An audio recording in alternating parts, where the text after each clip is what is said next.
Can you see and hear us? Yes, but only faintly.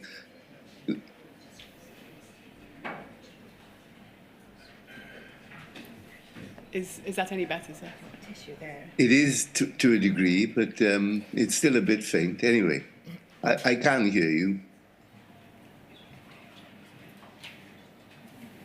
Would you like us to see if we can improve the sound? No, the trouble is it may interfere with your questioning if you're worrying about whether I can hear you or not, that's all. Let's start, see how we get on, and if I'm struggling, I'll let you know. Thank you, sir. Our first witness today is Lorna Gratton. It's fine now, by the way. You suddenly think so much more clearly. Please could the witness be sworn? I do solemnly, sincerely and truly, declare and affirm that the evidence I shall give shall be the truth, the whole truth, and nothing but the truth. Please give your full name. Lorna Rachel Gratton. You should have in front of you a copy of a witness statement dated the 13th of September of this year. Do you have that before you? I do, yes. That statement runs to 103 pages. Could I ask you please to turn to page 99? Yep. Do you see your signature there at the end of your statement? I do, yes. Is the content of the statement true to the best of your knowledge and belief? Yes. Thank you, Ms Gratton. As you know, my name is Ms Hodge and I ask questions on behalf of the inquiry. I shall begin by asking you some brief questions about your career background, if I may. Upon graduating from university in 2005, you began a career in teaching, is that correct? Yes, I did the Teach First programme. Yeah. You later joined the civil service in January 2010 and were assigned to work in the Treasury, is that right? Yes. In your statement, you say you worked in the Enterprise and Growth Unit and as Private Secretary to the Chancellor. Did you perform both of those roles simultaneously? No, I was in the Enterprise and Growth Unit first, then I worked for the Chancellor, then I went back to the Enterprise and Growth Unit. Thank you. You left the civil service in January 2014 to join Boston Consulting Group, later returning in July 2016 to serve as Private Secretary to the Prime Minister, is that correct? Yes. You subsequently worked in the Department for Culture, Media and Sport, where you were appointed the Director for the Digital and Tech Policy Directorate in May 2020, is that yes.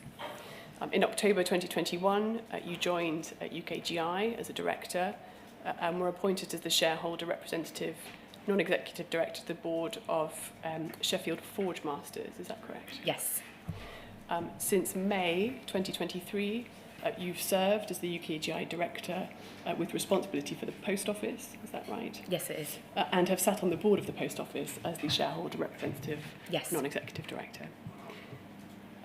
You have, in your role as UKGI Director, you currently have responsibility for leadership of the shareholder team, is that right? Yes. In your statement, you describe the responsibilities of that team as being to oversee the Post Office's corporate governance and strategy, and to monitor its stewardship of financial resources, is that correct? Yes, it is. I'd like to begin, please, by asking you some questions about the relationship between the government and the Post Office. In your statement, you describe the Memorandum of Understanding that exists between UKGI and what is now the Department of Business and Trade, and you explained that the MOU, which was signed in December 2019, draws a distinction between what we know as the policy function and the shareholder function as it applies to arm's length bodies such as the Post Office. Is that correct? It is, yes. You point out that the MOU formally assigns the policy function to the department and not to UKGI. Is that right? That is, yes. Although matters of policy are decided by the department, you acknowledge that they are communicated to UKGI, which is obliged to take them into account when performing its shareholder representative function. Is that correct? Yes, absolutely. So the department sets the objectives for Post Office, and UKGI helps ensure that the Post Office is delivering on those objectives. How would you characterise the department's current policy objectives for the Post Office? So the policy framework for Post Office as it stands is expressed in terms of the number of branches that the post office has to have, and the coverage of the UK population that have to be within a certain distance of a number of branches, and then the services that post office is subsidised by the government to provide, which are currently mails, banking and payment services, and then some other government services as well. Does it remain the department's ambition that the post office should strive to achieve financial self-sufficiency? Yes, as set out in the letter, the chair's letter. So the department writes an annual letter to the board of the post office, and financial sustainability, I think is the phrase used in the letter, is set out in that. Sustainability is slightly different from self-sufficiency. What do you understand financial sustainability to be? It's a really good question, and a topic that is of live discussion within government. Post office is currently loss-making and has been since it was separated from Royal Mail. The losses are at the moment worsening. So I think as a starting position, we would like to stabilise the financial position of the company, and then take a view from there. But ministers have not yet given a steer on that. So financial sustainability reflecting not an expectation of self-sufficiency, at least in the short term? Not necessarily, no. Do you consider that financial self-sufficiency is would that be a realistic objective for the post office, given the social function which it is required to perform by the department? So I think you can separate out the two parts. You could have a financially self-sufficient commercial network, and then there are uneconomic branches which the government subsidises through the network subsidy. You could take one view that would be a sort of mode of self-sufficiency where the post office is funding the bits that are commercial and government is paying for the service delivered in the other bits of the branches. A sort of slightly more rigorous view of it would be that the post office would need to be cash generative on an overall basis. At the moment, that is not the case.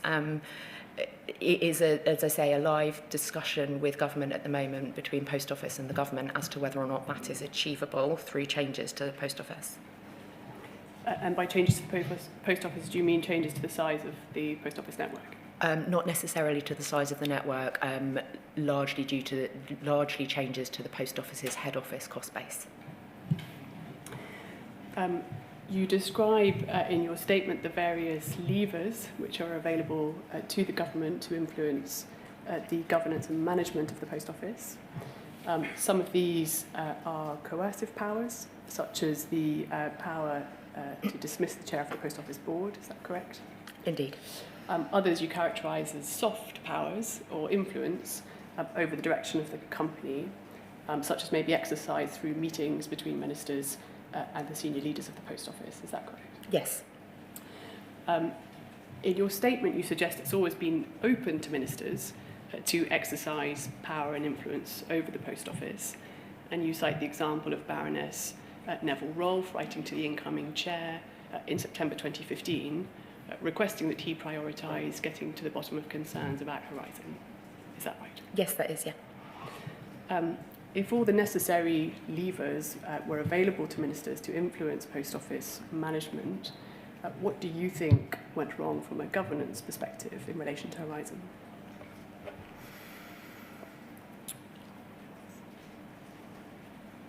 I wasn't involved at the time, so my reflections are based purely on sort of evidence that's been given to this inquiry. My understanding is that there was a lack of transparency from the post office to the government and within the post office to the board, so that there wasn't a widely shared understanding of what had gone wrong, and where people did know that information was not adequately shared with ministers, or indeed in some cases my understanding is with the board.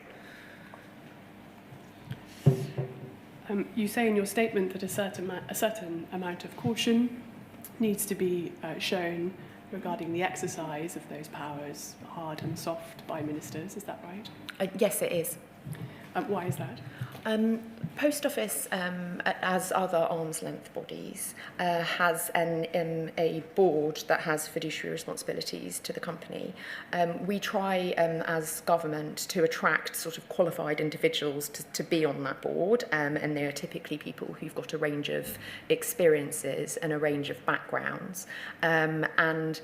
The board, I think, needs to feel empowered to exercise oversight and exercise its responsibilities in holding the company to account.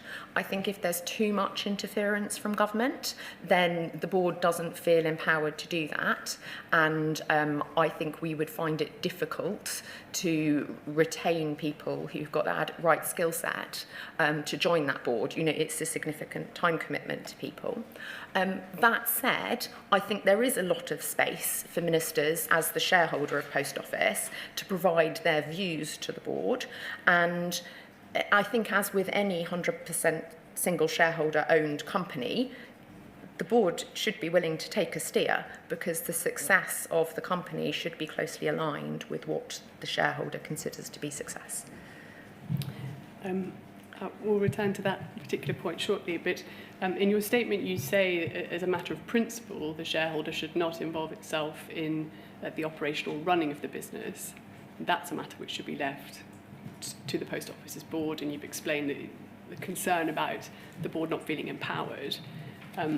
Do you consider that the distinction between the government's policy objectives for the Post Office and operational matters is one which is capable of being maintained in practice?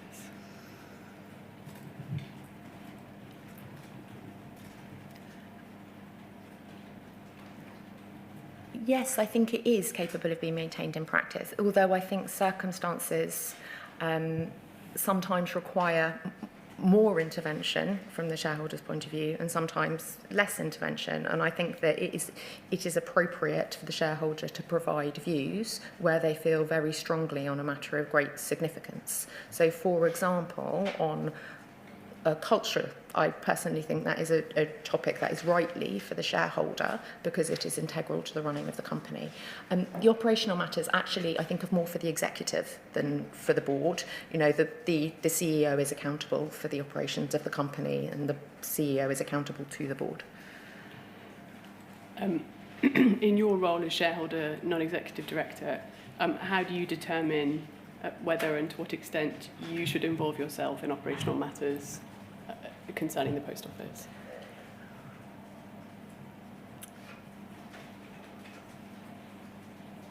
I like to have a high level, like other board members, I like to have a high level understanding of what is happening at an operational level, because that is the performance of the company. I don't involve myself in operational matters, generally speaking, beyond those that come to the whole board.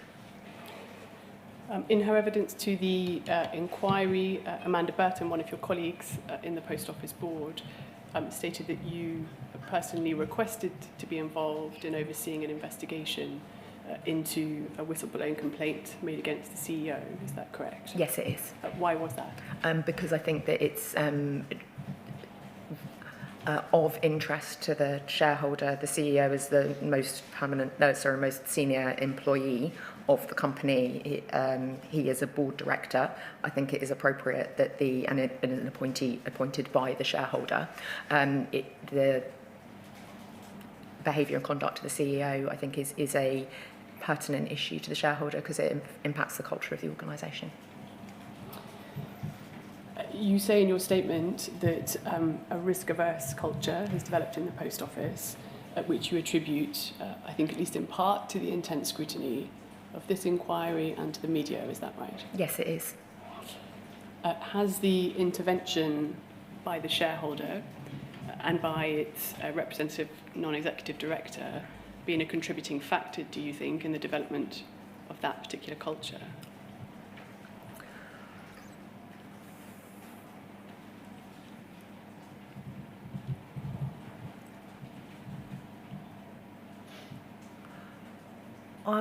I think it's a good question. The shareholder provides a very significant degree of scrutiny to Post Office, particularly relating to funding requests, which I think are rightly a matter for the shareholder. If the shareholder has been asked for funds, then I think it is completely legitimate that the Post Office has to provide a business case and scrutiny to that. I actually don't think the shareholder intervenes significantly outside of the processes that are set out in the governance documents. So I think on the IT programme, there's probably something in the idea that there is a high level of scrutiny from the shareholder, and that has made people very conscious of the decisions they're making. I think rightly so when they're spending public money, but I don't think the shareholder has contributed more widely than that.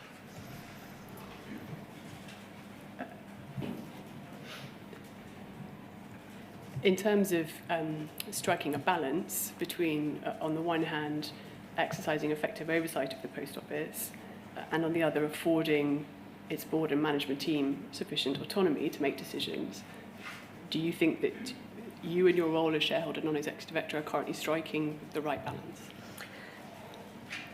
So I think part of the context for this question and discussion is the ongoing and very frequent requests for funding that have come from Post Office over the course of the last 2 to 3 years into government. As I just described, I think it is entirely right and proper that government provides scrutiny to the spending of what is ultimately taxpayers' money. I think the Post Office gets a lot of scrutiny from government in terms of its funding plans and spending of taxpayers' money.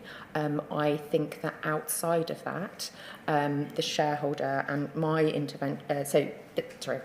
they're slightly distinct. The shareholder's interventions are set out in the governance documents, and they are in line with the governance documents.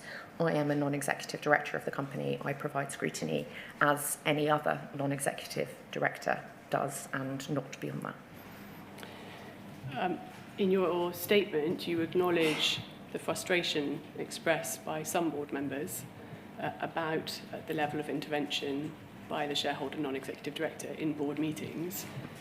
Have those sentiments prompted you to reflect upon whether you are striking the right balance currently in that role? So my understanding is that those concerns were raised prior to my time joining the board, and that there are not concerns, or I have not had concerns reflected to me, or as I understand it, to UKGI, about my interventions in meetings. That said, I can understand where the question comes from, not least because the shareholder representative is a proxy for the views of the shareholder, and where the views of the shareholder are pertinent to a decision that is being made, I think it is helpful to have those reflected into the board. I think there's sometimes a little bit of confusion between the extent to which the shareholder representative is sort of making a decision themselves or giving their own views, rather than being a conduit for or a sort of good proxy for the views of the minister. And I think that the views of the minister and the shareholder are often a thing that is helpful for the board to hear, for them to understand how a proposal that they've got is likely to be received by the department. Speaking more generally about this governance issue, you say at paragraph 31 of your statement that it's your view that the principles that apply to purely commercial companies need to be tailored to take account of the policy considerations that underline publicly owned assets. Can you please explain, insofar as you haven't done so already, in precisely what way you consider those principles need to be tailored? I'm happy to take you to it, if that would I'll just find it if that's all right. Help to give it context. It's page 15 of your statement at WITN 11310-100.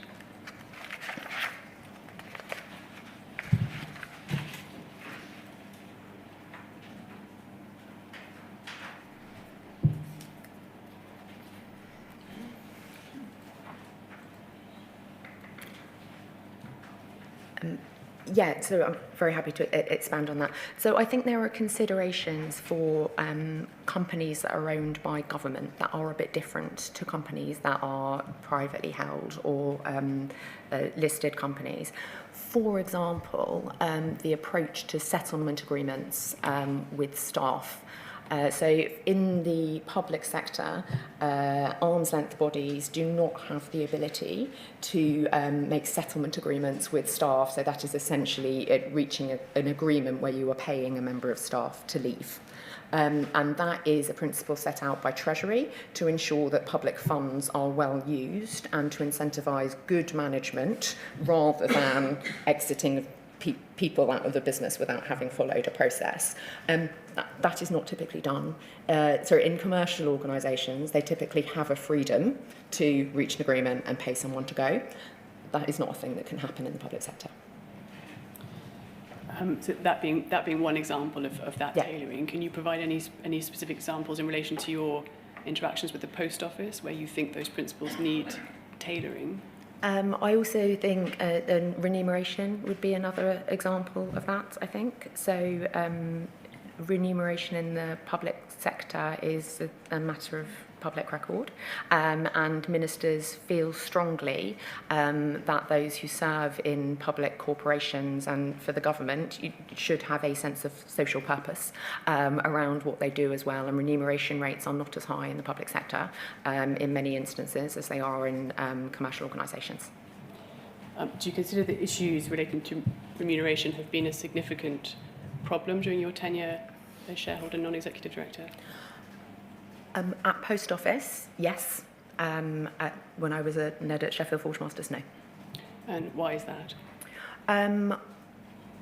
Well, I think the issues relating to the Post Office CEOs, the requests for pay increases are sort of well documented and have attracted a lot of attention.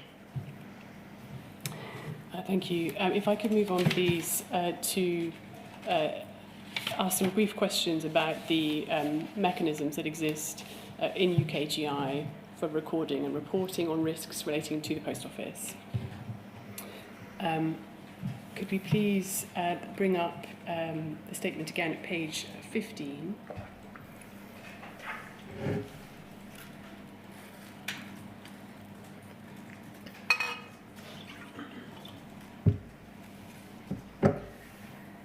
Paragraph 33, please.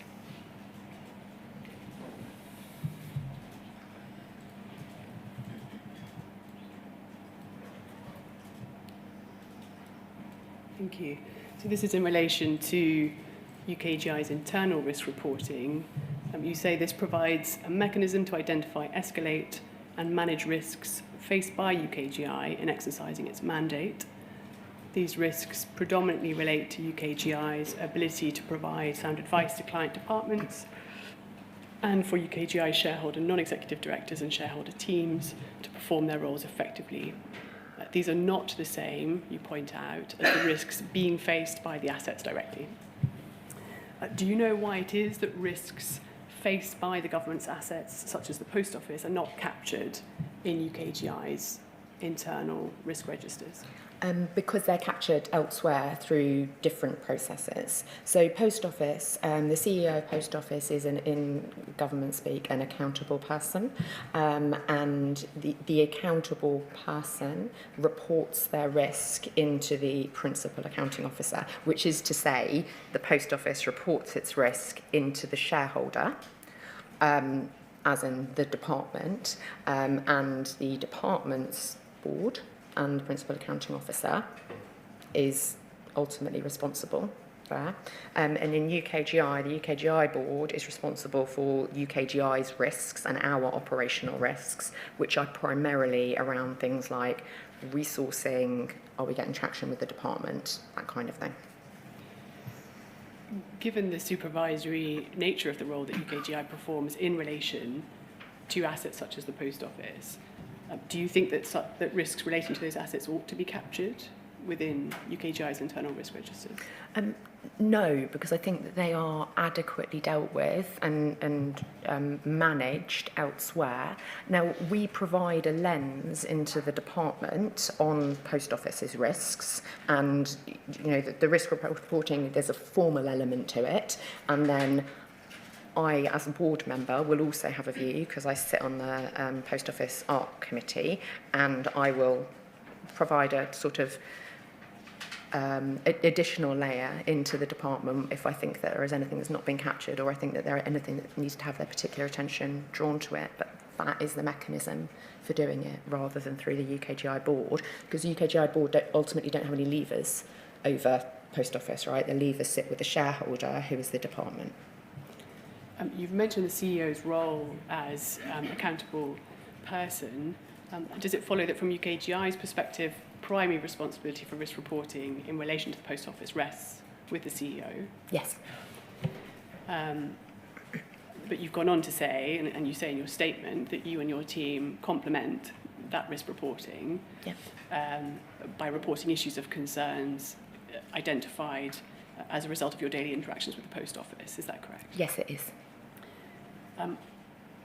How do you judge whether an issue of operational performance requires to be reported to the department?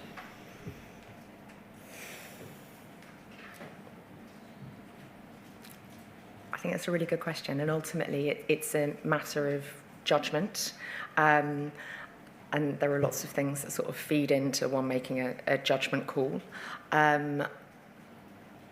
There are some things that the department's got risk appetite statements, right? There are some things that it is very clear to me, the department has told me that they are very concerned about in terms of sort of financial performance, budgets, that sort of things. And then there will be other things that are of particular concern to the department for historical reasons or for other operational reasons. So, for example, and I'm sure we may come on to this, the discrepancies, the survey that was done by the inquiry, the YouGov survey, with the responses from postmasters about how frequently they were experiencing discrepancies. That is of great concern to the department. It's also of great concern to the Post Office board.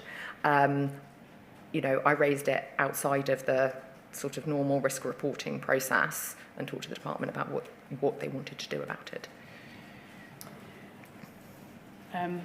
Some of your risk reporting to the department is conducted formally in the presence of the Post Office executive, such as in the context of the quarterly shareholder meetings. Is that correct? That's not our risk reporting. That is Post Office's risk reporting to the department. But which you would complement in the context of those meetings? Probably not. I'd probably talk to them outside of the meetings.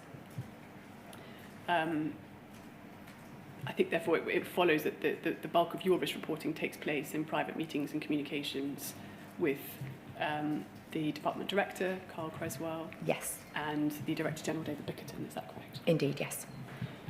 Is there sufficient transparency, do you think, in the reporting of risk by UKGI to the department insofar as it concerns the Post Office? Yes, absolutely. So we do currently our process is we do a monthly note in addition to so Post Office do the quarterly shareholder meetings with the department. My team do a monthly note where we provide any updates or any additional issues. That goes to David Bickerton and to the Permanent Secretary and to ministers. And then I have conversations on top of that with David and with Carl. If there's something particularly pertinent outside of those meetings, I will send them an email or. Forgive me, by transparency, you've answered the question with reference to how those interactions are recorded. Right. And that's fair, I didn't clarify. But do you think those interactions are sufficiently transparent to the Post Office?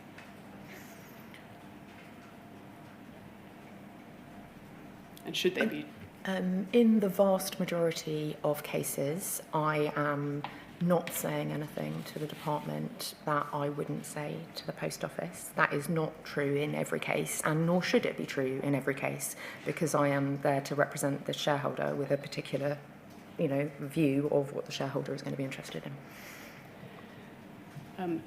Do you think that those private channels of communication with the department risk undermining the Post Office board and the senior executive team in their governance and management of the Post Office?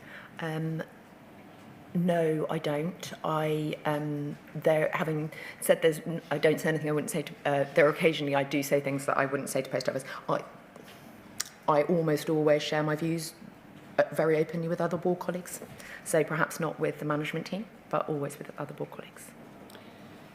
You refer in your statement to a recent review of the department's risk reporting and analysis by the Government Internal Audit Agency. You say that the review made a recommendation concerning the alignment of risk appetite as between the Post Office and the department. Is that correct? Yes. Can you please explain the basis on which that recommendation was made? The Government Internal Audit Agency so the findings of their report was that the relationship works effectively, and they did not have concerns at a high level about us performing the shareholder role on behalf of the department. They made a number of recommendations that are quite administrative in nature around taking more notes of meetings, producing a document that says who does what rather than everybody just knowing who does what. And it was the same thing on the risk appetite. So I have a good understanding, because I talk to Carl Creswell almost every day about the department's risk appetite. This was about sort of formalising that through risk appetite statements. Is there or has there been a misalignment, in your view, between the risk appetite of the company and the department? No. According to your statement, the review also recommended that sources of risk assurance available to the Post Office should be shared with the department. Is that correct?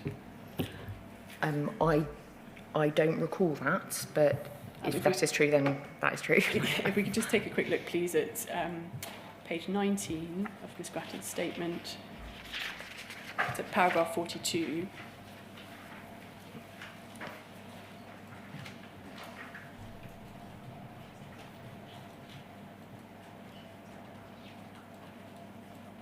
Oh, right, yeah. So it's just that final sentence. Do you know to what reference is being made there in terms of sources of risk assurance within the Post Office? I actually don't know. I can't recall what those sources would be. My best guess would be that it would be internal audit type reports, but I'm afraid I can't provide any more information. And do you know whether those are routinely shared with the department? They are not routinely shared with the department, no. The department could ask to see them if they wish to. Thank you. I'd like to move on then, please, to another topic, this time concerning the composition of the Post Office Board. Yeah. The statement can come down, thank you.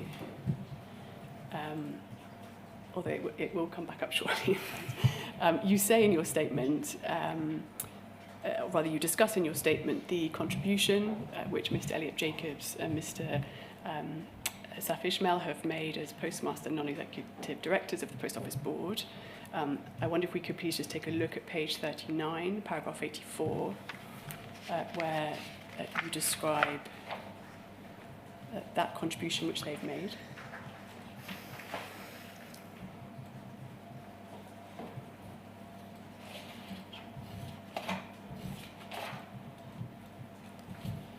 Thank you. To say this, in my opinion, Mr. Jacobs and Mr. Ishmael have added a huge amount of value to the board. They've changed the nature of discussions at board level and ensure that the actual experiences of postmasters are heard. In my experience, they've been listened to, particularly when discussing issues relating to how policies and practices contained in board papers will affect postmasters on the ground. And if we could go over the page, please.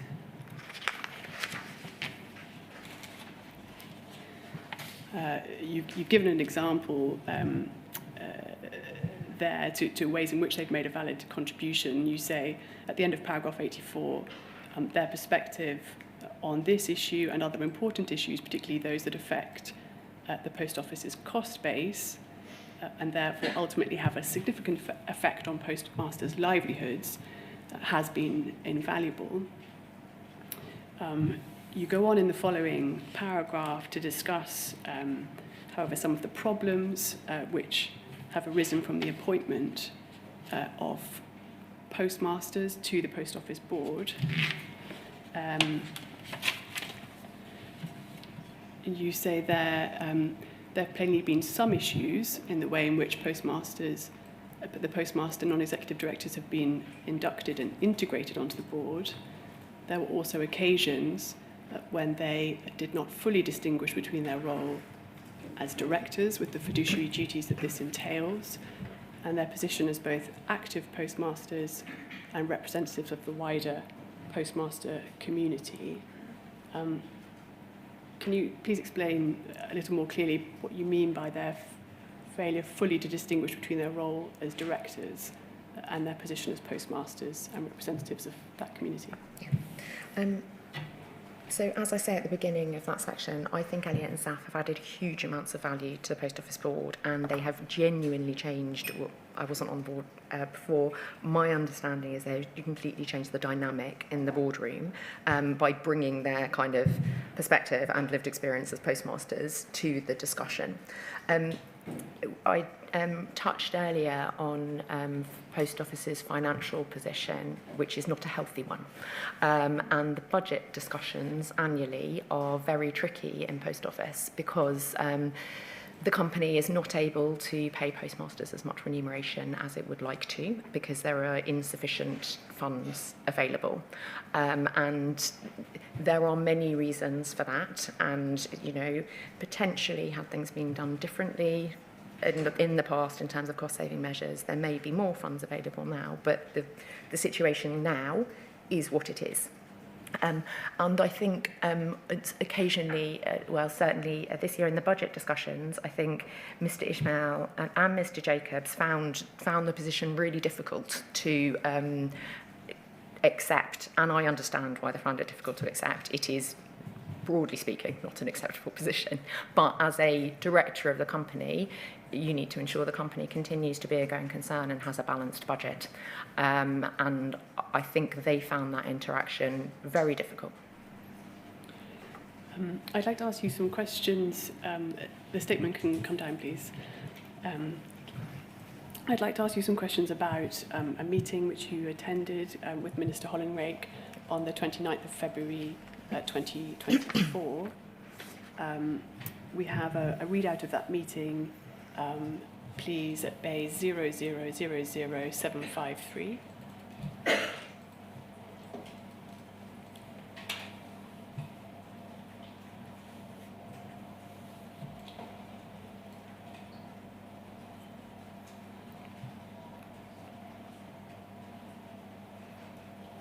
Thank you. So the subject of the email is Nick Reed readout, 29th of February. Is this an example of the quarterly shareholder meetings which we discussed earlier? No, it's not. It's a monthly meeting that the Minister had with Nick Reed and some other Post Office executives that myself and Carl would regularly attend. Thank you. So we see there a list of attendees as the Post Office CEO, and you're there on behalf of UKGI, and as you say, Mr. Creswell is the director of the department. This meeting comes shortly after the dismissal of the Post Office Chair, Henry Staunton, is that correct? It is, yes. We'll return to that topic a little later, but that provides relevant background to the discussion in this meeting, is that right? Shortly after the meeting starts, we see you make the following comment. So your first contribution is there saying, need as much support as you can get from Ben Tiswell to try and get the board functioning properly. We need to try and find a way through the Project Pineapple memo. The Project Pineapple memo was a reference to concerns raised by both postmaster non-executive directors about the prevailing culture within the post office, which they perceive to be hostile to postmasters. Is that correct? I think that is part of it. That memo had been sent on, I understand inadvertently, to the group executive members by the CEO. So it had also had quotes of it published in the Times. So the issue isn't just the memo. They expressed legitimate concerns. I think the issue is that memo had been sent on to the people who they referred to in the note. They had received that note, and the note in part had been made public. It had a really damaging impact on the relationship between the postmaster non-execs and the executives in the company. So aside from the sort of completely valid concerns that they're raising, it had caused a huge amount of friction in the relationship between the postmaster non-execs and the executive team. What did you mean exactly when you said we need to try and find a way through the memo? There was I think, a disagreement about who needed to apologise to who between the postmaster non-execs and some of the executive team. That it was a sort of very unpleasant personal situation in which I think quite a few people felt quite upset about what had happened, and not just Saf and Elliot. So are you saying there that your concerns as articulated there related to the manner rather than the substance of the complaints that have been raised? Yeah. We can see a little further down a further discussion about the role of the postmaster and non-executive directors. Nick Reed, the CEO, says this goes back to whether the postmaster directors are playing a role of a director or of a trade union rep. I don't know where that is going to go. They're extremely exposed as a result of Project Pineapple, not sure how to patch this up in a slight standoff. You say that they're not in a good place and aren't operating in a way appropriate for the business. One of the specific issues raised in the Project Pineapple memo concerned the retention of employees whose actions in relation to Horizon have been the subject of criticism. Is that fair? Yes, it is. Do you recall that being one of the issues raised? Yes, I think so, yeah. Did you share the postmaster's concerns about the extent of cultural change which had been achieved within the post office by January 2024? Yes, absolutely. If you were sympathetic with the concerns raised by Mr. Jacobs and Mr. Ishmael, why did you not say so in this meeting? The discussion that is taking place in this meeting is particularly around the relationship that they're having with the executive team at the moment. So I mentioned a couple of minutes ago about the budget discussions that were really tense. There had been a meeting the prior week, I think, where Saf and Elliot had met some of the finance team, and I understand the executives in that meeting had found the meeting slightly distressing because of the approach that they took in the meeting. And I don't think it is the role of non-executive directors to be aggressive and upsetting to staff members. So that is what this is about, rather than the concerns that they expressed in the memo. So it's about behaviour rather than the memo itself. And so when you say that they aren't operating in a way appropriate for the business, it's your evidence that that relates to aggressive behaviour reported to you as directed at post office staff? Yes, and just to be really clear, this is a point in time, right? This isn't my general view about Saf and Elliot, at all. They were under huge amounts of stress. They'd had journalists, outside their houses, and were getting an awful lot of criticism. And, nobody is their best self when they are under stress. And at this particular time, the relationship was quite tense, and I think there were a number of people who weren't behaving in a way where I think in hindsight they wish they had. But it is about this time. That is not my general view. I have an awful lot of time for Elliot and Saf, and I think they've made a huge contribution. A little later in the meeting, there's some discussion about postmaster representation in the business. Please could we turn to the second page of this readout where we can see that discussion, please, halfway down. Thank you. So we see a comment from the Minister which reads, in terms of other messaging, the mutualisation has died down a bit. The CEO then comments, met on Monday, VOTP, etc. Do you know what that's referring to? Voice of the Postmaster. So their main point was about future of post office and representation of postmasters. we're going to see some governance work done by Grant Thornton in a few weeks' time. You say, or you're recorded as saying, I don't think postmaster oversight of the board is worth it. I think there's good mileage for more postmaster input in the retail part of the business. Can you please explain your comments there? So this looks like a verbatim note of the meeting. It isn't. There is a lot of paraphrasing in this note, and I can't imagine I would have used the phrase worth it, because it's not the sort of thing I would have said. However, I stand by the comments. So this is referring to the NSFP's proposal to have a sort of parallel board, basically an oversight board of postmasters made up of postmasters and other stakeholders. I don't think that is the right way to get postmaster engagement in post office. An oversight board, by definition, aren't decision makers, and I think you need postmasters involved in the decision making, not just at board level, which they currently are, but actually all the way down the business at an operational level too, because the board, by definition, isn't operational. So I think there should be, you know, some sort of franchise type council looking at the business side of it with products and services and marketing material. And then I think there should also be postmaster engagement and interaction in other areas that are rightly areas of concern for postmasters. So they be that in kind of decisions around discrepancies and investigations, or whether or not, you know, the back office systems are working correctly. So I think you need it at all levels, not just sort of parked over there as a separate oversight board. I think if you want, if the idea of that is that the board's not working properly, you should get a different board, not create another one that's going to add some more bureaucracy and process to it.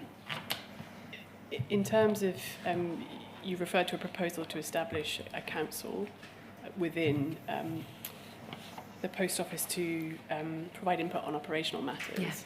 What practical steps are being taken to implement that proposal, do you know? So the new management team are actually taking these ideas really seriously. So they've been holding a series over the summer with Voice of the Postmaster and NSFP and other representatives, and they've obviously been attended. I've been to a couple of those sessions. My understanding is that the proposals that are coming out of that, whilst not finalised, are being taken forward and will be implemented.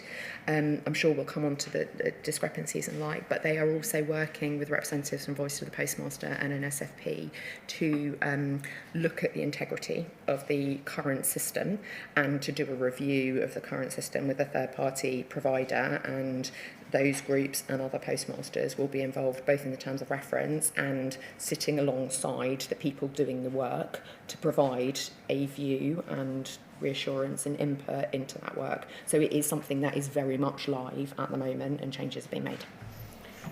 And do you think those steps will be sufficient to make the company more postmaster-centric? I think it's a place to start, and I think you've got to start, see where you get to, iterate and make it better.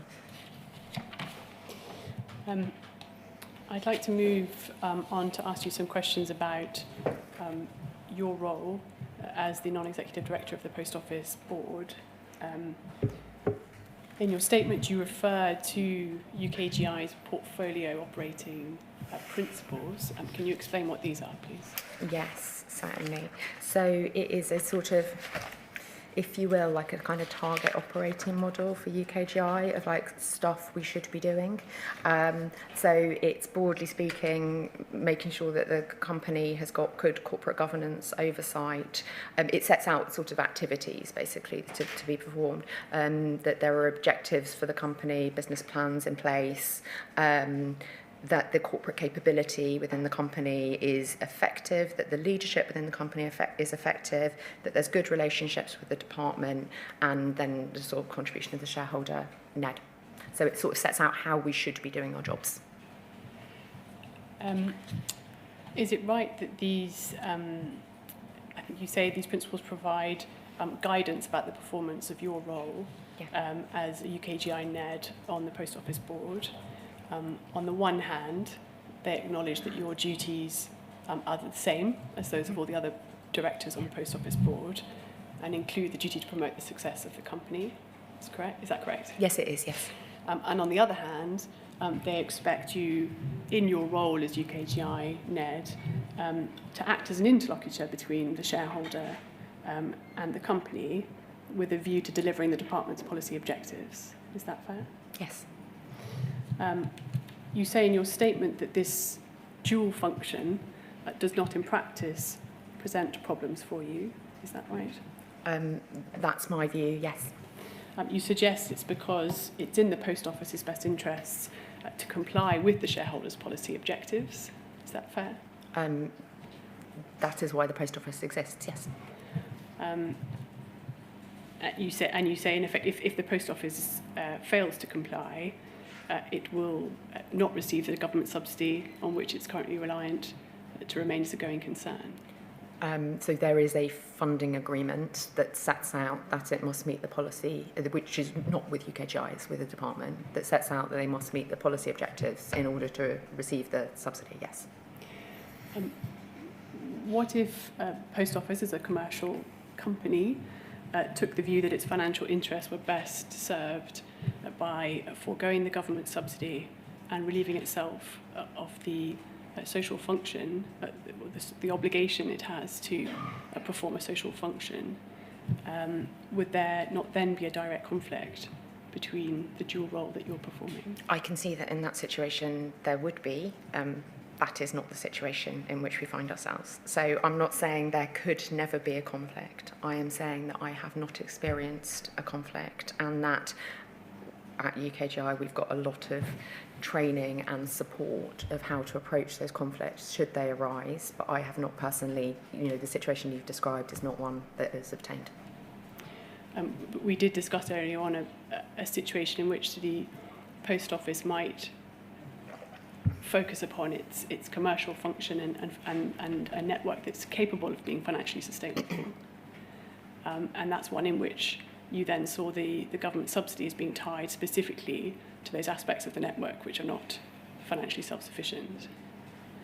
So do you not anticipate in the Post Office's future that there could well be a direct conflict in the dual role that you're performing? No, I don't, because the policy framework is, so I think the government announced on Monday, that they're doing a green paper which will look at the policy framework for Post Office, and that will be the subject of a call for evidence, I would imagine, and Post Office will contribute to that. And there will be a dialogue with Post Office and between the Post Office and government about where that will end up. It is not something that I anticipate there being conflict over, though if there is, it will be managed appropriately. Thank you. So that brings me to the end of that particular topic. I wonder if now would be a convenient time to take our first morning break. By all means, yeah. So what time shall we resume? Shall we resume at 11:05? Yeah, that's fine.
Good morning, Sir.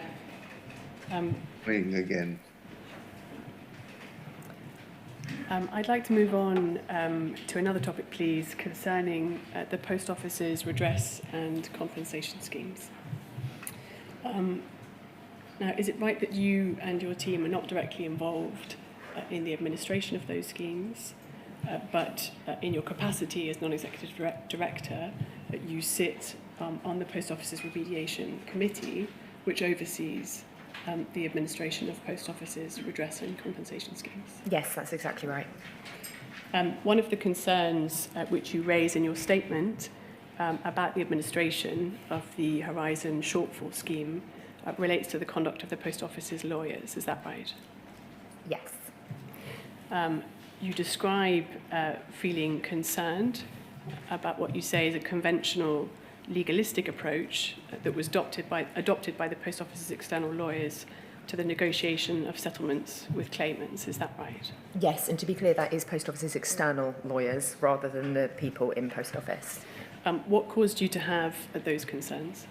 So at the remediation committee, until quite recently, the Post Office's external lawyers attended the committee and they would give updates on various cases. And some of those updates would involve, they would recount, to my mind, having disputing relatively small amounts of money.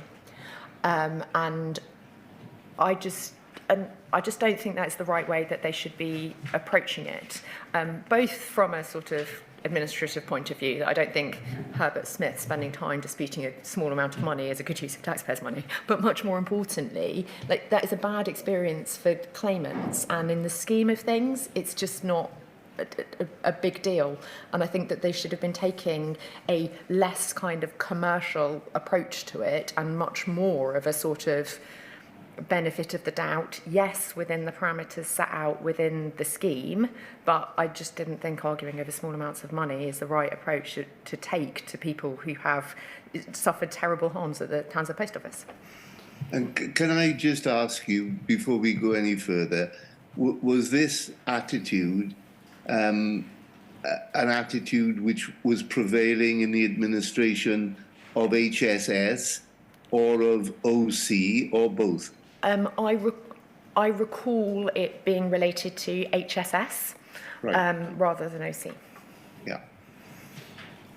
When did that issue of focusing on, as you say, small matters of detail first become apparent to you? It has been apparent to me since I have been on the committee, and other committee members felt similarly to me that, you know, we should just be getting on with it, not having an argument over £1,500 or whatever the amount is.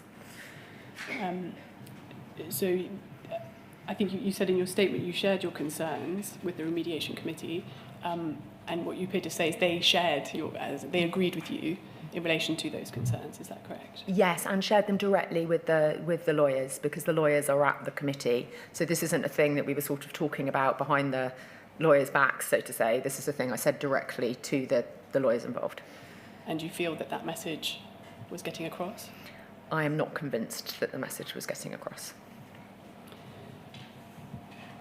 I would like to, why do you think that is, firstly? I think that some of the lawyers felt quite, I think that they, and this is speculation, right? I don't know how they felt. My impression was they'd been very involved in the development of the scheme, and there was a little bit of a, this is just how commercial negotiation is done, you don't understand sort of approach to it. Whereas my point of view was, this is the Post Office, it is different, your commercial approach is not an appropriate one. Ordinarily, lawyers act on their instructions, and if their instructions are to achieve a settlement, and not necessarily at the lowest figure that settlement might be achieved, then one would expect them to give effect to that. Was the issue in relation to the instructions that were being given, or in the willingness of the lawyers to give effect to them? I don't know, to be honest. It was an issue that came up more than once at the committee. I don't know whether or not. My sense is that the approach gradually changed, but it was not the experience I was expecting to have, which is committee tells you to do something, you go and do the thing. And do you consider that the committee was supported? Was the committee supported by the Post Office executive team in giving effect to that direction? I think so. Certainly, Mr. Ricalden at the committee was of a similar view. I don't know what happened in terms of the sort of actual written instructions that are then given to the lawyer. You have answered a question just now from the chair about the overturned conviction scheme, and you've explained that your concerns about the law is related primarily to the historical shortfall scheme, the Horizon shortfall scheme. But I would like to discuss with you some of the changes that were made during your tenure to the overturned conviction scheme. You explain in your statement that concerns about the speed with which claims were being resolved led the Post Office to adopt a different approach based on agreed principles rather than the negotiated settlement approach that had been adopted hitherto. Is that correct? Are you referring to the 600,000 fixed payment? Well, that's a separate issue in the sense that you say in your statement that in parallel with the development of policy in relation to that, the Post Office was separately developing a set of agreed principles by which it planned to take forward settlement of claims made under the overturned conviction scheme. Do you recall that? Yeah, do you mean the Lord Dyson principles, the early neutral evaluation principles? So I think if I refer you to your statement, that may be the easiest way. So it's if we could turn up, please, it's page 90.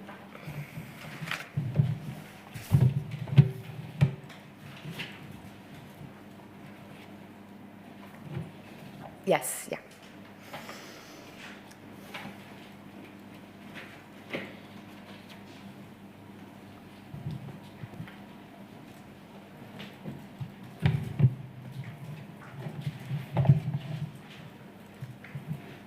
Thank you. So you say when you started in your role, the Post Office was piloting its remediation principles in the assessment of pecuniary claims. This is under the overturned conviction scheme, and had shared a first tranche of draft principles with claimant representatives, and that your team had supported the department in its review of the draft principles and the Post Office's proposed future ways of working. You explain that under this new approach, the Post Office's case assessors would review claims received from claimants and prepare offers consistent with the case principles agreed with the claimant representatives, the aim being to reach settlement faster than had been possible under the previous negotiated approach, where case principles had not been agreed in advance with the representatives. So that was an initiative on the one hand being taken by the Post Office. Is that fair? So this started before my time on the board. So I joined the board in May, and the adoption of the principles was already kind of well in train by the time I started. So I don't know where it originated from, but yes, it was the process that was in train. In parallel with the development of that approach, a new policy was developed by the Department of Business and Trade to make a final settlement offer of £600,000 to applicants under the scheme. Is that correct? Yes. What did you understand to be the reasons for the adoption of that new policy? So the work on this was largely done by the department. There was some input from my team, not really from me personally, but from people working to me. So I wasn't close to it. My understanding is that it was meant to provide a route for people who didn't want to go through a process with Post Office. You know, people have suffered greatly at the hands of the Post Office, and I have a lot of sympathy for claimants not wanting to deal directly with the Post Office and go through a long protracted process with them because the claims are taking a very long time to process. This was meant to be a much quicker way of resolving those with less interaction, and enabled people to get redress quicker if that is what they felt was appropriate for them. Now, if people still wanted to go through the process because they thought they had a much higher value claim, then that was still available. But this was meant to be a sort of alternative route to people to give them access to quicker redress if they thought they had a lower value claim or just wanted to get it done quickly. Was the decision to introduce the new settlement offer driven by a desire to reduce the amount of money being spent on legal fees associated with the settlement of these claims? No, so it wasn't driven by the desire to reduce the amount of legal fees. It was done as an intention to be a genuinely good thing for claimants, to give people an alternative. I think there is an effect where there is a lower administration cost of the claim, but that was not the principal motivation behind it. It was meant to be a thing that would be good for claimants. But it was anticipated, I think you say, that early acceptance of a fixed sum offer would bring savings in terms of avoiding the expense of disclosure and legal advice associated with a more protracted settlement process. Yes, absolutely. Did the anticipated reduction in legal spend, do you know, affect the amount at which the offer was fixed? I think that you heard the inquiry had at length from Sarah Mumby earlier in the week about the kind of value for money assessment for offers and the like. I think there was an amount sort of assumed to be foregone legal fees that was included in the offer amount with a view to making the value for money case. Were you aware of a sentiment within the Post Office that it had thus far been working within a framework which had been agreed with the government and which was informed by a concern to ensure that public funds were used responsibly? Sorry, were you aware of a sentiment within the Post Office, and particularly within those responsible for remediation, that they had hitherto been working within a framework which had been agreed with government and which had been informed by the need to ensure that public funds were used responsibly? Yes, but I think that is the case with all spending by all government-owned bodies. There is an obligation on the accounting officer to ensure that the funds are used responsibly. Do you think it would be fair to say that the introduction of this fixed sum offer shifted the goalposts for the Post Office in terms of how it was expected to approach the settlement of claims? I mean, on one level, it's a very different approach, yes, but I think that it is legitimate to have two different routes to do this and to reiterate the approach as you learn from what has happened in the past. And my understanding is that the claims were taking much, much longer to process than had initially been anticipated, and that the ratio of administrative cost to amount of compensation paid out was not what people had anticipated either, and that the experience of postmasters was just not good enough. And so this was meant to be a way to address some of those concerns, primarily the experience of postmasters. I think it's perfectly legitimate to have two different ways of doing it. Is there any merit, do you think, in the suggestion that the Post Office had, prior to the introduction of this offer, been constrained in its ability to make generous and decisive offers by the framework, the governance framework, which is agreed with the government?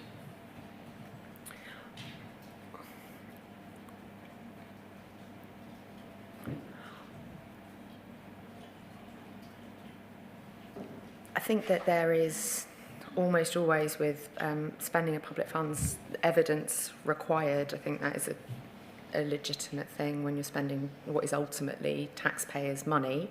I don't think the anticipation wasn't that the process should stop Post Office making generous and decisive offers to people. Whether included in generous, was it quick enough? No, absolutely not. And this was meant to be a way to help make it quicker. Thank you. I'd like to address a new topic, please, which concerns the governance of the programme to replace Horizon. That's the programme we know is the new branch IT programme. Now, you attended a meeting of the Post Office Board in March 2023, shortly before you took up your appointment as non-executive director. Is that correct? Yes. At that meeting, you were attending as an observer. Is that right? Yes. One of the issues raised at the meeting related to cost increases in the programme. Is that correct? I believe so, yes. Please could we look at the minutes of that meeting, which bear the reference POL 00448789.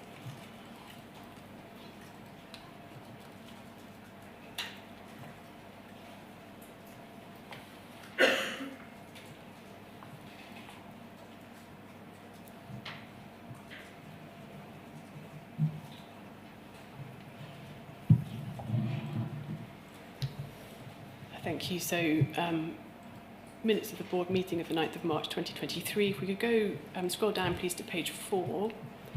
We can see there agenda item number 3 relating to the revised MBIT forecast. At the third, I'd like to look, please, at the third paragraph, which reads as follows. So, at ZM, that would be Mr. Mladenov. Is that correct? Reference to ZM. Yeah, Dravko. I don't know his name. Yeah. Mladenov.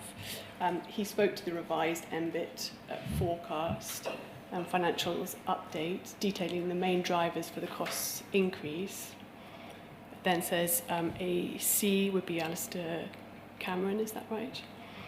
Noted that the level of assurance being requested from end to end was such that, if agreed to, the project team would not be able to build at the same pace as currently, and a conversation on this needed to be had with the shareholder. Then said ZP emphasised the need to have the right assurance strategy, which should focus on aspects of the project that were particularly risky. ZM noted a paper on the MBIT assurance programme was due to come to the 28th of March board. ZP advised it would be useful for the board to understand testing. ZM replies detailing the system testing and business acceptance testing. Was this the first occasion on which concerns about the future viability and funding of the MBIT programme were raised with you, or in your presence? In my presence, yes. This is, I think, the first board meeting I attended, so I don't know whether it had been discussed previously. Had you received any prior briefing from your predecessor, Tom Cooper, or from the shareholder team about problems or concerns in relation to the MBIT programme? I cannot recall precisely. I very much imagine Mr. Cooper held concerns. I imagine he would have expressed those to me. What was your perception at this stage in March 2023 about the seriousness of the issues being faced by the programme? I didn't have a good understanding of the programme. As I say, this is the first meeting I had attended, and I don't think I'd had briefings from the team in Post Office yet at this point. I didn't know very much about it at all at this point. Do you happen to know what, if any, oversight from the briefings that you received, do you know what, if any, oversight the Post Office Board and the shareholder team had in relation to the procurement, the early procurement of the new system? I know that there had been a proposal that had gone through the investment committee, as was the base. I don't know beyond that, I'm afraid. You later attended a meeting with the Post Office Minister in April, the following month, in which the programme was discussed again. We have a readout of that meeting at Bays quadruple 00653, please.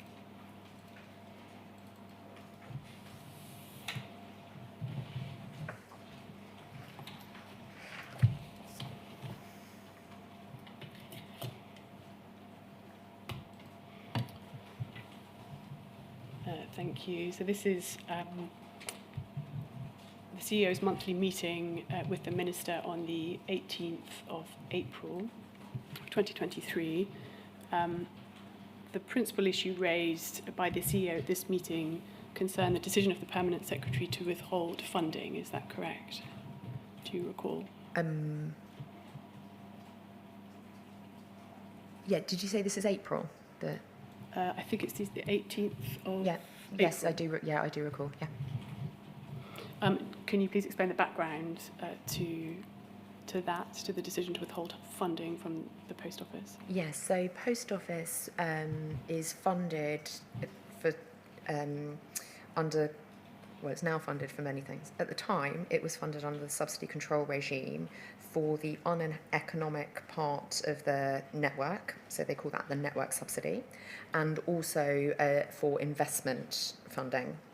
The investment funding is dispersed from the department twice a year. I think it's 150 million quid each time, I think. And the network funding is dispersed, I think, quarterly. The dispersal requires the approval of the Permanent Secretary.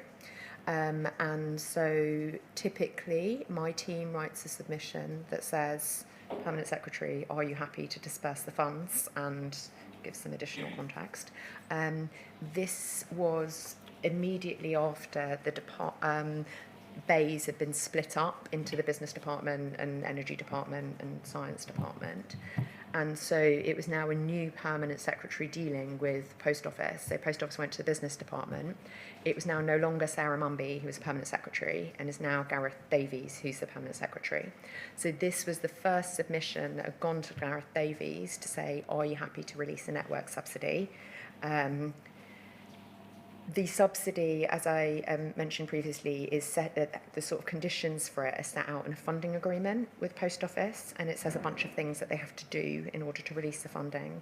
The most sort of high profile of which are maintain the branch network numbers and so the policy obligations.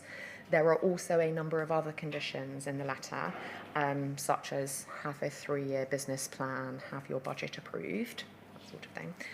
Post Office didn't have a 3-year business plan in place, in part because their settlement from the 2021 spending review, which I think Sarah Mumby talked about, was lower than they had hoped, and they had found it very difficult to put together a 3-year plan.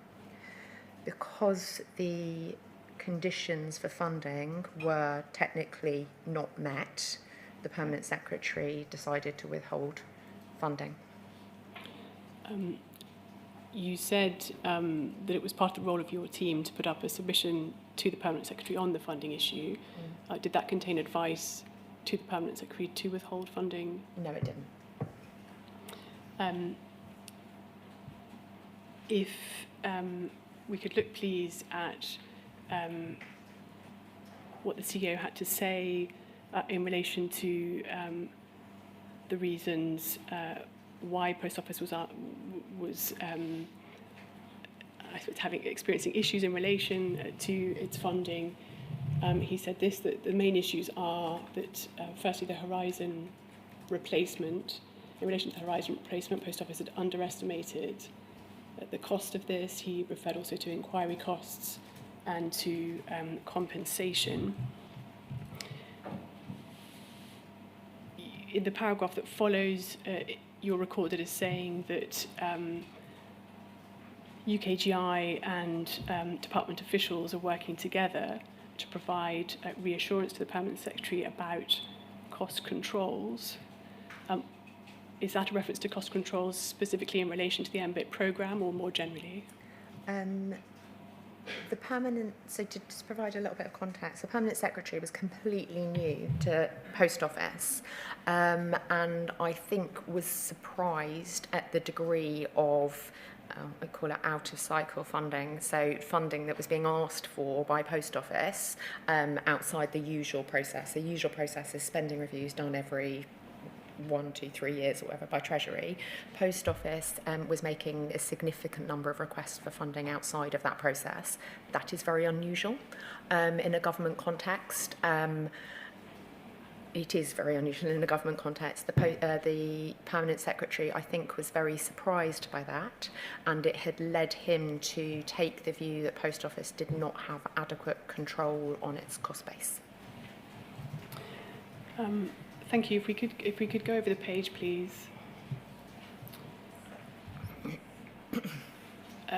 So at the top there, still on the issue of funding, you're recorded as saying that UKGI needed cost and time assurance from the for the funding request in relation to the rise and replacement, and not just quality assurance, which is what you had seen thus far. What quality assurance have been provided to UKGI at this stage concerning the programme to replace Horizon? I'm afraid I can't recall.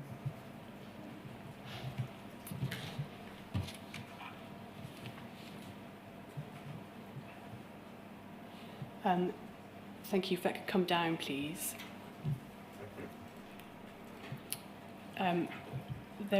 You attend a further meeting of the Post Office Board on the 5th of July 2023.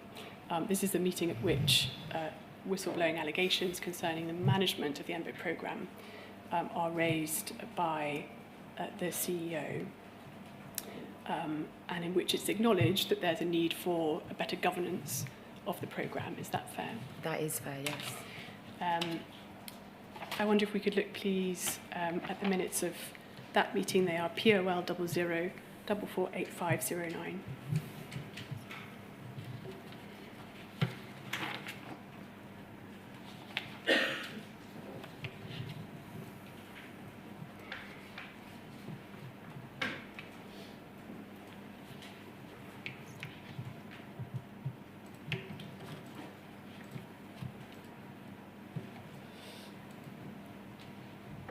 Thank you. If we could scroll down, please.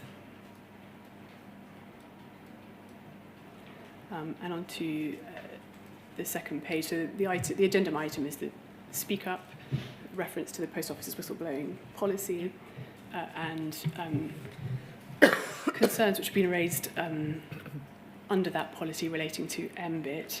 You received in that meeting a detailed update from the CEO relating to the concerns and complaints raised by the whistleblower. By this stage, in early July, what was your perception as to the seriousness of the issues facing the programme? My recollection is that I, like many of the other board members, thought the programme had extremely serious problems with it. I think the cost estimate, the updated cost estimate, was sort of multiples of the previous cost estimate, and the team were very, very clearly concerned about their ability to deliver to the timeline that had been set out. So yes, I think it's fair to say I and others were extremely concerned. Thank you. If we could just look, please, at the bottom of page 2.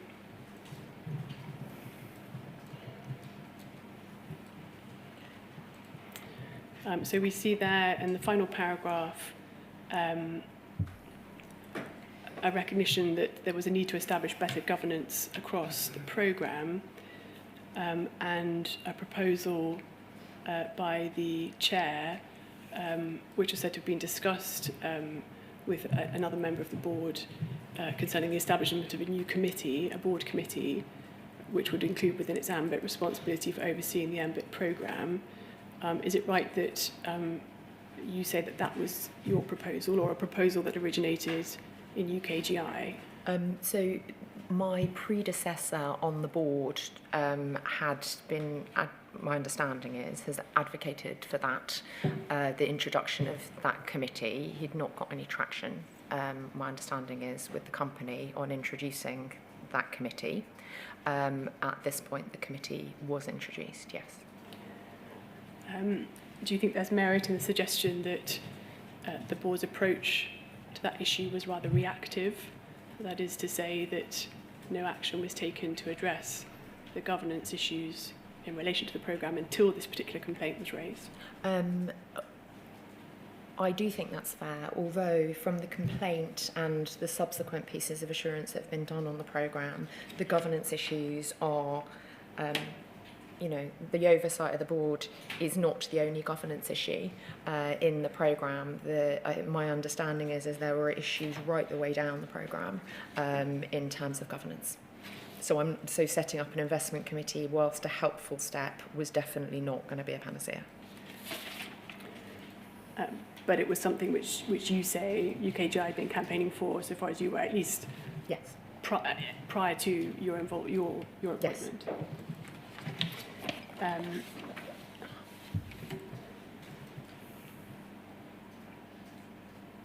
You were recorded in the minutes of the meeting as saying that you considered it was sensible to pause on MBIT with no regret activity continuing. Can you explain what you meant by that, please? So when they were doing the programme, there was sort of a view that there was some activity that would have to carry on if the programme was to be able to deliver to its timeline, but there was some other activity that could be delayed, picked up at a later date. It was with a view to giving the programme some space to reconsider what it was it actually needed to do, whilst not impacting significantly on the timeline for delivery. And what did you understand to be the dividing line between those activities which were necessary to continue and those which could be parked? That's a question for the executive team rather than for me. You wrote an email to colleagues in the department the same day, informing them about this particular complaint. Is that correct? I think it was after the complaint. I think the email is relating to the complaint, isn't it? Forgive me. I think the email's relating to Yes, the complaint. Is it? Sorry, yes. Raising yes, an sorry, email raising, yeah. Off the back of what you'd learned in the board meeting about Yes. the complaint. So that's please UKGI at 00049035.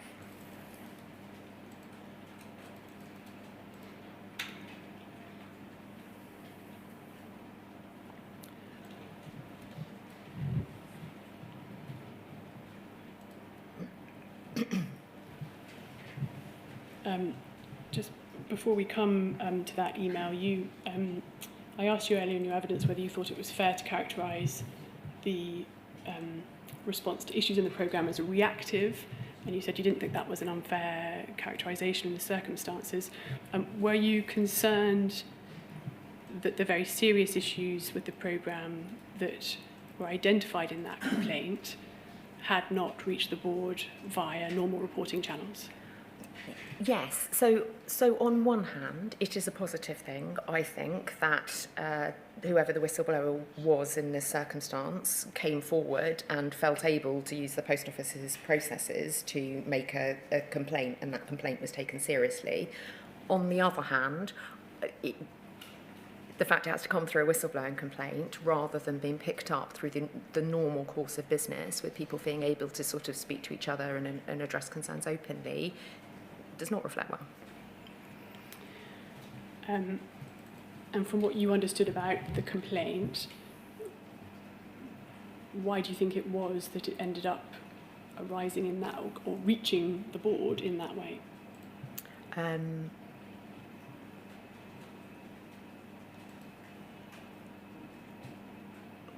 don't know, I'm afraid. If we could look please at your email, so this is to Mr. Bickerton and Mr. Creswell in the department. You say you're right to make them aware of a short notice board meeting that was held earlier that morning following an extensive complaint made under the whistleblowing process. So this would be, I think you said earlier in your evidence, this would be a good example of you exercising your judgment to draw to the attention of the department what is on the face of it an operational matter but one which you think is sufficiently serious to draw to their attention. Yes. On this occasion, because it related to a programme which affected the future viability of the network? A number of reasons.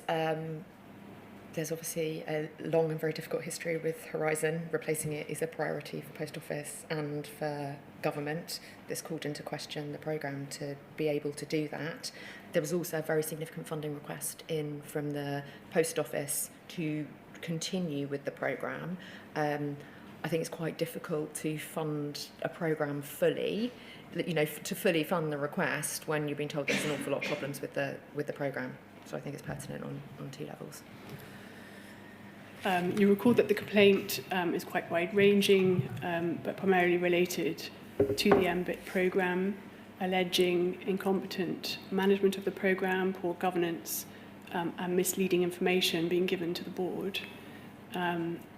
You point out it also made a wide range of conduct and behaviour allegations against senior members of staff. And you go on to say that the CEO of the Post Office has outlined a number of changes that he's proposing to make to the MBIT programme, the first of which is the commissioning of a review by KPMG and Accenture. Just pausing there, were you aware of concerns about the role of Accenture? It's a very good question. I was not as aware as I would have liked to have been in hindsight about the role of Accenture. So Accenture were involved in the programme. They were providing contractors into the programme. My understanding at the point at which this is commissioned is that those contractors were quite junior people, and there's some people, but it's not a big deal.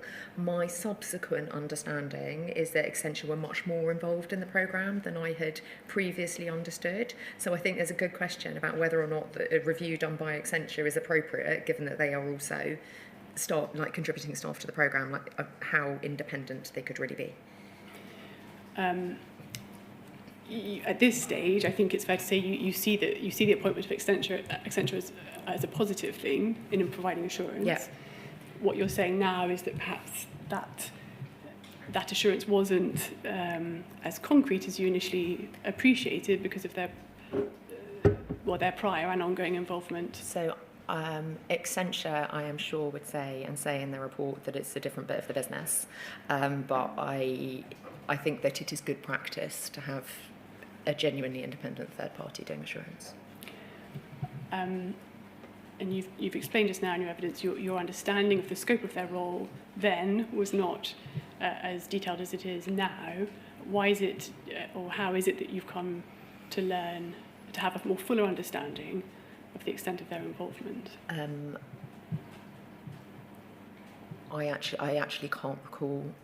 It must have been through discussion with somebody who was in the company who was, told me. I can't remember. Do you consider that there was a failure of reporting to you in relation to Accenture and the role that they were being asked to perform? I think the role of Accenture was probably underplayed when it was described to the board.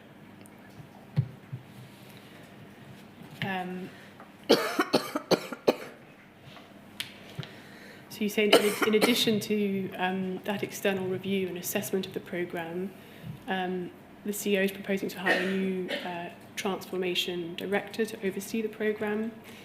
And of course you refer to the introduction of a new board committee, a request that you say we, UKGI, made of the company.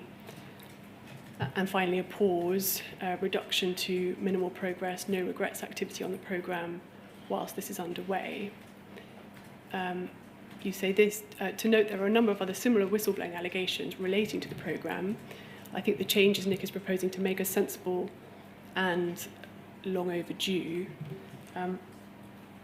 Bearing in mind that you were obviously first aware of issues in relation to the programme in early March, albeit you said at that stage your understanding of them, I think, was quite limited.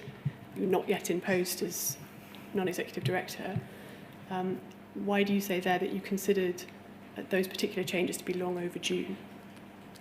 So this is particularly on the hiring of a new transformation director. So when I started on the board, or when I was first an observer on the board, Post Office was running the programme to replace Horizon and introduce new branch technology as two separate parts. So they were treating the build of the new operating system for postmasters as distinct from the rollout of that technology into branches. And to my mind, it was quite a strange thing to do, to treat them as different things. And the MBIT programme, my understanding is, it was quite isolated from the rest of the business, and it wasn't being kind of well integrated and treating this as an opportunity to sort of transform the business, make it easier to put products onto the system, and set the Post Office up for future success. It was being treated as a sort of IT project. My understanding is that the hiring of the transformation director would sort of bring that together. So, yes, I do think it was a thing that I'm surprised it was run like that in the first place. Now, in relation to that new board committee, which became the investment committee, it held its inaugural meeting in or around late October of 2023. Is that correct? I don't recall if that is what you say. I'm slightly surprised it's not till October, but that may be the case. Well, there's a reference in Post Office Board minutes to its inaugural meeting, which appears to date it to October, but we can look into that. You say in relation to the work of that committee, you're conscious and you acknowledge frustrations being expressed by members of the committee about the level of assurance that the shareholder, or that you as shareholder representative, are seeking on behalf of the shareholder in relation to that particular programme. Is that correct? Sort of. It is not me seeking the assurance, it is the shareholder seeking the assurance. I am relaying what the shareholder is going to require, which is a bit different, right? I'm not inventing the level of insurance that they need themselves. This is what the shareholder is going to require because of the level of public funds that are being spent. And is it purely level of public funds, or is there wider concerns about the role of this new platform in replacing Horizon? So I don't think there's concerns about the role of the new platform. The idea is that the new branch technology should equip postmasters with the tools to offer customers and communities the best service. I don't think anyone disputed that at all. Government-funded projects, when they reach a certain level of funding required or are particularly contentious or novel, have to go through a thing called the government's major projects process, and that is true across the whole public sector, and the scale of this programme meant that it was going to have to go through that process. And so that is not just a sort of, are you spending the money well? Is the programme going to do what it says it's going to do? Is it going to work as well? Yeah. Is it going to deliver on... Yeah, on the objective, yeah. On the objective. We saw in that board meeting in March, where issues were first raised in your presence about concerns in relation to the programme, that the level of assurance being sought was said to be something that was placing a particularly onerous financial burden on the Post Office. Mm-hmm. Do you have concerns about whether or not the mistakes that were made in the past in relation to Horizon have been or are being repeated in relation to the Post Office's handling of this particular programme? So I think there's sort of two answers to that. Firstly, everybody in Post Office is acutely aware of the history of Horizon and is determined to undertake all the assurance necessary in order to ensure that the system is robust. Right, the people developing it are absolutely adamant that it needs to work and not suffer from the bugs and defects that have previously been present in Horizon. So I think everybody is sort of on board with that. In terms of the sort of wider assurance,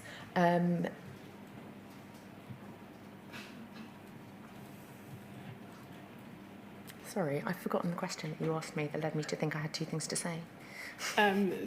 Well, broadly speaking, the question was whether you had concerns, bearing in mind what was said about the onerousness of the assurance being sought, as to the Post Office's attitude to this particular programme and whether it was repeating the mistakes of the past. So I don't think they were concerned or expressing concerns about assurance to make sure the system worked. I think everybody wanted assurance to make sure that the system worked. I think they were expressing concerns about what they saw to be additional government processes. So, for example, enrolling onto the government major projects programme thing, and the interventions of a thing called the Infrastructure Projects Authority, which is a bit of Cabinet Office that kind of gets involved when there are big projects. I think they saw that aspect of it as intrusive into Post Office's plans. My personal view is that that has been shown to have added quite a lot of value, because not only is it a right thing to do where taxpayers' money is being spent, but it has been demonstrated to add quite a lot of value as the new management team are rethinking the approach to the MBIT replacement, and I'm not sure that the plan that is under discussion here is going to be taken forward in its current form. Forgive me, can you just repeat that? You're not sure that the plan... So I think the current CEO, acting CEO of Post Office has sent a message to all Post Office staff to say that they are reviewing the current approach to MBIT, that the objective of providing postmasters with tools to offer customers and communities the best service remains the same, but they are reassessing the way in which they are going to deliver that objective.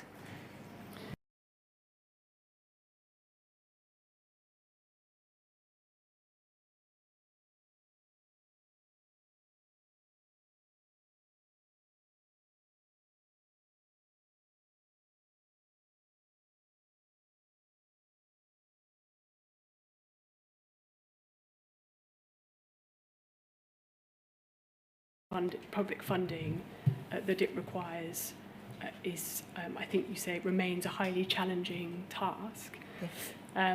Can you just explain what you mean by the government's requirements for the level of public funding that it requires? So Post Office, as I sort of mentioned earlier, is not cash generative, right? It loses money every year and is a going concern because the government provides annual support. Post Office does not have its own funds available to pay for the replacement of the in-branch technology. It is going to be wholly funded by the taxpayer. That funding is at a level at which it is well past the department's delegated authority. It's going to Treasury for approval, and Treasury take a view on the amount of money that they spend on programmes, and that is related to how much money the programme requires to deliver, but there are, in all cases, cheaper, more expensive ways of meeting objectives. And what do you consider the relationship to be between ensuring that the replacement for Horizon is reliable and that the funding requirements of the government are met? So absolutely nobody is making a trade-off about cost and reliability on the system. To be completely clear, there are lots of decisions about whether you employ Post Office staff in-house to do it, whether you have contractors who are on day rates to do it. There is probably a bit of a trade-off between speed and time as well. Delivering something faster often costs more money than delivering something at a slower pace. So nobody is questioning the fact you need a completely reliable system for the Post Office's IT. That is not what the cost control is about at all. Thank you. So that brings me to the end of that particular topic. What I would propose is another short break of 10 minutes. I anticipate I'll be finished with Ms. Gratton shortly after that, and there'll be some questions from court participants to follow. All right. So resuming at 12:10, or? I think that would be fine, so thank you.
Good afternoon, sir. Can you see and hear us? Can, thank you. Thank you. I have two further fairly brief topics to cover, please. The first relating to the dismissal of Mr. Staunton, former chair of the Post Office. That's a topic which has been covered at some length already in this inquiry, but one in which you had some direct personal involvement, and therefore I'd like to briefly touch upon it with you now. I think it's fair to say that you had a number of concerns about the conduct of the former chair of the Post Office. Those related first to his attitude to whistleblowing complaints that were made against other staff at the Post Office, and you cite the example of the whistleblowing complaint concerning MBITS, which we discussed a short time ago, and whether that was taken sufficiently seriously at the time by the chair. Secondly, you describe having concerns about a whistleblowing complaint which included allegations of the use of racist and misogynistic language by the chair himself. Is that correct? Yes, that is correct. Sorry, I'm conscious you're nodding. Sorry, It's purely yes. for the transcript. Thank you. You say in your statement that you had personally experienced dismissive conduct from the chair. Is that correct? Yes, that is correct. That complaint, of course, was subject of an independent investigation, which concluded after the chair's dismissal. And I think the third area of concern related to the procedure for the appointment of a new senior independent director. Is that right? Yes. And particularly around irregularities in the procedure that was undertaken in relation to that appointment. Yes. What I want to ask you is whether your concerns about that appointment process were ones of form or of substance, or indeed of both.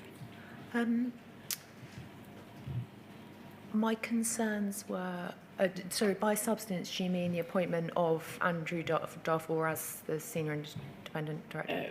Forgive me, but I should have explained, perhaps not in relation to him personally, but it's right, is it not? You'd earlier expressed a preference for a female board member to be appointed, and one in particular with Whitehall experience. Is that correct? So there's two things there. My preference as a non-exec director was that the board should be more representative of the community that the Post Office serves. So it currently has 2 female board members, of which I am one. So as a NED of the Post Office, yes, I thought we should have a more diverse board. But the second part of that, of having a non-executive director, in this case the SID, who had public sector experience, was a view from the shareholder, which I shared, rather than just my personal view. And which you communicated to the board? Yes, and to Mr. Staunton. So my question was then, was your concern about the approach that Mr. Staunton had taken to the appointment of Mr. Darfur, one purely of form, that is to say, the procedure that was adopted, or one of substance? It was about the procedure. I think that there could have been a sort of open discussion about the substance of it. As it was, there wasn't. You say in your statement that you considered that the chair's behaviour had, by late December and early January, become increasingly erratic and concerning to you? I think what I say in my statement is that it was described like that by members of the executive team, I think. I think we can have a look, but I think you say that was a concern that was shared. Yes, sorry, yes, it wasn't just my view, I think, is the... Yeah, it was a concern that was shared by by your colleagues on the board as well, is that correct? That the existing senior independent director and Miss Burton? Yes, it was, yeah. Those concerns culminated in a meeting between Mr. Tiswell, the SID, and Mr. Creswell, is that correct? It was a phone call, but yeah. forgive me, Yeah. a discussion Yes, yeah. about his concerns, and in a submission jointly authored by you and Mr. Creswell to the Secretary of State, in which you recommended that she exercise her powers to dismiss the chair. Is that right? Yes, that he was removed from the board, yeah. Beyond that short summary, is there anything further you wish to say on the topic of the chair's dismissal? No, I think that is an accurate reflection of what happened. Thank you. The final topic then, please, concerns the recent survey commissioned by the inquiry and undertaken by YouGov of current serving postmasters and the high levels of dissatisfaction expressed in that survey by the postmasters on a variety of issues, including the operation of Horizon and the recovery of shortfalls. The inquiry has heard evidence that this is a matter that has been discussed at board level, most recently on the 24th of September of this year. Is that correct?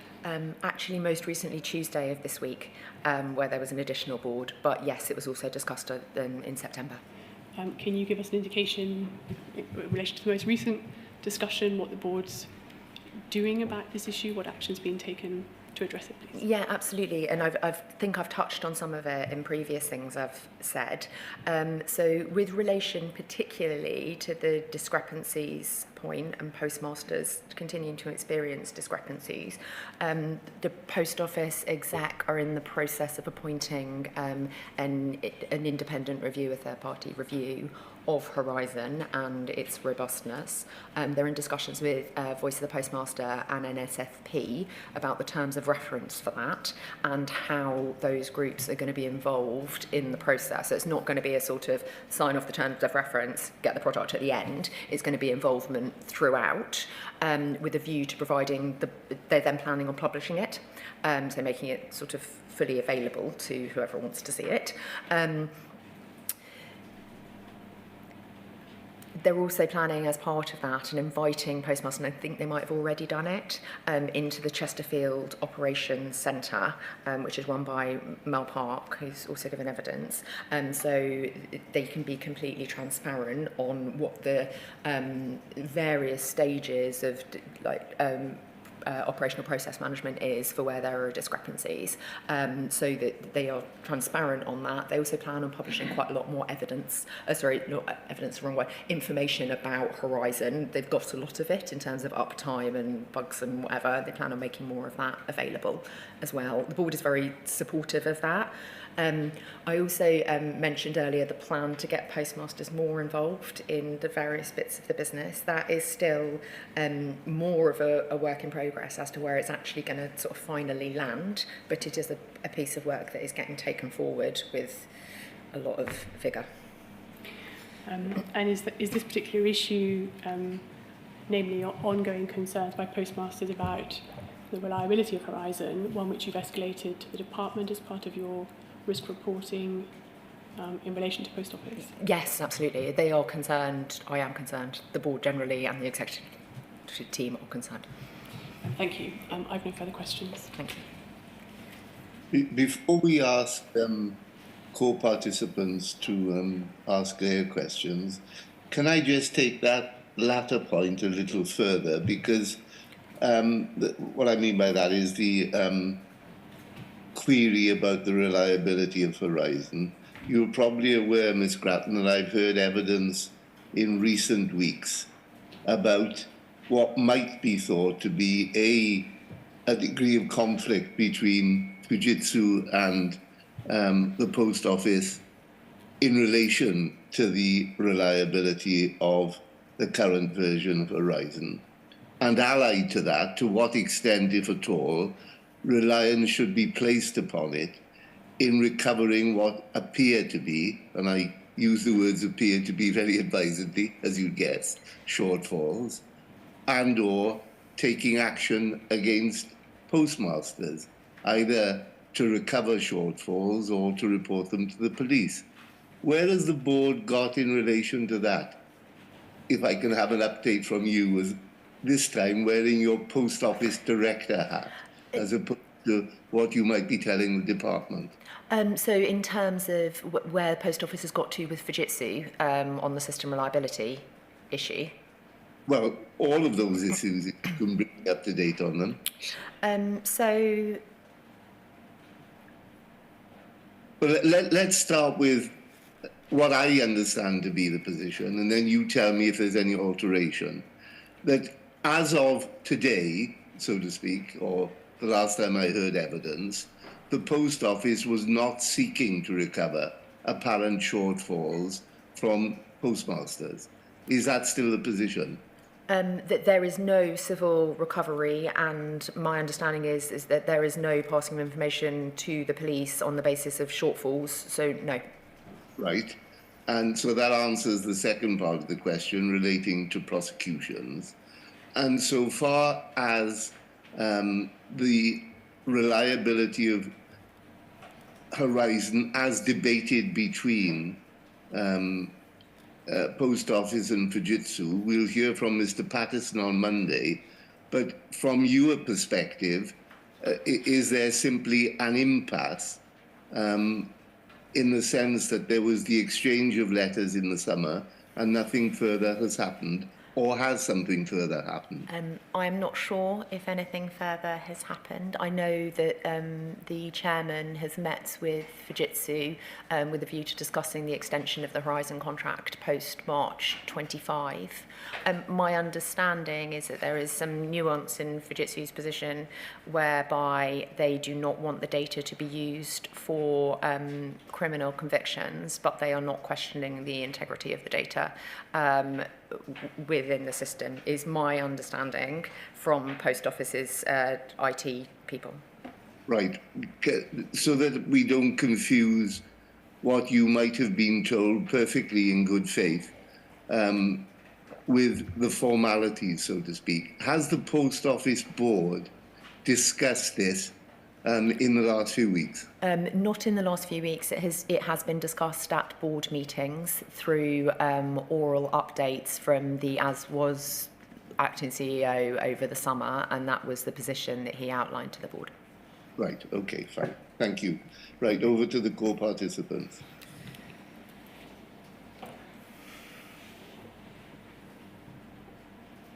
Hello, I'm waiting for my microphone to come on.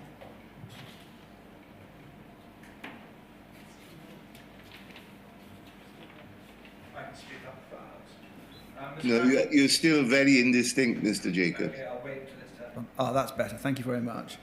I should have known that I have to press a button, but sorry about that. Ms. Gratton, I'll start again. I represent a large number of sub-postmasters and assistants who were affected by the Horizon scandal. And I want to ask you about the hard powers of ministerial intervention that you detail in your statement. So can we just turn to paragraph 27 of your statement, and that's WIT N113 10100, and it's page 12 of 103.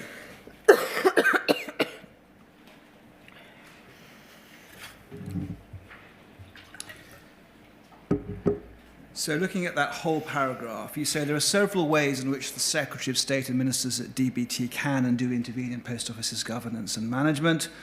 And most directly, the Secretary of State has the power under the Articles of Association to dismiss the chair of the Post Office Board and the Post Office directors, including executive directors, and then you cite the relevant part of the Articles of Association. Now, that is what I think witnesses have called the nuclear option. That was in place during the course of the events that the inquiry is considering. Is that right? I actually don't know the answer to that. No, you weren't there at the time, of course. Take it from me then, there's been evidence to say that that was right. So moving on to what you also say, if we could look at the 7th or 8th line down where it says the revised Articles of Association also allow the Secretary of State to give directions to Pol. Can you see that there? Yeah. Which requires Pol to take all steps within its power to do what those directions require to be done. and that is Article 7F of the revised Articles of Association. Now, I'm going to ask you a question that you may or may not be able to answer, because I know that you have been with UKGI since 2021, but were involved with the Post Office since, I think, May 2022? So I've been involved with the Post Office probably since February 23. 23, sorry. When my predecessor, it was announced my predecessor was stepping down, so I had a handover period. Yes, and the revised articles were amended on the 14th of December 2022, so a few months before you came to Post Office. But did you know when you joined, were you told what the provenance of these articles is? Was this inserted as a result of the scandals, as a result of the Fraser judgments or the decision of the Court of Appeal in Hamilton and others? I'm afraid I don't know. You don't know. Okay, well, I'll move on. You say in your statement that, to your knowledge, this power to give directions hasn't been exercised. And we can take that down now from the screen. Thank you.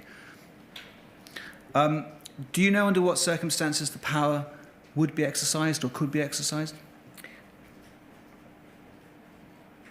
On one level, that is a decision for ministers, and they could choose to exercise it when they wish. They are the shareholder. In practice, I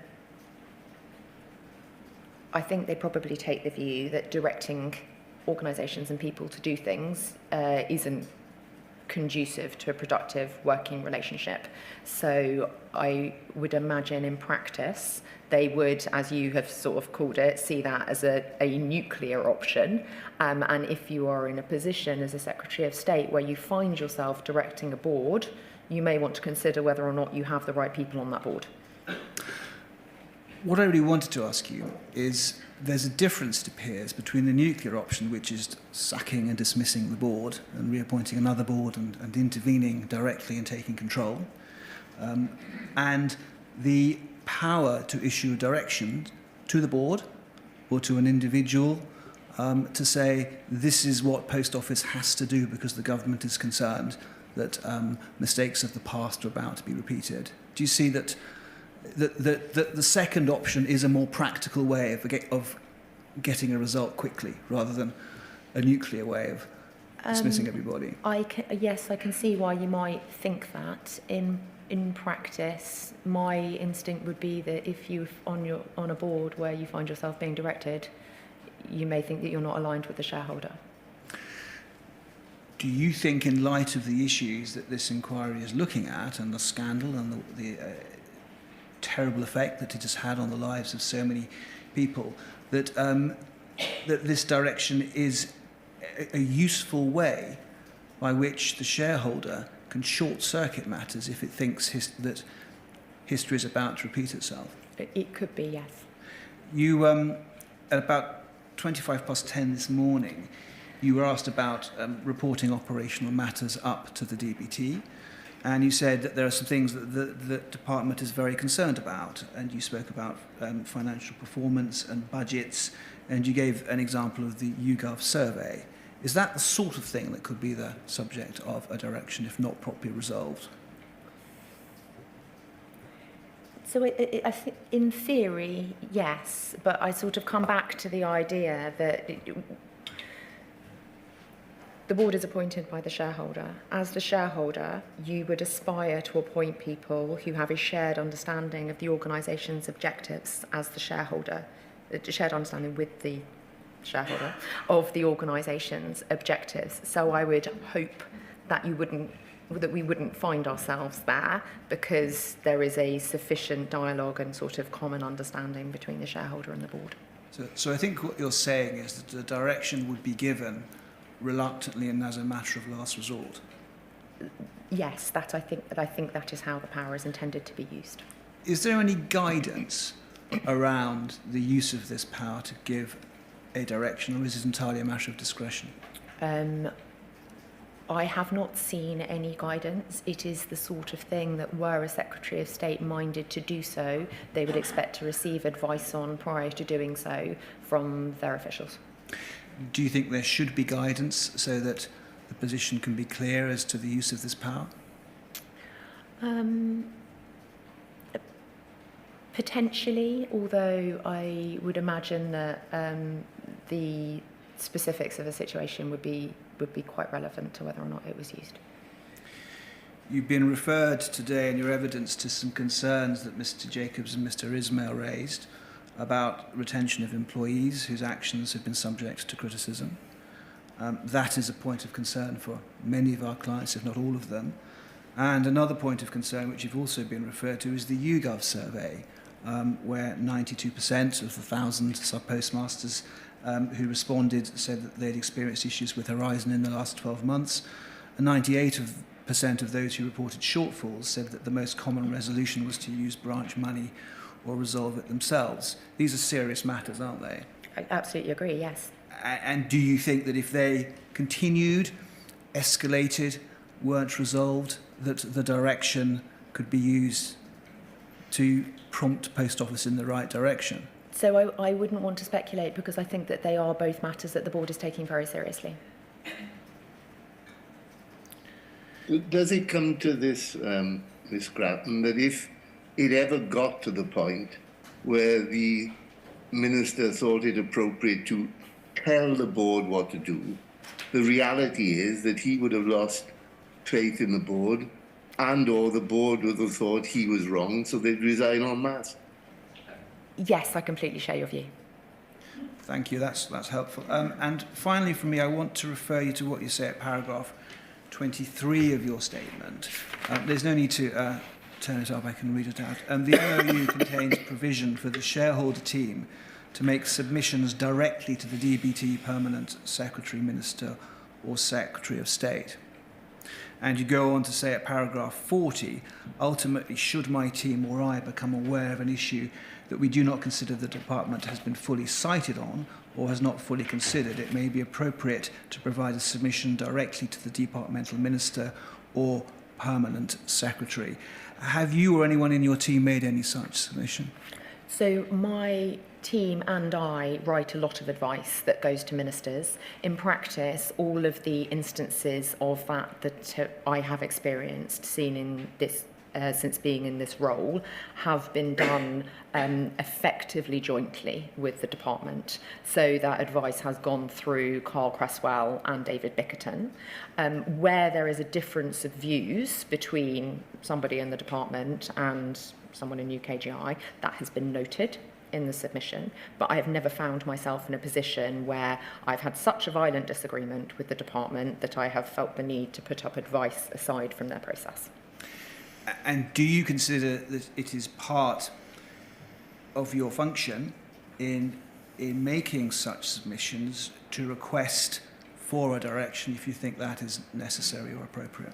I think in theory it could be, but again, it's not a situation in which I have found myself. Also, with the specific relation to my role, I am not there to direct the board, right? So when I am in a board meeting, I am a non-executive director. I am not a decision maker on behalf of the shareholder. So I am reflecting the shareholder's view, and then the board is taking a decision, and then if the shareholder approval is required, the decision of the board goes to the shareholder for approval. But you do feedback concerns, don't you? Yes. Thank you. I don't have any further questions for you. Thank you. Mr. Jacobs.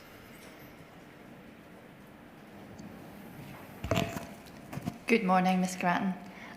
You'll be glad to hear we've only got two topics we'd like to cover, and both of them relate to your witness statement.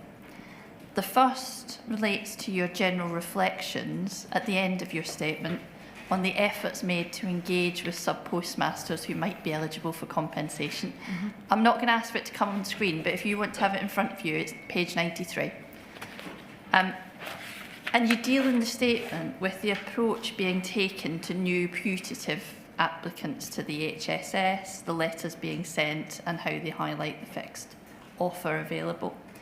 And I'm not going to read directly, but I just want to highlight a couple of paragraphs. If you look at 202 in front of you, you start by looking at the overturned compensation scheme, and you set out how initially there were 3 letters being sent highlighting the right to appeal, the right to compensation, criminal cases review, and so on. And then you say the work's largely been superseded by the implementation of the exoneration policy. And you finalise it by saying the Post Office has also been in contact with Citizens Advice to provide support and information for potential applicants, and has encouraged the few applicants who do not have legal representatives to seek legal advice to expedite their claims. Now, that's the overturned conviction scheme. You go on to the HSS and say, on the HSS, much of the work to identify potential claimants had been done before my appointment at NED, including writing to former and current postmasters who met the eligibility criteria and publishing information on the website. You refer to the huge increases we've heard about following the drama, and you say that the Post Office is planning to write again to potential applicants, setting out details of the 75,000 offer, the appeals process and the end date. And then you go on to say you've been asked about how the communication with applicants is going. You say you're aware that there have been concerns about the offer letters and that previously a complaint had been made to the SRA. You say that the wording in the letter has changed and you're not aware of major issues arising around Post Office's communications with claimants.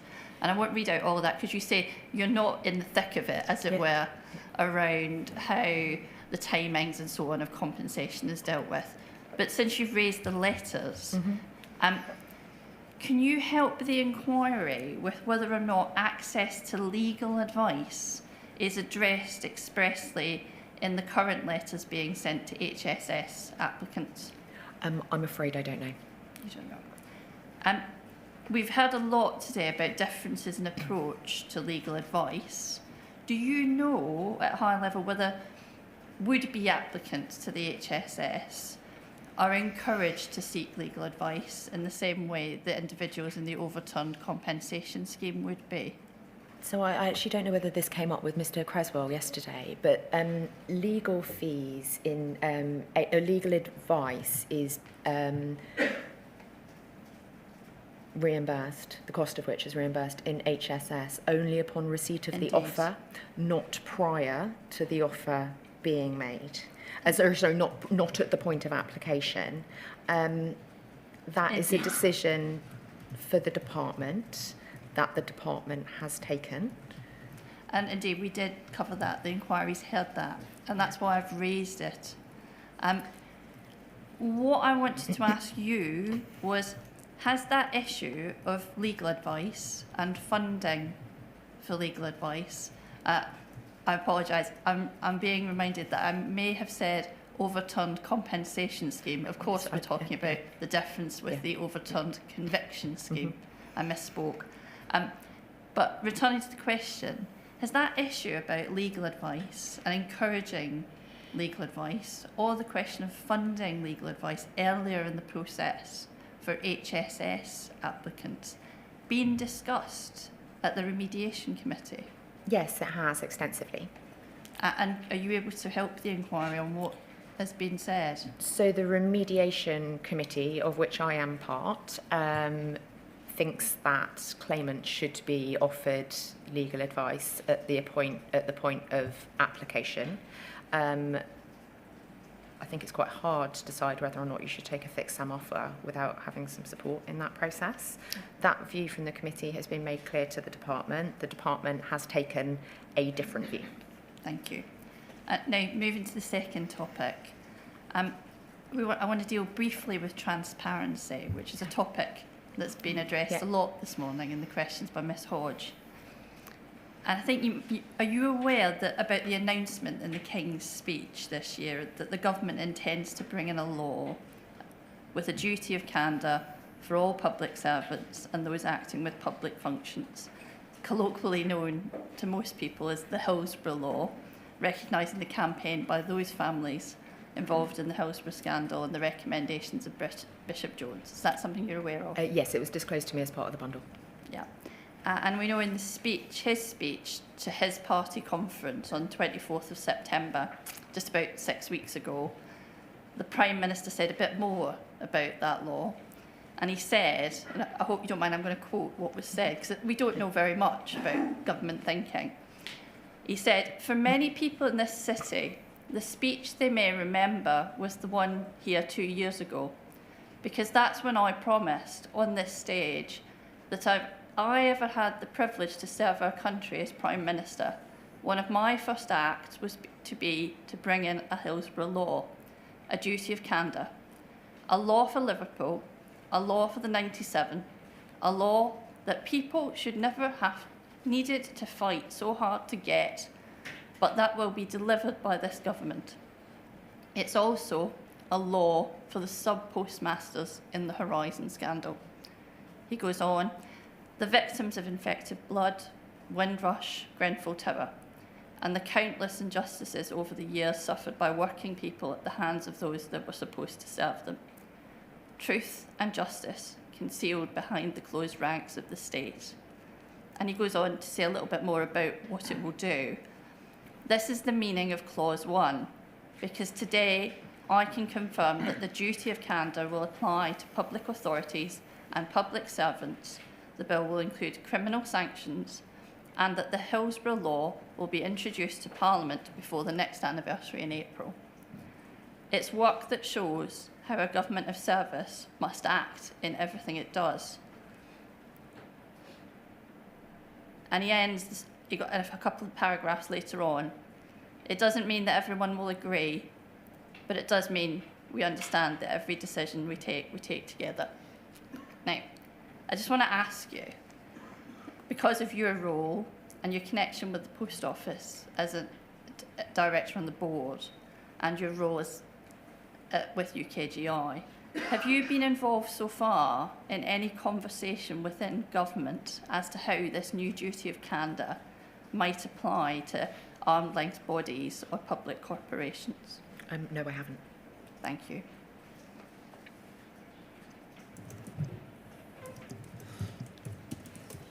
Is that it, Ms. Hodge? So there's some, I think, two questions, or a few questions from Ms. Watt. Right. Good afternoon, Ms. Gratton. Yes, I'm over here. I think I just have to get Mr. Jacobs to move. Thank you. Thank you very much. I ask questions on behalf of the NFSP. I have a couple of topics to follow up on from your evidence this morning as given to Council to the inquiry. Earlier in answering questions from Council to the inquiry about the reference in your witness statement regarding the postmaster NEDs on occasions failing to distinguish between their roles as post office board members and postmasters themselves. So you remember that part. You gave an example of how difficult the postmaster NEDs had found it when the board was dealing with its financial positions, such as the budget discussions, and you said those discussions were tricky because the company is not able to pay postmasters the remuneration they would like to because simply there aren't the funds for it. And you said they found that position difficult to accept. So I wanted to put it to you that from your perspective, it's great to hear from those postmaster NEDs on the board, but the truth is actually they of themselves, as postmaster NEDs, can't change the remuneration to postmasters. They can't increase it simply by virtue of being on the post office board. That's the case, isn't it? Well, I don't think any board director is able to sort of magically generate funds for the post office to have. So to the extent that that is true of all of us, it is also true of the postmaster non-executive directors. However, I don't think that is to say at all that they are not a vital part of the company, because I think they are, and I think their contribution, anyone who, we all bring our own kind of lived experiences to the board. I bring a perspective from the shareholder, they bring a perspective from postmasters. It's very difficult for the board to adequately understand that without their presence on the board. So I think they are integral to the board. So good to hear from them, as I said. I think they have as much say over the company as any other board director does. if we think about the readout that you were taken to, the Bayes document, I'm not going to go back to it, you were already taken to it, and the comment of the Post Office CEO, Mr Reid, making the comment about the Postmaster NED role as to whether they're directors or trade union reps. It kind of goes back to what I've just asked you about, and he said he didn't know where that was going to go. That's the nub of the issue, really, isn't it? UKGI, Government Post Office, they have the Postmaster NEDs. That's an illustration of opening up and apparently engaging with postmasters. But the fact is, because of their two roles, the Postmaster NEDs are inevitably constrained, at least some of the time. The Postmaster NEDs are definitionally not independent non-executive directors. I am not an independent non-executive director. That means that in some situations they will find themselves conflicted in decision making. The number of situations in which that is true is very limited. I happen to think, I think we have a difference of opinion of this, I happen to think postmasters are a vital part of the Post Office Board, and it's not appropriate to put them on a sort of separate board over there where the decision making isn't.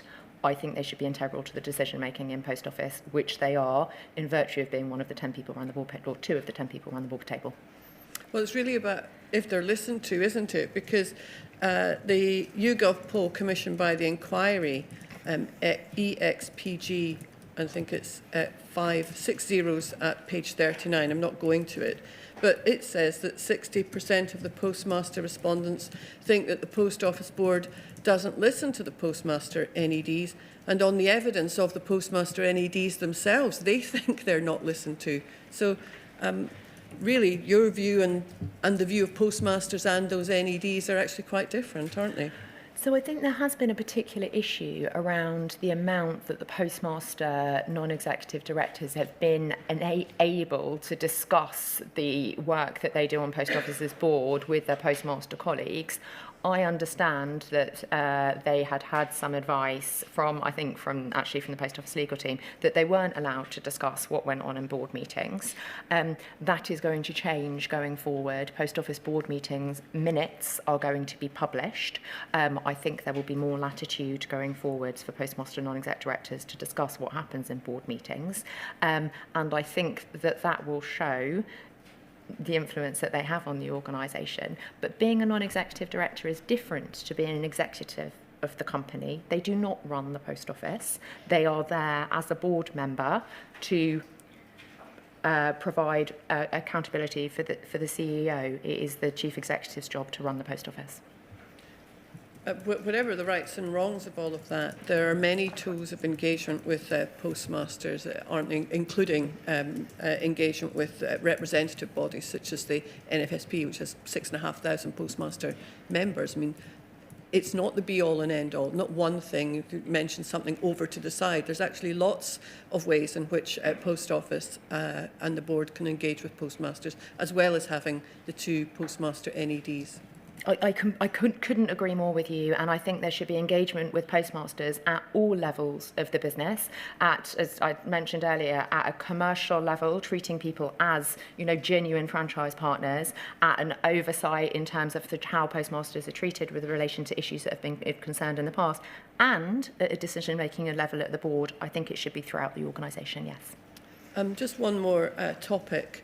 I think it's fair to say, you can correct me if I'm wrong, that you and UKGI, so when I say you, not you personally, as you've often said, in your role as the shareholder NED representing UKGI, consider that the role of the shareholder NED is the one that actually helps to give the oversight of the Post Office Board. Is that how you see that role, as well as being on the board? The role of the UKGI shareholder, that the NED has some oversight of what's happening? I don't think that's the term that I've used, no. I think that I am there as one of 10-ish board members. As a non-executive, I am there to help the company understand the views of the shareholder and to provide the shareholder with insight from the company. I don't think I have a particular oversight role as distinct from any other board member. Thank you. In your earlier answer to Council to the Inquiry, you effectively dismissed the need for an oversight committee of the type proposed by the NFSP. I just want to ask you some things about that. That proposal arises out of the failures and culture that led to the Horizon scandal. Also the government, culture and governance not having changed sufficiently since Lord Justice Fraser's judgment. And now we have the Grant Thornton report, which shows an almost total failure to get to grips with the issues he outlined.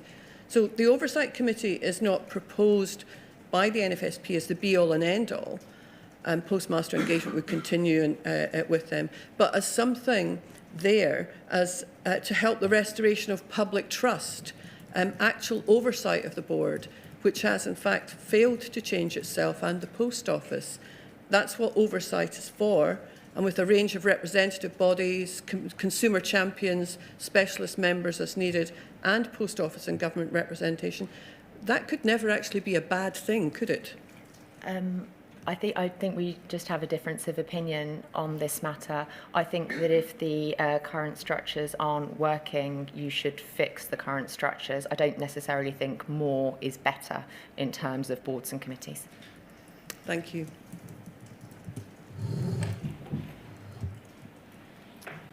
So I think that concludes the evidence of Ms Gratton. Well, I'm very grateful to you, Ms Gratton, for making a long and detailed witness statement and for answering everyone's questions here this morning and into this afternoon. Thank you very much. Thank you. So we'll adjourn for lunch, I take it, Ms Hodge. So yes, should we resume at 2 o'clock? Yeah, by all means, fine.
Are you ready, Miss Price?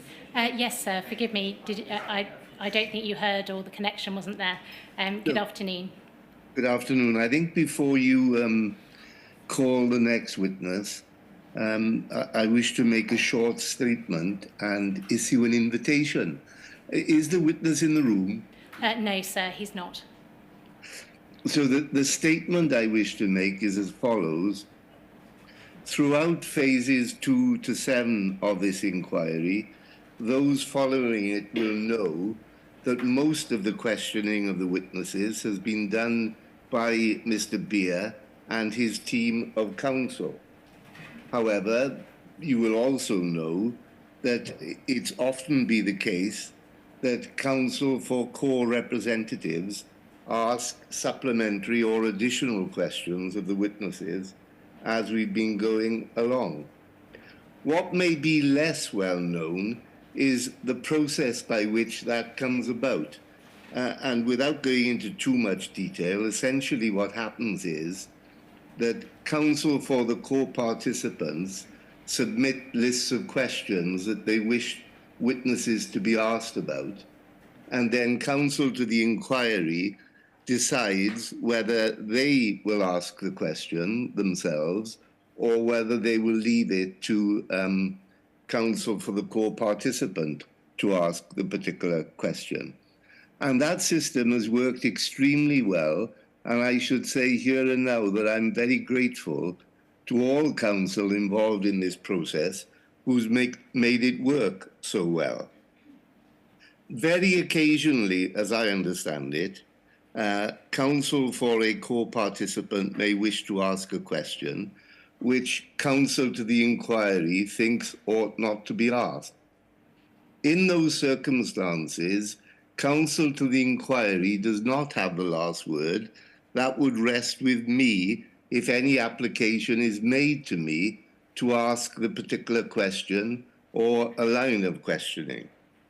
To date, I've never been asked to exercise my power to determine whether or not a question should be asked. And that's pretty remarkable given that we're, almost 3 years into this process.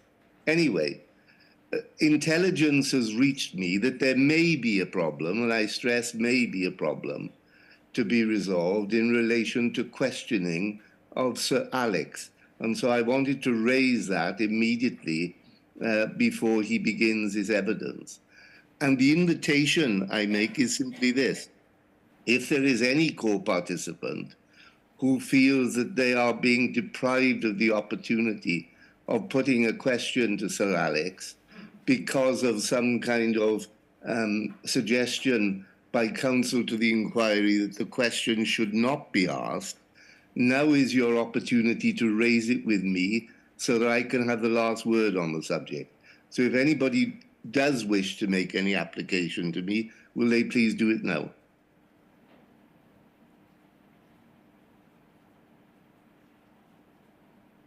Any takers, Ms. Price? It doesn't appear so, sir. Fine. Then let's have Sir Alex into the room, please. Thank you.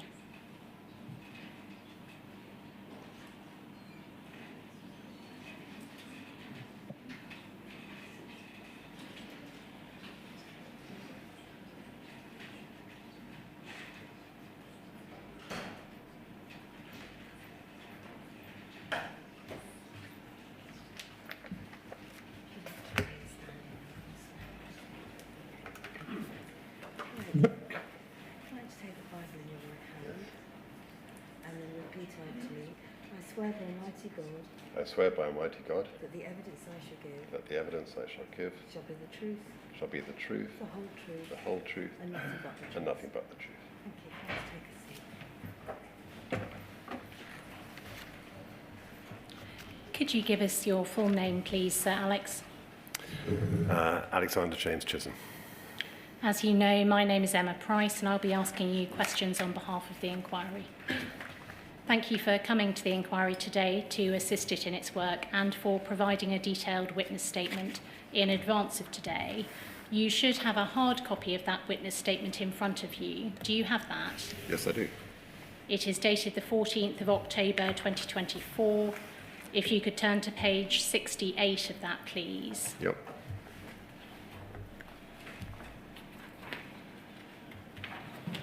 Do you have a copy with a visible signature? I do. And is that your signature? It is. I understand there's one minor correction you'd like to make to the statement. Yes, thank you very much. Would you like to tell us what that is? It is a point of detail. Paragraph 23, and I'm talking there about the funding given to Post Office Limited by the department in my time. And in the fourth sentence there, we talk about the subsidy over 3 years and then the investment. And it says the investment was 168 million in 2018-19, with the remainder of the 210 million funding earmarked for the next 2 years, and it should be the next year, just 1 year, not 2. Are there any further corrections to be made? No. With that correction made, are the contents of the statement true to the best of your knowledge and belief? Yes. For the purposes of the transcript, the reference for Sir Alex's statement is WITN 001-80100. Sir Alex, your witness statement is now in evidence and it will be published on the inquiry's website in due course. I will not therefore be asking you about every aspect of your statement, just certain matters within it. I'd like to start, please, with your background and the roles that you have held, which are of relevance to matters being looked at by the inquiry. After you graduated from Oxford with a degree in history and completed a Masters of Business Administration, you began your career as a civil servant in 1990, is that right? Yes. You worked in various roles at the Department of Trade and Industry and the Office of Fair Trading until 1996.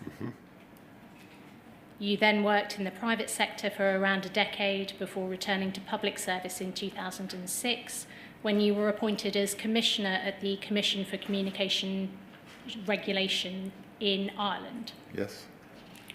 In 2013, you were appointed as Chief Executive of the newly formed Competition and Markets Authority and held that position until 2016. Yes. You then served for a short period in the Department of Energy and Climate Change as Permanent Secretary. Yes. Then, following the merger of the DECC with the Department for Business, Innovations and Science to create the Department for Business, Energy and Industrial Strategy, you became Permanent Secretary of BEIS on the 5th of September 2016. Yes. You remained in that role at BEIS until the 13th of April 2020. Yes. You were then appointed as Chief Operating Officer for the Civil Service, Yes. and in parallel Permanent Secretary for the Cabinet Office, roles you held until April of this year, is that right? Correct. And you are now Chairman of EDF Energy. Yes. Coming to your responsibilities as Permanent Secretary of BEIS, please. As Permanent Secretary, you were the senior civil servant with lead responsibility for the management and oversight of the department and its resources. Correct. You were the principal accounting officer, the senior advisor to ministers, and a public representative of the department. Is that right? Yes. You also chaired the department's executive committee and represented the department before the Public Accounts Committee. Yes. You set out the many and varied matters which were occupying the department in 2016 and the years which followed at paragraphs 11 and 12 of your statement. Yes. You also explain in your statement that the department at that time sponsored over 40 arm's-length bodies or partner organisations, as they were known within BEIS. Is that right? Yep. You deal at paragraph 15 of your statement with your particular responsibilities as the department's principal accounting officer. Could we have that on screen, please? It's page 4 of WITN 001-80100. And here you explain that as principal accounting officer, you were accountable to Parliament for departmental expenditure. This covered funds directly spent by the department, for example, the funds required to employ the approximately 4,000 staff who worked at BEIS, It also covered funds spent by over 40 arm's-length bodies and capital programmes. And then you give an example for 2018 to 2019 of the expenditure of the core department and agencies being £13.6 billion. You describe Post Office as one of those arm's-length bodies or partner organisations in the paragraph below. Was that how the Post Office was categorised, notwithstanding its status as a public corporation? Yes, I think technically, under the scheme of accounts, the Office for National Statistics would classify it as a public non-financial corporation. And that, or often referred to as a public corporation, and that put it at even further arm's length than the arm's length bodies. For practical purposes, we treated them as one of our partner organisations. It is the case, though, that when I talk about 40,000 people working within the departments and its agencies, that doesn't include all the people who worked in the Post Office, which was a separate business, and of course, tens of thousands of further people were working there. Okay, just on that figure, I think it was 4,000 in paragraph 15 that you gave. Is that supposed to be 40,000? No, 4,000 in the core department and a further 40,000 I see. Working for us in the arm's length bodies, but that didn't include several tens of thousands more who would have worked in the sub-postmasters. I see. So, to deal with your accountability for Post Office's funded expenditure, you deal with this at paragraph 45, which is page 12, please.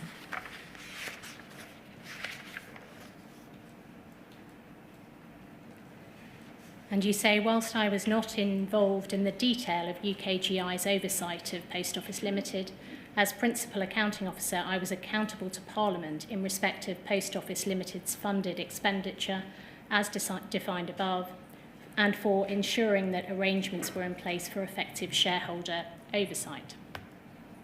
So, to be clear, first of all, about the parameters of this, you say at paragraph 23 of your statement that at the time you were Permanent Secretary, Post Office Limited was mainly self-funded through paid-for services, but in addition it benefited from top-up funding from His Majesty's Treasury.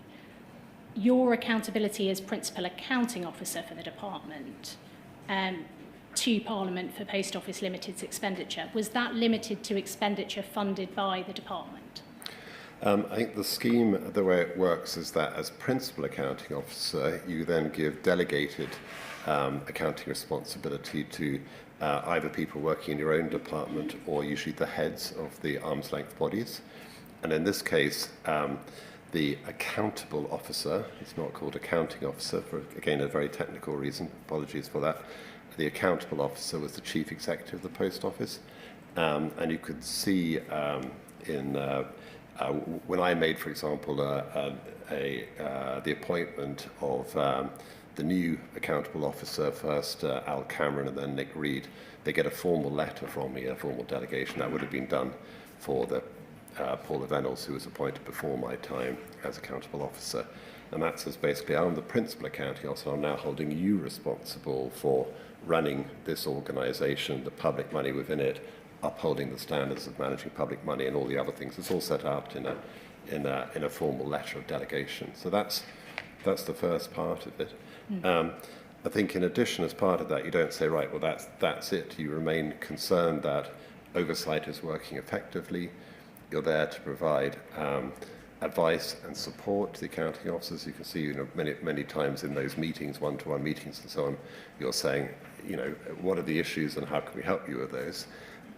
Also, there is, I have to say, a supervisory aspect to it. So you're also making sure that they are doing things correctly. And in my time, I don't know if you're going to come to this, but at one point we found evidence that they were using funds that we had given the Post Office for the purpose of maintaining the network and investing in transformation. They appeared to have been used for a piece of litigation, and we said that was incorrect. Yes, we will come on to that. Yeah, but it's an example of the exercise of that principal accounting officer function. The inquiry has heard evidence from Sir Martin Donnelly that at least at some stage of his tenure from 2010 to July 2016 as Permanent Secretary of the Department for Business, Innovation and Science, for most part of the partner organisations over which BIS had oversight, their accounts were consolidated into the main BIS accounts. This did not apply, he said, to Royal Mail and to the Post Office, given their status as a public corporation.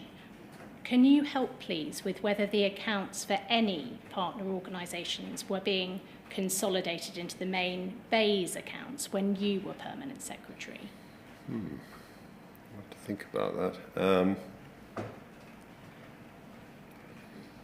I think very likely they would have been for some of the executive agencies, but I'm not absolutely sure of that.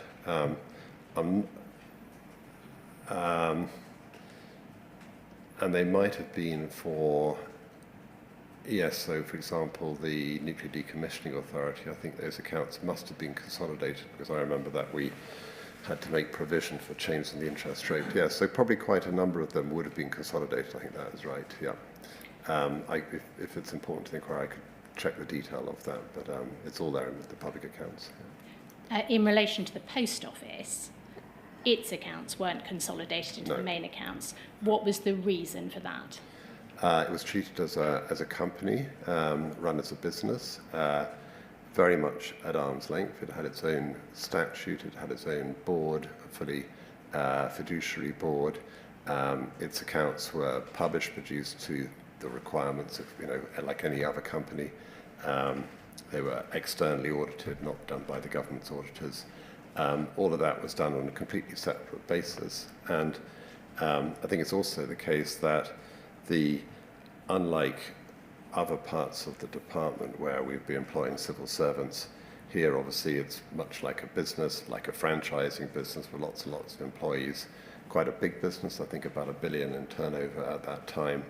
And its accounts would have been more comparable to those of another retailer than to something with a government department. Was there any difference in your principal accounting officer responsibilities as they related to the Post Office when compared to other partner organisations, in particular partner organisations which were not classified as a public non-financial corporation? Yes, I think that those which were closer and more like to us, we probably, if they were consolidating the accounts, we'd have had more control and involvement and also more day-to-day responsibility. I say again that as a public corporation run like a business, it was very much at the outer edge of that arm's length responsibility. And in the delegated authority that we gave them, it was clear that they needed to exercise their own control, internal financial controls, proper audit, proper processes, proper supervision, as you'd expect in any other company or business. To what extent did you get involved in overseeing Post Office's accounting practices? Accounting practices, I would say not at all. I think the only exception I can think to that is we had a funding agreement, it was called, and actually I just drew attention to the funding we gave both the network a subsidy to make sure that there were approximately 11,500 post office outlets, and also we funded some investment they were making to improve their efficiency and transformation. So those were the two pieces of direct BEIS funding came from the Treasury through us to the Post Office, and we were very meticulous in making sure they were spending those in the right way. They had to account for how they were doing it, and that's how we detected that they had used a small part of it incorrectly for litigation, which they then had to repay to us, and were then put on a kind of extra attention of monitoring and reporting every quarter thereafter that they had not repeated that error. We'll come to the correspondence on that very shortly. So, broadly speaking, it was the case instead that you had oversight responsibility for ensuring the proper use by the Post Office of public funds for their designated purposes, as opposed to being more intricately involved in their accounting practices. Yes, I mean, in effect, the responsibility I had as Principal Accounting Officer was then passed on to the Chief Executive of the Post Office, who was the accountable officer. The example that you've referred to of your correspondence with Paula Venables in respect of use of public funds for the litigation, could we have on screen, please, POL 30s24073?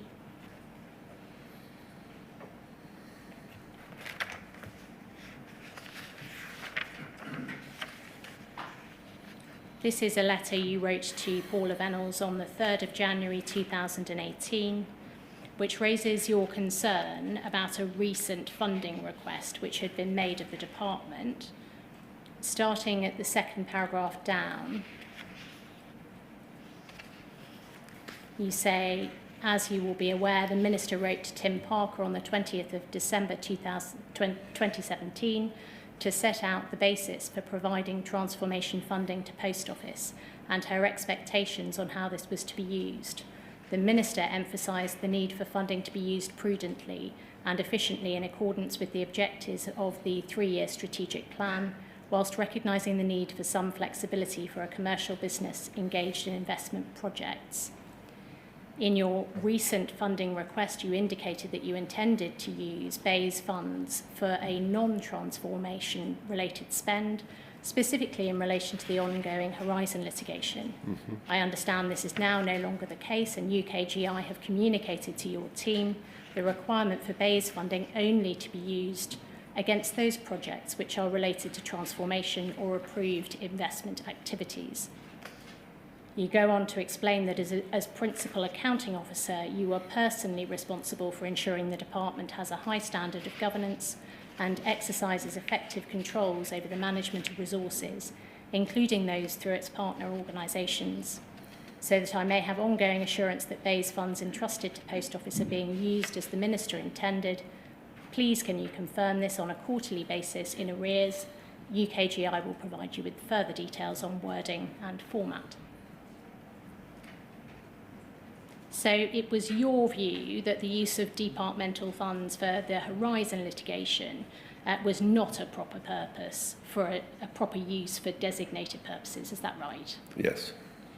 You go so far as to describe it in your statement as a categorical mistake in budgeting and reporting. Paula Venables responded to you by way of a letter dated the 8th of January 2019. Could we have that on screen, please? It's POL 30s24074. She addresses the litigation funding issue starting the 4th paragraph down and says, we operate a single portfolio of large change projects which form the basis of our reporting to the board. As you know, our change funding comes from a combination of Post Office trading profit and government transformation funds. The GLO work draws on shared scarce resources from this change budget. We have been transparent about these costs. I will ensure we make it clear that the source of funds for GLO work is Post Office, not government. When this was brought to our attention in December, we removed the £2.4 million from our quarterly request. We will not include GLO spend in future funding requests and will confirm this quarterly, agreeing the wording with UKGI as requested.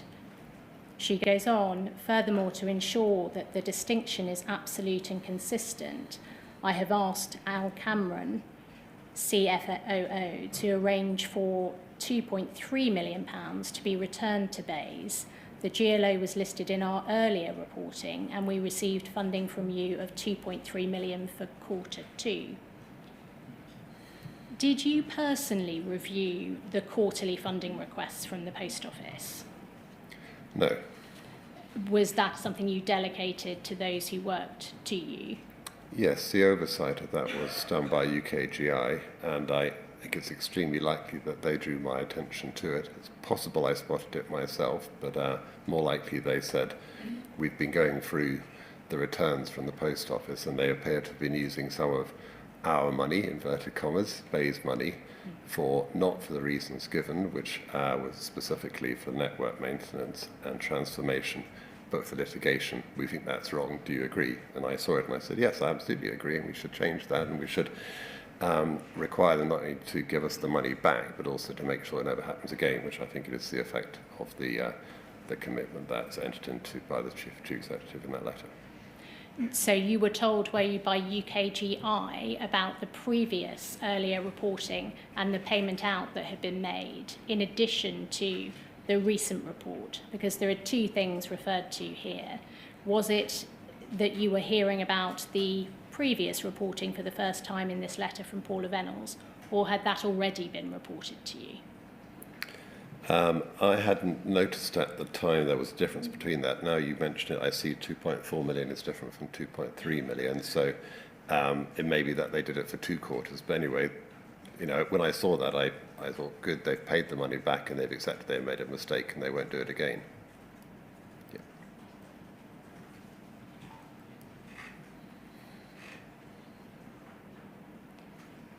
Was the 2.3 million returned by the Post Office to the department as promised? I'm sure it was, yes. Were you reassured by Ms Venables' response to your challenge?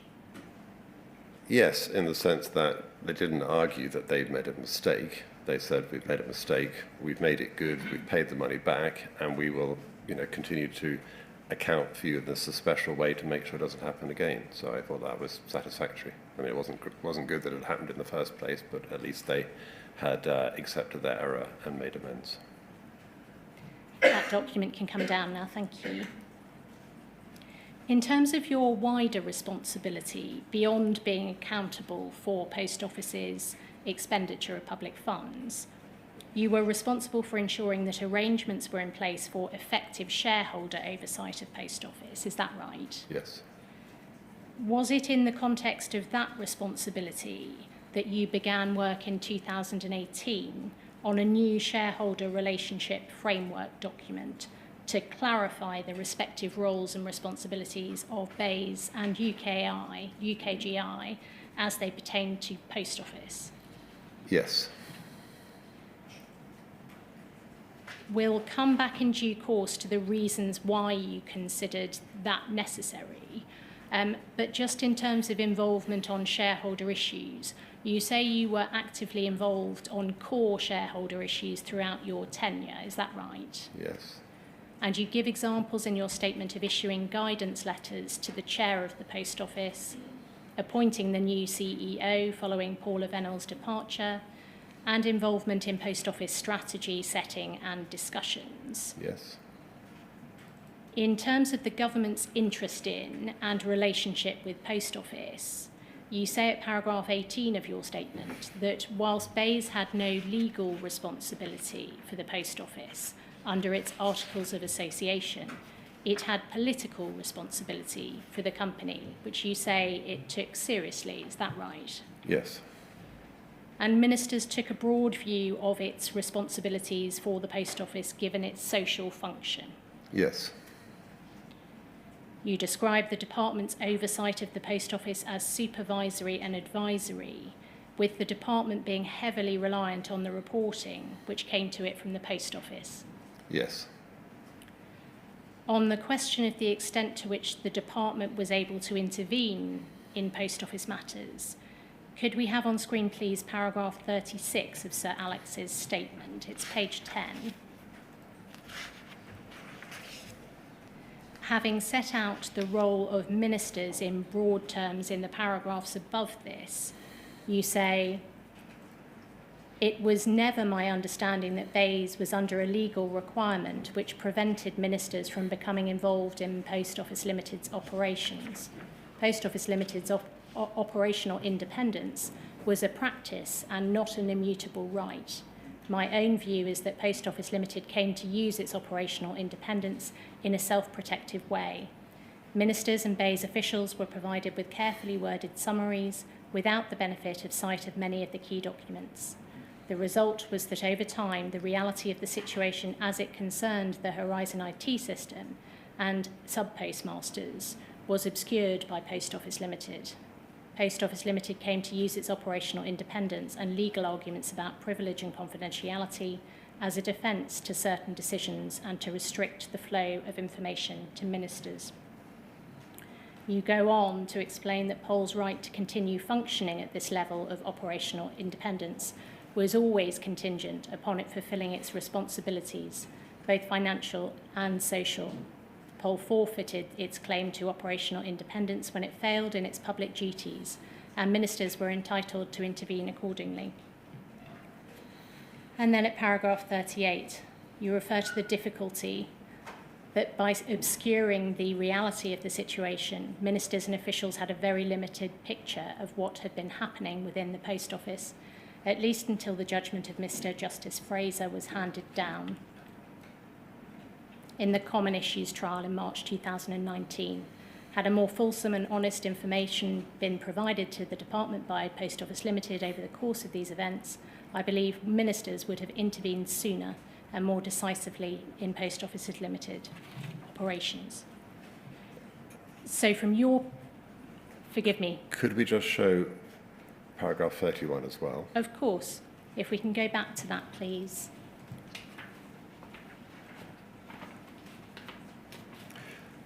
That's page 9. I just wanted to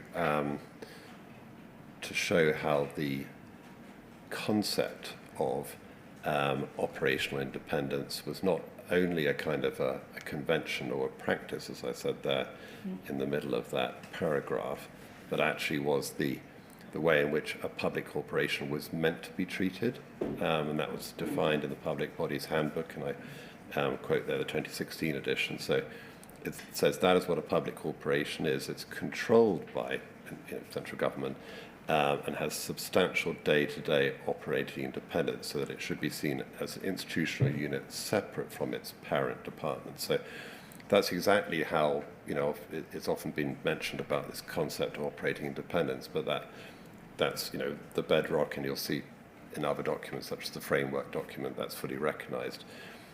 The paragraphs that you've just drawn my attention to, which follow on from that, were saying that that was fine, if you like, when things are going well, but that neither ministers nor myself, the department as a whole, felt that that meant that we should be insulated from what was happening within the organisation, or that it meant it could do what it liked, so to speak. And in some of its operations, clearly it significantly failed, and that meant that ministers and myself had to become increasingly involved, and I think we had every right to do, and there was no legal bar to do so. Thank you.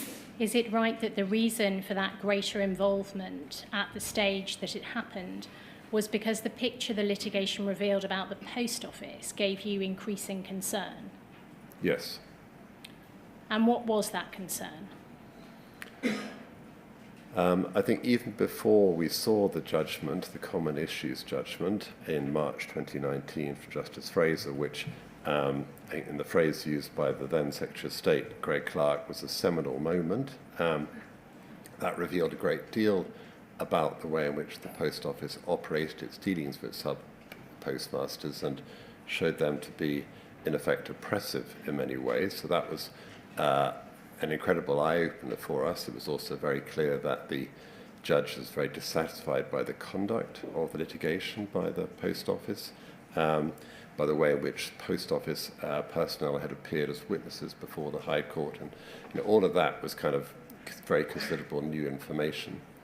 I think even before that time, in the months of preparing for it, we'd been trying to get more information about what they saw to be the legal risks and their contingency plans and the potential implications of this, and we found that was very difficult to do so, and we had a lot of hard-fought negotiations over an information sharing protocol and so on to try and be able to find out what was happening. And then there was I think a kind of a carefully controlled flow of information to the department, which I think if we'd seen more, we would have seen, as I said later on in the statement, we would have seen that actually had no chance at all of success in the litigation, and they should have exited from it even earlier than they did. The other reason you gave in your statement for greater involvement was that the department would need to be directly involved in bringing settlement. Can you just explain, please, why it was that the department needed to be directly involved in bringing settlement? Yes, so I think that, I mean, first of all, the magnitude of the amount of sums, but also the implications of that, accepting wrongful practice effectively and trying to make good, would absolutely be a shareholder matter. I think technically the approval level, which the Post Office Limited under their delegated authority was £50 million, and we anticipated it going beyond that, and indeed it was more than that. There's also a concept under managing public money, which is the main reference point for good accounting practice in government, that anything which is novel, contentious, or repercussive requires Treasury consent explicitly, which we had to obtain for that. So for all of those reasons, it was rightly, both by Post Office Limited and ourselves, seen as being a matter which the department would need to be involved in the decision making. But there was also, and again this comes up in later correspondence, I was very clear in my advice to the Secretary of State also that the department needed to be able to be a neutral party in relation to litigation so we could respond and deal with the fallout and the consequences and remediation. We shouldn't be a party to the litigation, we needed to be above that in order to respond as necessary according to the outcome of the litigation. In terms of your expectations of those working in a public corporation, is it right that you would expect them to act in a manner consistent with the Nolan principles? Yes, indeed, and indeed in the letter of delegation, which again I've referred to the accountable person, it's very clear and it lists all the things that they're required to do by reference to managing public money, and includes, for example, treating your business partners with respect and things like that, acting always with integrity, such matters. So I think there should be no doubt about Post Office Limited as part of the public realm and its public responsibilities. You made your expectation of this clear, it seems, in a meeting you had with Nick Reed on the 30th of September 2019. Mm-hmm. Could we have on screen, please, UKGI 30-18641? And we can see from the middle of page 1 that this is an email readout of your meeting sent on the 2nd of October. And going to page 3, please. Under Bay's expectations and immediate priorities, Alex set out his expectations of Nick as CEO of POL, including the Nolan principles and guidance on managing public money. Recognising Nick's lack of experience in this area, Alex stressed that he should lean on Bay's for this if ever unsure, especially for anything that is novel, contentious or repercussive. You were here setting this out in terms for Nick Reed, but more widely, during your tenure as Permanent Secretary, was it made clear to the Post Office senior executive and the board by the department that the organisation was expected to operate in accordance with the Nolan principles for standards in public life? I can't remember any specific reference to it in documents, so and I haven't seen any in the ones the inquiry has shared to me.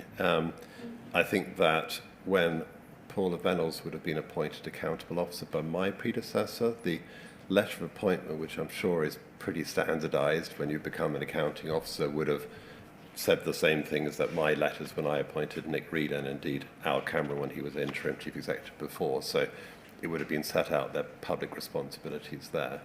I think I was making a particular point of it here with Nick Reed because unlike both of his predecessors who'd been a number of years in the organisation, which was a public corporation, Nick had been working in the private sector beforehand, and I was sort of, I suppose, trying to lead him through it and say it's a bit different, in the public, these are the things that you need to pay particular attention to.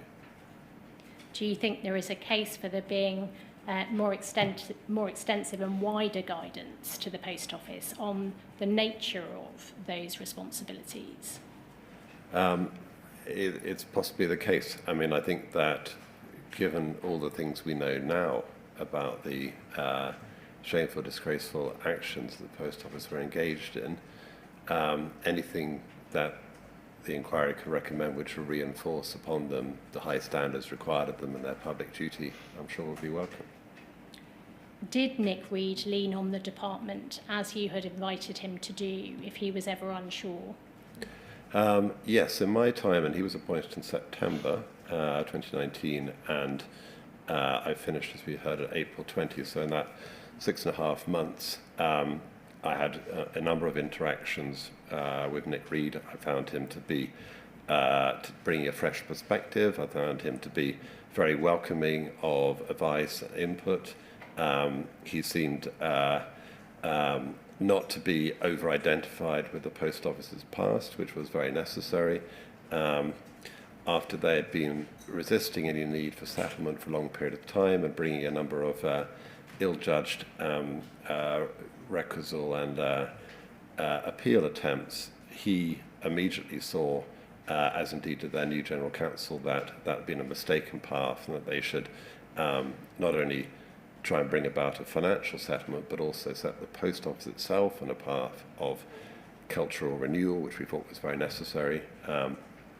He introduced, with my encouragement, but I think on his own initiative as well, a rapid review of their culture. They brought in some external people to try and advise on that, to try and also to get advice on how they could repair the relations with the sub-postmasters. So in all of that, in my experience, Nick Reed behaved like a responsible chief executive, quickly trying to understand the expectations of the so-called parent department, but also the needs of stakeholders, and trying to run the organisation and put it onto a better footing. That document can come down now, thank you. I'd like to ask you, please, about some specific examples of matters which you consider the department should have been made aware of, but was not. You were briefed on the Horizon litigation in May 2018, is that right? Yes. Could we have that May 2018 briefing on screen, please? It's UKGI 408026. And while that's being done, can I just ask, Sir Alex, was that the first time you were given a formal briefing on Horizon, or is this just an example that we're going to look at? Thank you, Sir Wynne. I think that May was the first time I was given a briefing, and the timing of that is probably because that was the after a case management meeting had taken place in relation to the conduct of the so-called common issues litigation. So before that time, it wasn't known what how the whole case would be managed. At that point, I think they had a concept of how it would be managed, the timing, the processes, the issues. I think and I said, that's interesting. This is going to be a big deal. I need to know lots about it. I want a full briefing. This was the initial briefing. I said, that's good, but I need more. And then there was that process of slight negotiation between UKGI's lawyers and Post Office Limited's lawyers about how much information we could be given under what terms, the so-called information sharing protocol. But ultimately, that led up to a very detailed briefing, which we ended up getting in October, we being the minister responsible, Kelly Tolhurst, and myself from the Post Office legal team. Thanks. Sorry, Ms. Price. Not at all, sir. It's right to note that this is a draft of the briefing, so we have the date at the top, XX May 2018. And although we do not appear to have the final draft, you say that the content in the most recent May drafts are familiar to you, is that right? Yes. And you think that you were, in fact, given this briefing in May? I expect so, yeah. Yep. Looking, please, to paragraph 27.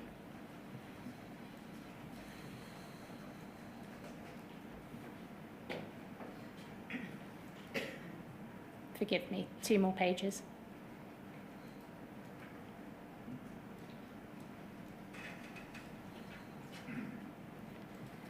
Here we have this. In terms of mitigating against legal and operational risks, Post Office Limited has summarised its past and ongoing measures in paragraphs 21 and 22 above.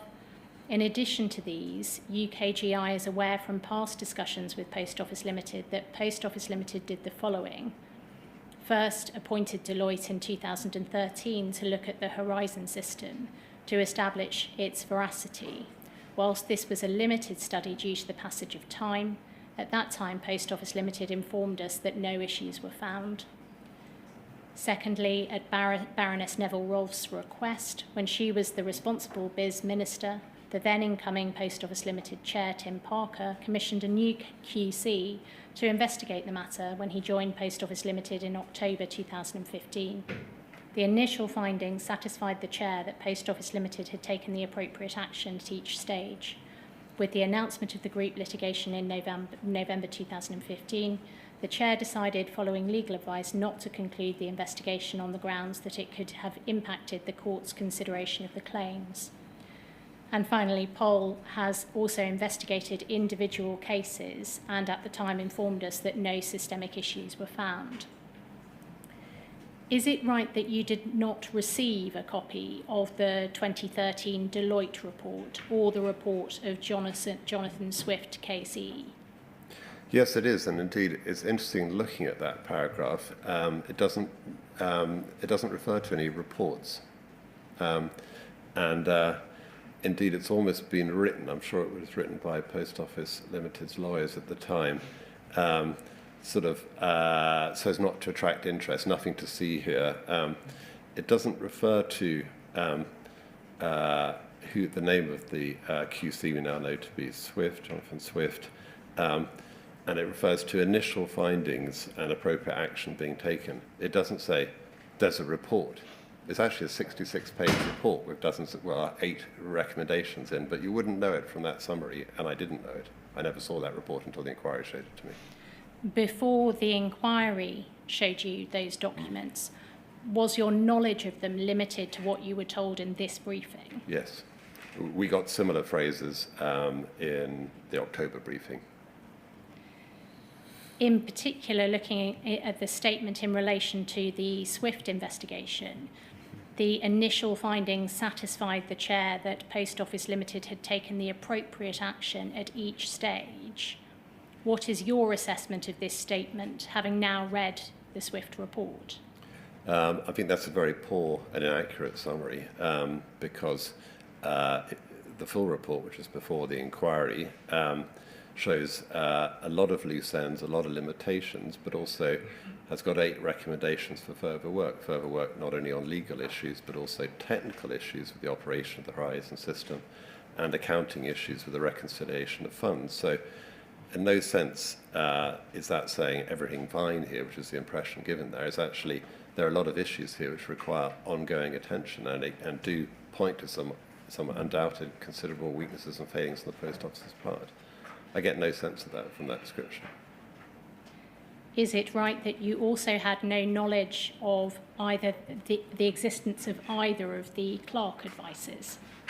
Absolutely not. So you're referring there to advice which, again, the inquiry has shown to me from before the time that I joined the department, as indeed both these documents I joined in 2016. So these earlier points which point to, and I was absolutely amazed and shocked to read those because written by a criminal barrister or solicitor, I think, saying that the Post Office had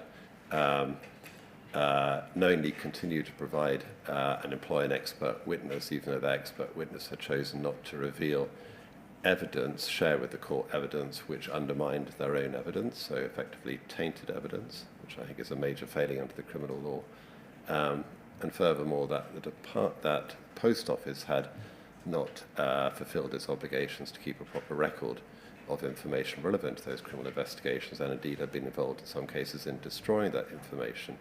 So I can hardly think of more serious information to have been to come to anyone's attention. But that was absolutely hidden from the department. We had no idea. If we had, we would have been absolutely shocked because it would have shown that obviously none of the criminal investigations were safe. Going back, please, in this document to page 2, paragraph 7. You were given some information about Second Sight's investigation here. An independent firm of forensic accountants, Second Sight, were commissioned to examine the system for evidence of flaws. which could cause accounting discrepancies. Second Sight's initial report in June 2013 found no evidence of systemic flaws in Horizon. A final report in 2015 did find that in some cases Post Office Limited could have provided more training and support to some sub-postmasters, though Post Office disputes many of Second Sight's findings.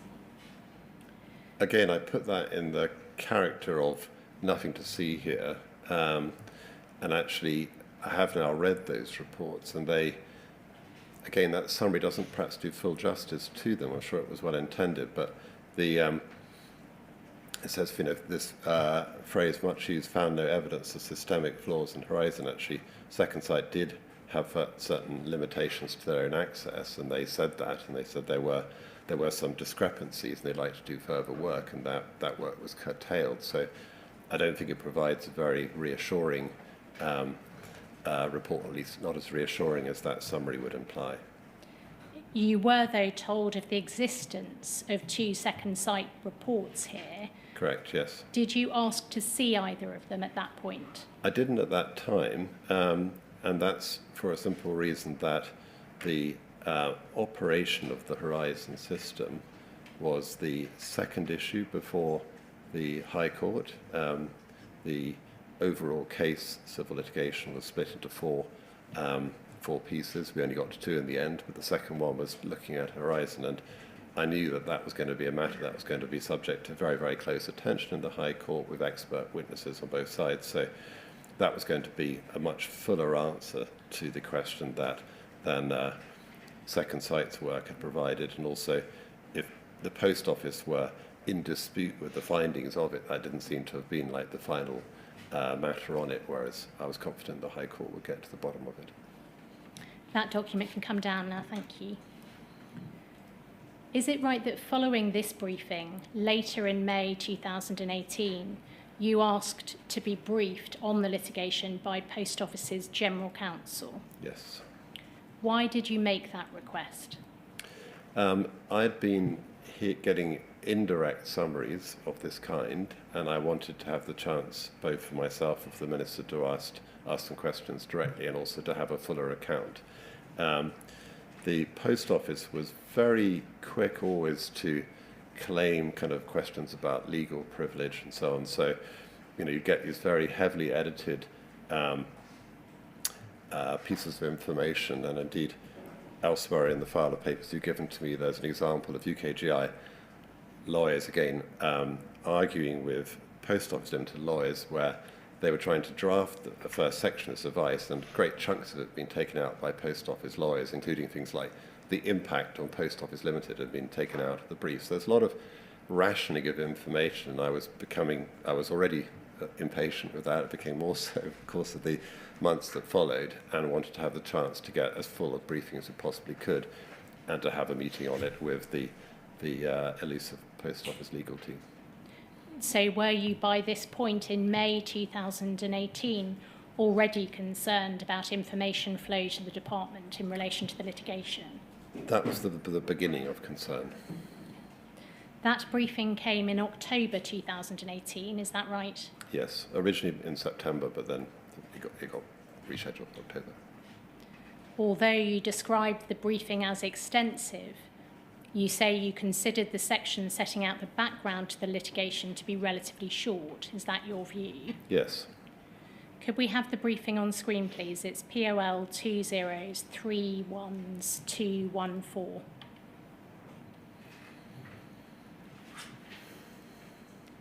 And going to the executive summary, actually, sorry, if we can just stay on that first page. We can see there, this is the briefing paper for the meeting on the 17th of October 2018 with Kelly Tolhurst and you. So this briefing came to both of you, is that right? Yeah, also strictly confidential and subject to legal privilege, as it says. Going to page 3, please. At paragraph 1.2 under the executive summary. Back a page, please. 1.2. What is the case about? The case represents the culmination of a series of campaigns by disaffected postmasters and others, including a number of MPs on both sides, who believed that Post Office wrongly attributed branch losses to those postmasters and that as a result they suffered financial and reputational harm. A theme of these campaigns is that flaws in Horizon, the in-branch point of sale system, were the cause of these losses. Going over the page again, please. 1.8. The number of claimants is identified here as 561. And then going to page 6, please, the section on background to the litigation. And this is the section that you describe in your statement as being relatively short. And at 2.2, there's this. In 2012, a small group of mostly former postmasters, under the banner of Justice for Sub-Postmasters Alliance, and with the support from some MPs, led by the then MP, now Lord James Arbuthnot, claimed Post Office's Horizon IT system had caused losses, shortfalls in physical cash against cash holdings recorded on Horizon, which they had to make good. In some cases, they had been prosecuted for these losses, usually for false accounting, theft, or both, while in other cases they claimed that it led to their contracts with Post Office being terminated, causing them financial loss and other personal harm, including bankruptcy, divorce, and emotional distress, including suicide. So you were told here that sub-postmasters had alleged that the IT system had caused losses which they had to make good. Mm-hmm. And this had led to some people being prosecuted for the offences listed there, mm-hmm. and the other consequences that are set out. Yes, and in fact that's, I think from memory, the only half sentence in the whole briefing, which goes on for dozens, if not hundreds of pages, which actually in some way pays attention to the human impact of what had happened. It does say even there wrapped in a claim rather than a reality, but everything else in the litigation, when you in the briefing, when you look at the contingency plans, it talks, for example, of installing CCTV in postmaster offices. It doesn't really think about the impact on the people involved. Did the nature of the allegations being described here mm-hmm. not cause you some alarm by their very nature? Yes, but that wasn't new that these were the allegations. As I said, they've been around. I was briefed as soon as I joined the department on the fact that there was this litigation. The litigation had been joined in March 2016, 6 months before I joined the department. So the litigation was underway, and we understood that the heart of the litigation was people saying that Horizon gave false results, and therefore they'd been falsely prosecuted. Did you understand when you read this briefing that it was the Post Office which had been doing the prosecuting? Yes. Had you been aware of that from the time you took up your post as permanent secretary? Yes, and I said, what's happening now? The prosecution stopped, and the answer was yes, the prosecution stopped in 2015, over a year before I started. So that wasn't a live issue. The question was, how had they been done in the past, and had they been done justly or not? And that was the issues that was being looked at by the High Court. I was also briefed, it's again included in other documents, that the criminal cases review body were examining whether or not, I think around 30 or so cases had been referred to it at that time. So I was well aware of that. So both the criminal cases review body and the High Court were the main areas where these actions were being looked at that time. Did you consider, when you read the briefing, mm-hmm. advising the responsible minister, Kelly Tolhurst, to consider meeting any of the MPs who were supporting the sub-postmasters or the sub-postmasters themselves to understand their position? I don't remember giving that advice. I think that all the postal ministers at various times did meet with representatives of sub-postmasters, and so that was absolutely part of their job. They also would have met with, there were a number of Westminster Hall debates and other things whenever they appeared in the Commons or indeed in the Lords. There were also debates about it. So they had quite a lot of interaction on this issue, and if I may say also that in my experience of elected ministers, that they always understand the role that post offices play. It's the nature of their constituencies, that they understand the local role of the post office, the support they're involved in. They would hear these stories, and so both Greg Clark and Kelly Tolhurst, who I worked with for 3 years, were very understanding and sympathetic of these issues and keen to make sure they would be resolved satisfactorily. But that isn't something you recall discussing with Kelly Tolhurst after this briefing, or in relation to the issues raised by the litigation? She would already have had contact with the sub-postmasters and with the various MPs who had, who took up their cause. So it wasn't a consequence of this. I think what we did discuss was what the chances of success were. And in the same briefing, you can see there's a lot of statements there that from the legal advisors saying that they had they had the stronger part of the case, and that on the issues which were the most significant, they were particularly confident that they would do well. They also, I think, described the issues very much in terms of very precise kind of legalistic issues about the interpretation of the contractual obligations and about the burden of proof in prosecutions and things. So they were called common issues because they were seen as kind of legal issues which needed to be resolved in the court. Both Kelly Tolhurst and myself, our instincts were that this was not going to go as well as the Post Office expected, and that's why, and it's recorded in another document, I'm asking even at that time, shouldn't you be settling? And we'd had experience in other pieces of litigation elsewhere in the department where a settlement had been necessary and had brought it to an end, and we were concerned that this would be going on for a long time, and that the Post Office was digging themselves in more and more and should be open to trying to, to a mediated solution. At paragraph 2.3 below, there is reference again to Second Sight. Mm-hmm. And Second Sight issued a report in July 2013 which concluded there was no evidence of systemic problems with the Horizon software, but identified some areas where Post Office could have done more to support individual postmasters.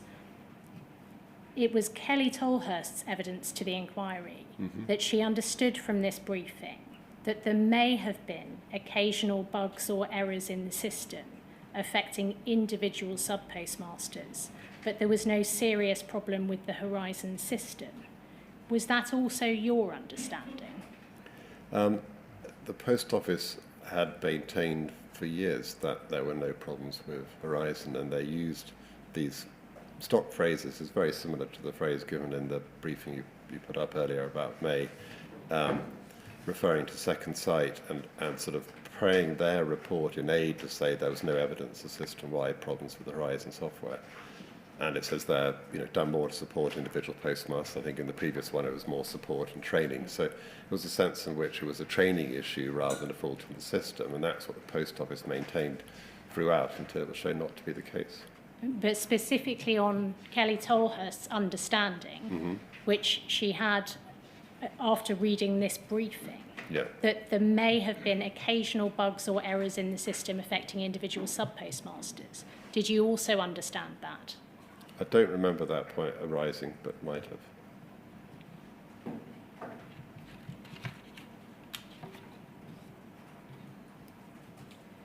At paragraph 2.11 of the briefing, please.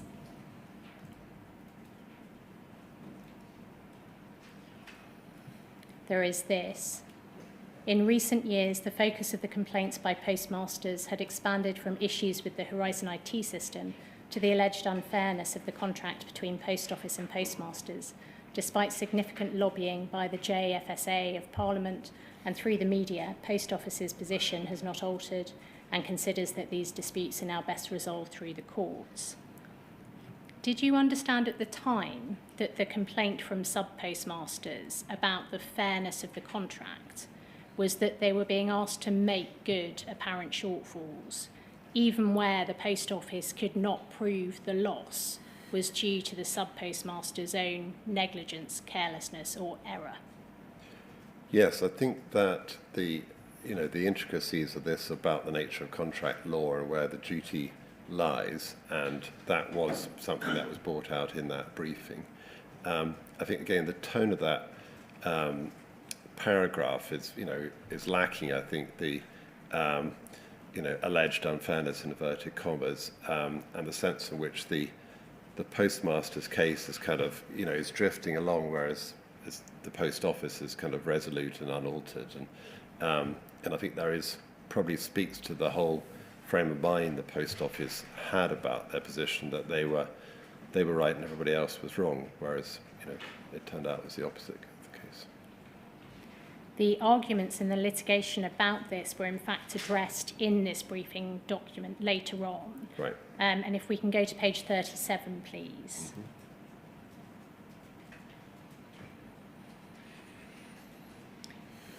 This is the contingency planning for high impact areas in the scope of common issues. So that is areas which were defined as having a significant adverse impact on the business if the implied terms of the contract were to go against the post office. Did you read the contingency planning section of the briefing? Possibly. There's obviously a lot of detail here, and it was a 1 hour meeting, but the issue is set out in the left column. yeah. And in relation to shortfalls, the implied term for which the claimant sub-postmasters were arguing for was set out.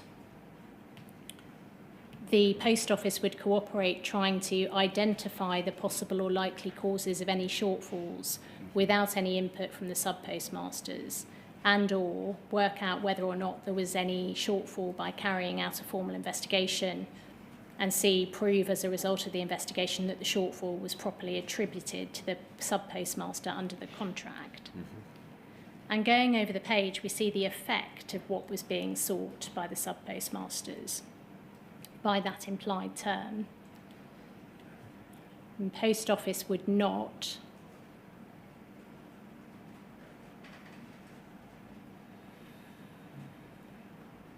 the impact there. Losing this point would make it very difficult for post office to recover losses without significant effort and details investigation into every loss in every branch. It also has the effect of shifting the burden of proof onto post office to show the root cause of the loss. In many cases, this will be impossible to discharge. Does that cause you any concern at all, looking at that? I mean, that seems to be an accurate description of the issues that were before the court. I think the hearings began the month after that, and obviously they looked at that very closely. It's interesting that the impact on the post office, that section had previously been removed from the briefing by the post office lawyers given to me, so they obviously saw it as a sensitive issue that they were a bit slow in wanting to share, but at this point they did so. I think that I understood the legal point there about the burden of proof. I didn't know what the actuality of it was, but not being an expert on contract law, and indeed experts on contract law were subsequently consulted and themselves found themselves to have got it wrong in the view of the High Court and the Appeal Court. So obviously some real deep legal issues there. I think I did understand that it made a huge difference to the sense of who had the responsibility for it, and therefore why the sub-postmasters felt so strongly about it. And indeed I recall that the settlement, which came over a year later, December 2019, as well as often talked about as a financial settlement, has actually got some very important terms to address this very issue, and has got a whole schedule devoted to changing the way the post office actually sets about establishing loss, and those commitments were entered into formally through that settlement process. So that was obviously a key issue for the sub-postmasters, which indeed they got resolution of. The default position here was that it was for the postmasters to prove that an apparent loss was not caused by their own negligence, carelessness or error. Did that feel wrong to you at all at the time? It did seem surprising, but again, this wasn't happening in my time. The postmaster prosecutions had ended a year before I started, so this was a historic issue which was going to be looked at by the High Court, who would rule on it definitively. That document can come down now, thank you. Could we have on screen, please, paragraph 129 of Sir Alex's statement? That's page 34.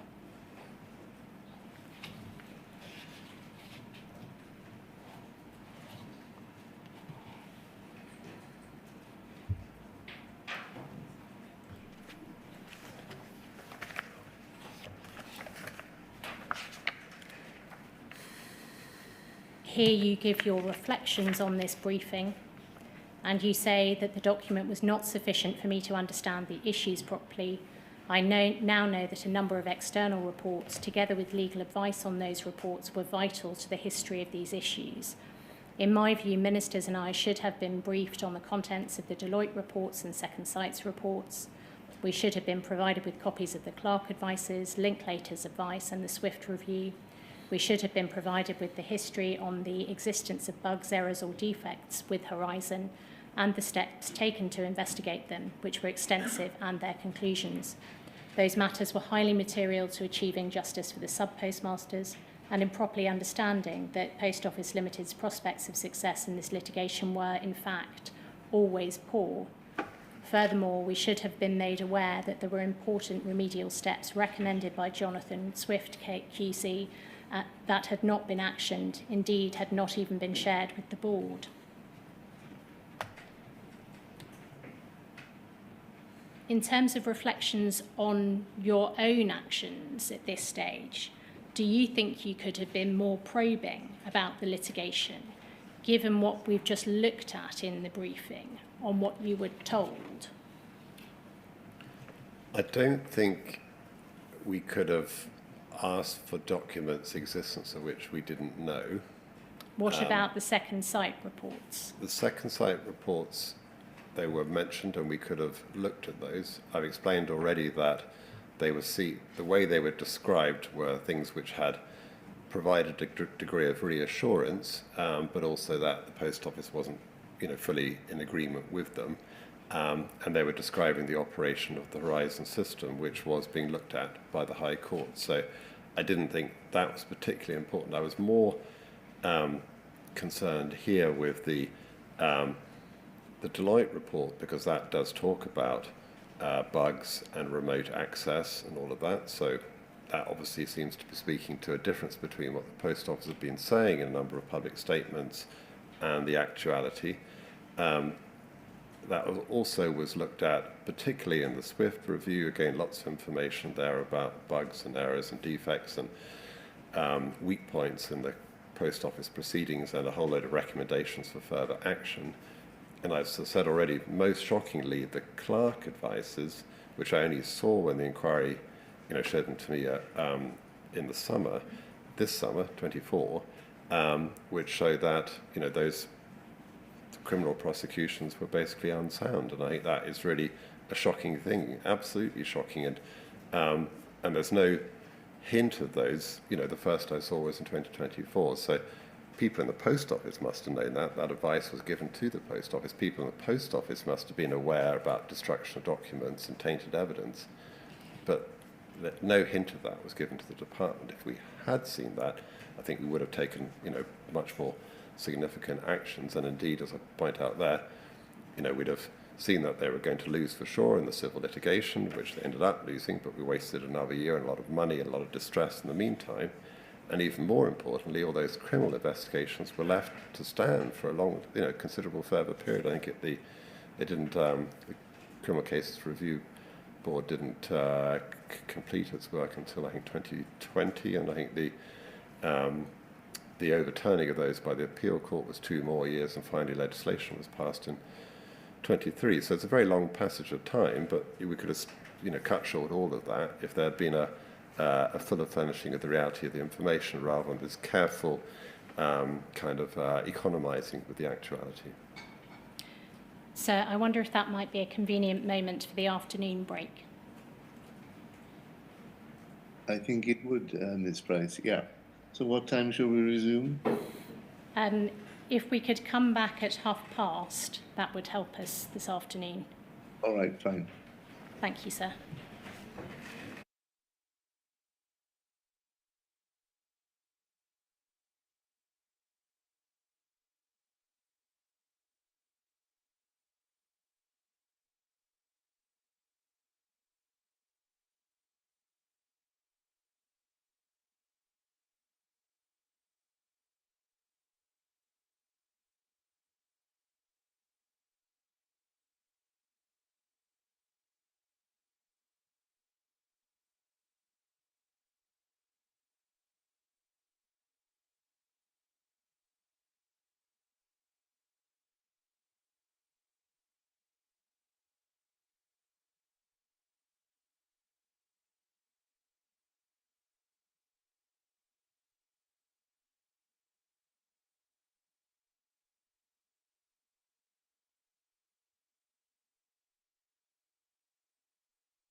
Good afternoon, sir.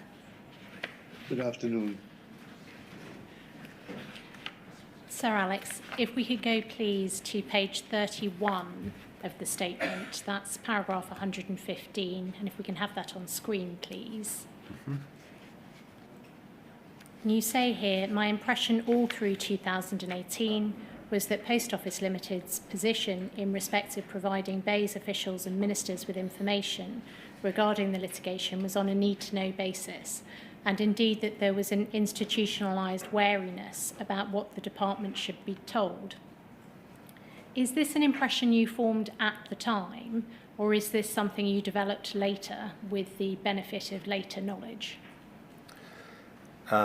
I would say both. I think at the time I was already conscious about the rationing of information, because when I asked to see the documents, there was a delay, there was this negotiation over the information sharing protocol. When it was finally agreed after a lot of negotiation, I then said it wasn't acceptable because it said with this information I couldn't talk to anybody else about it, and I said I might need to, I obviously had responsibilities to Parliament, across government, I might talk to the Treasury, to Cabinet Office, etc. So that had to be changed as well. So there was just a kind of a wariness. I also began to see these stock phrases kept appearing in the briefing, and I began to think that they were, designed not to kind of really invite one in and to show the full reality. So that was an impression that I already began to feel in 2018, and you can see that in other correspondence over getting access to the full briefing. I think it's definitely been reinforced now by the experience of the inquiry, showing me documents which the Post Office had, which they chose not to reveal to the department, such as the SWIFT report, the Clark advice, and other things we were looking at a moment ago. Looking back, do you think that there is anything more you could have done to investigate the true position in terms of what the Post Office knew? I think that we became increasingly assertive as we became more concerned. I think that, there's certainly a debate to be was had in the late spring of 2019 as to whether we should make wholesale changes in the Post Office board, because that was after the Common Issues judgment and after they'd made their misguided recusal attempt. So not in 2018, but in 2019 we did look at even more interventions. We did make quite a few interventions at that time. We obviously did change the chief executive, the general counsel was also changed, their legal advisors were changed. There's quite a lot of change happened there. Could we have brought about change more quickly? I felt there was an opportunity to settle early, and there's a lot of evidence of my pressing for that. The Post Office themselves were sure that they were right, and they needed, as it turned out, to lose 3 times and change their leadership before they came to see that they were wrong. You describe in your statement Post Office not coming across as wanting government involvement. What do you think lay behind this?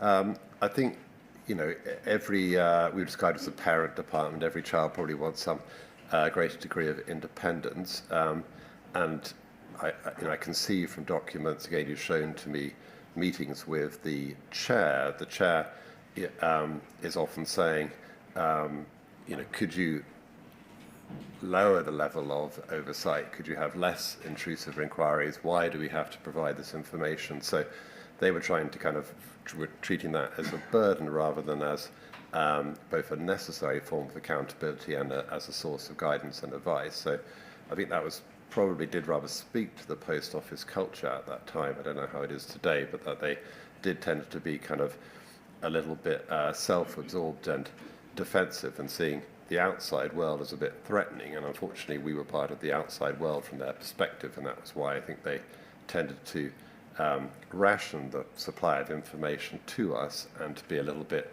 resentful rather than welcoming about our oversight. Was this not a red flag to you, indicating a need to look more closely at the functioning of the relationship between the business and the shareholder? Yes, and that's why in 2018, it started in January 2018, we had a first draft of the new framework agreement, and one of the changes in that was to try and institutionalize the expected roles, the flow of information as part of that. It took a long time to actually get that agreed with the Post Office, but that was exactly with that purpose in mind. Do you think this was an indicator that the Post Office did not appreciate the significance of the public aspect to Post Office? Yes, I think that's true. I think it's correct to say that they weren't a typical public body because they were a retail business, and a lot of their thoughts and minds necessarily were on what it takes to run a business, logistically and in terms of staff and product offers and customers and all of that. And it's a complex enough business to run. So I think it's right that they were thinking about those things. I think sometimes that they underthought or didn't fully understand that all this was still being done within the public realm, that they had a public duty, and that fundamentally the reason there was a post office is because post offices provide a vital social as well as economic purpose. And oftentimes, and you can see in my letters and meetings with them, I'm saying, don't forget about the social purpose. That's what it's there for. This is people who depend on the post offices for access to benefits and passports and identity information and pensions and tax credits and what have you. And that's really why those so-called services of general and economic interest, or it's a bit of jargon, but that's what they're called. That's what the postal services were providing, and that's why we had them. And so I think that the interest in business and making a profit and all of that was okay, but wasn't sufficient, and they need the public responsibility was there. Moving, please, to the role played by UKGI. Mm-hmm. You describe UKGI as being responsible for oversight of Post Office Limited in respect of both governance and policy when you were appointed Permanent Secretary. Correct. By early 2018, you say you were considering the new shareholder relationship framework document, which we've touched on already. What made you think this was necessary over and above the concerns about information sharing? Was there anything structural that made you think it was necessary? Yes, there was, and I think, and let me try and set that up as help with the inquiries. So UKGI, its predecessor body, Shareholder Executive, had a high level of professional expertise, a lot of people with background in managing corporate transactions. They had people who were kind of experts, if you like, in governance, people who compared doing these different roles across different parts of the public realm. So that is a positive and useful part of it. However, they actually didn't have as much experience of working with ministers, and some of the finer judgments about political preferences and requirements, I think, was a bit harder for UKGI staff to pick up on. When in the regime I inherited, everything was done through UKGI. I think I found increasingly that, given our concerns about the department, given the high level and justifiably high level of ministerial interest, given this was becoming more and more a political issue, that we needed to have some direct departmental input to that. So we established in 2018 a post office policy unit within the department, which worked in parallel with UKGI. I should say UKGI in no way resisted this. They themselves felt that it was good to have a strong policy partner, and that UKGI would provide the kind of shareholder expertise. So we moved from, if you like, a one-engine to a two-engine operation from that point onwards. That's what we have today as well. It's persisted. The final version was agreed in mid-December 2019, you say in your statement. Is that right? Yes. Can you help with why it took so long to reach agreement on it? I guess it probably wasn't seen as the absolute top priority, because people were acting on, on the basis that we had a kind of these different responsibilities, and in a way the final signed agreement was, if you like, the codification of that. Also, the drafts were in circulation, so everyone knew the roles that people were expecting to be played within it. I don't know whether there was also kind of low-level negotiations or friction between the teams. I don't know, I wasn't part of that. Every so often I would say, where are we with the framework agreement? And they say, oh, it's coming along, we're almost there, you know, and in the end it was there. And we hadn't had one before, so that was a necessary and important improvement in governing the relations between. It's really a tripartite arrangement between UKGI, BEIS and Post Office Limited. When you took up your post as Permanent Secretary, did you consider the avenues for reporting to ministers on Post Office issues to have been effective? I think when I first started, I could see that I think there were 6 different parts of our 40-odd public arm's length bodies, partner organisations. I think 6 of those were managed on the department's behalf by UKGI. And they had a lot of expertise. They did a very good job across that overall. I think the Post Office, if you like, moved from being seen as something where the business skills available to UKGI and their experience in kind of corporate finance matters and, you know, investment returns and all of that, that became, relatively speaking, less important than these much wider ramifications about, was the Post Office actually fulfilling its fundamental purpose? Was the Post Office actually run by competent and honest people? And the much more fundamental type questions which necessarily ministers will want to be advised on directly. Could we have on screen, please, paragraph 248 of Sir Alex's statement? That's page 65. You say UKGI plays an important and valuable role across government. UKGI officials dealing with Post Office Limited were under considerable pressure throughout my tenure. I never had reason to doubt their integrity, work rate, or professional skill. At times, we reached different judgments on certain matters, notably the bonuses issue, and we'll come on to that. I think they also struggled at times to reconcile the tension between identifying with Post Office Limited and standing at one remove to challenge Post Office Limited. Pausing there, is this an impression you formed at the time you were Permanent Secretary? And if so, at what point into your tenure? Yes, I mean, I think on the whole, we received very good advice and service from UKGI, and I stand by what I say there about their integrity and professionalism. I think that because they were on the board of Post Office Limited, and as a member of a board, I think they identified with the board, they felt they were directors, they had responsibilities there. That probably sometimes gave them almost too much, you know, information and awareness of the interests of Post Office Limited. And they were required by their role to also sometimes stand back from that and say, okay, well, that's all very well, but, you know,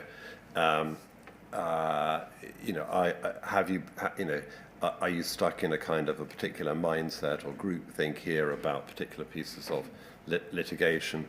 Have you really looked at it from the other perspective? You know, is it a possibility, for example, that contrary to the Post Office's long-maintained position that they were actually wrong about Horizon, and that and if that was the case, that there had been miscarriages of justice there. And so there was a kind of a myopia which I think was there within Post Office Limited at that time, and I think it would have been very difficult for UKGI and their succession of shareholder representatives on the board to challenge that. But I think that was part of what they needed to try and do, difficult as it is.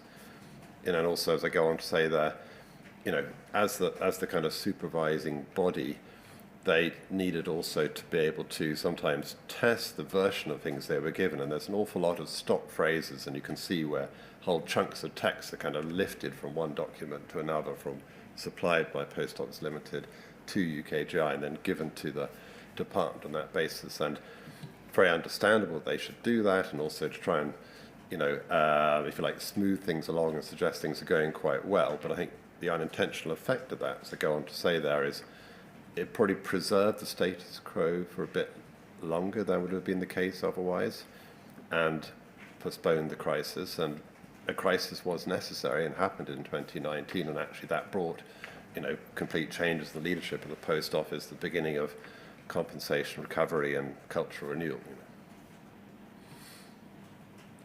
Was this something which those at UKGI struggled with across the board, or were there particular individuals who struggled with it more? UKGI is an organisation of about 100 people, and they work closely. I mean, forgive me, those working on Post Office. Yes, I think there's about 4 working Post Office, but if you look at other papers given to the inquiry, you could see that there's a lot of discussion within UKGI, support from the Chief Executive, Deputy Chief Executive. You can see board meetings, Post Offices constantly being looked at as an item. So it's not only the individuals working there, it's also the wider organisation trying to give support. As part of that, I thought that they were extremely competent, the people who worked on the Post Office account, so to speak. I think at times, at the margins, they found it quite difficult to judge the political issues. And you said you want to come on to the bonuses one, that's an example of it.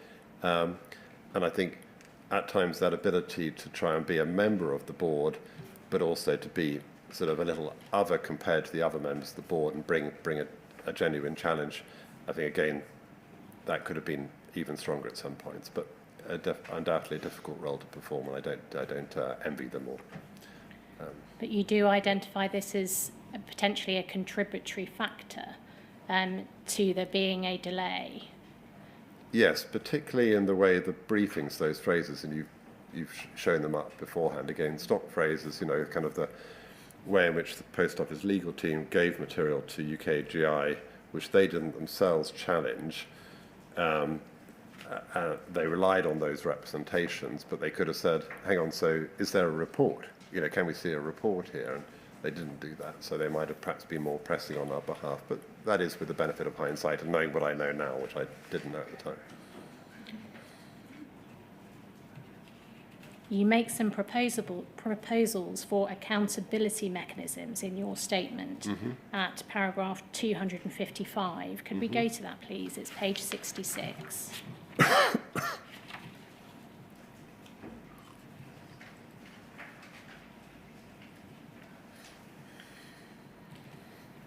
And you say, to my mind, there are other ways by which accountability of ALBs could be improved across the spectrum.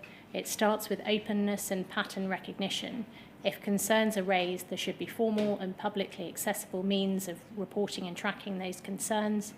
That mechanism could be overseen by an independent committee that has mandatory reporting responsibilities to the board, as well as the authority to write to the Secretary of State annually with any concerns.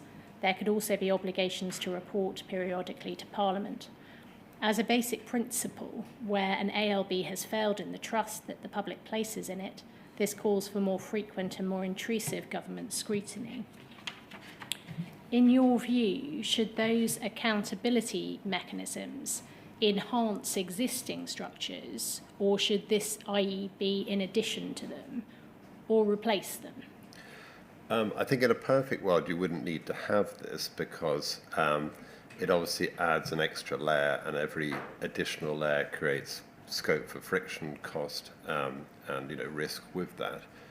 However, in the particular circumstances here, where the Post Office Board has failed in its oversight responsibilities, which clearly lie with the Post Office Board, and the management executive being part of that, their internal legal teams over many years, have failed to provide, effective service, then that has caused to, obviously, a terrific breakdown of trust, not only with the sub-postmasters, but the wider public. So, in effect, I'm saying here that special measures are required because of the failings the organisation has gone through. Now, that was my judgment based on my knowledge of working with the organisation, which I left as my role in relation to it in 2020. So I don't know what's happened since, and it may be now that the board works much better and the executive has rebuilt trust with the sub-postmaster. Other people can speak to that. You've got other evidence, I'm sure, on it. But that was why I was thinking about some kind of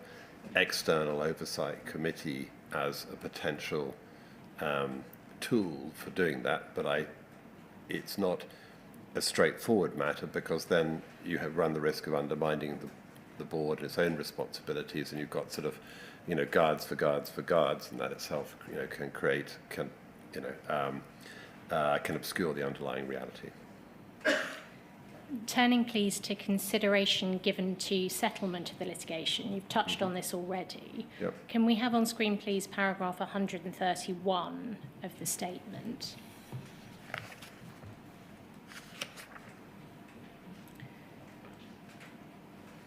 And you refer here to the Articles of Association requiring approval for any spend over 50 million. We've already referred to that. The requirements of managing public money.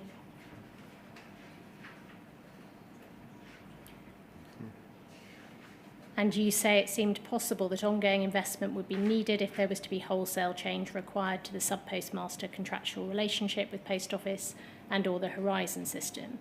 And that lay behind your invitation for a representative of HMT to attend the 17th of October meeting, because you saw it as the main opportunity before the trial starts to get all of the key stakeholders together to agree a common approach, including discussing the impact on Post Office Limited's financial position, the issue of settlement, and Post Office's approach more generally to mitigate against the risks posed. What was your view after that meeting of the 17th of October? Was it the 18th of October? That October meeting, on the adequacy of the consideration which had been given by the Post Office to settlement? I think their view, and it's actually set out in the papers, both in the briefing and in the write-up from it, was that settlement couldn't be achieved because they were complex sort of legal contractual issues which didn't lend themselves to a kind of a settlement type of solution.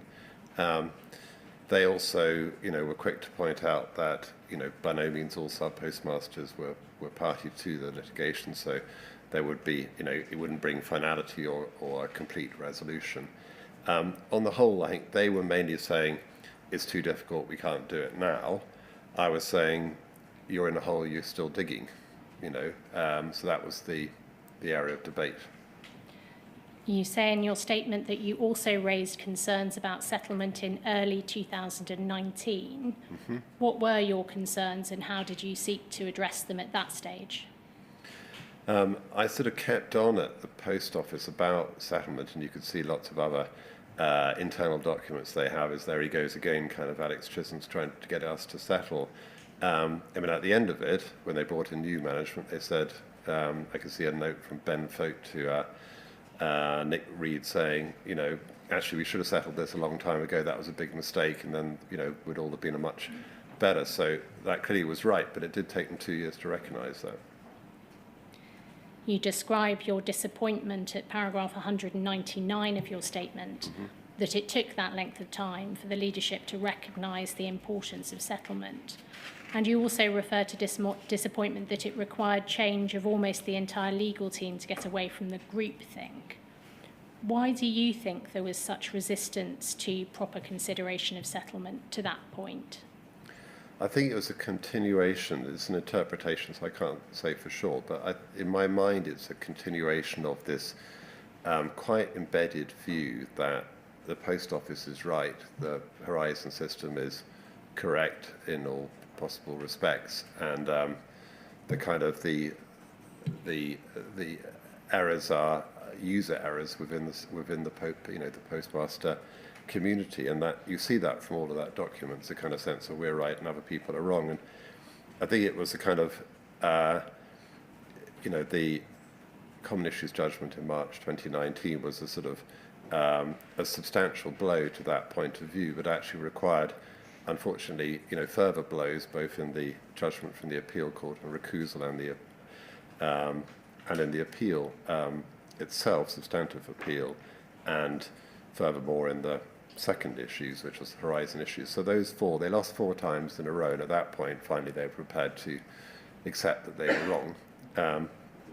And even that, as I said, was partly because they had a new chief executive, new legal advisors, not just a new general counsel, new solicitors, new external counsels. They had to change the whole lot of them. And I suspect, I don't know, again, that a lot of the internal advice was very much left to the legal team, and the legal team have been providing that advice for a long period of time, and were unable to allow for the possibility that they'd been misguided in that advice for a very long period of time. Coming, please, to the recusal application. Could we have on screen, please, paragraph 152 of Sir Alex's statement? That's page 40. And here you say this. Bayes was unsupportive of the recusal attempt, deeming it unlikely to succeed and too likely to aggravate the situation and prolong the litigation process, which we saw as the only means by then available of resolving the dispute definitively and to achieving a just solution. Greg Clark, Kelly Tolhurst and I all expressed ourselves in our own way, but clearly all had real reservations about the recusal. Then at 153, you add that you thought it was the wrong move strategically and presentationally, as well as on the substance. At paragraph 156 over the page, you say it was also clear that the department and UKGI took the view that the decision was for Post Office Limited as the defendant in the litigation and accepted that it should not do a volte-face on its long-standing and well-based position that Bayes was not a party to nor controlling the litigation. And you go on to deal with the discussions with Mr. Cooper, and towards the bottom of that paragraph. You say, I therefore said to Mr. Cooper that the department should maintain its clearly distinct and detached position so that it is free and credible for dealing with the consequences as they unfold. Ministers may want to show appropriate concern about the criticism and may express a desire for Post Office Limited to act appropriately, but should not comment substantively in ongoing litigation in which the department has a clear interest but no direct involvement.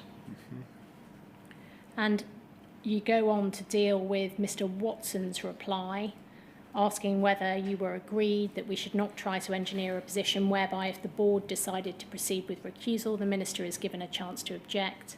You agreed that we should not so engineer a position that would make the department into a directing force in the litigation, which is neither correct nor prudent.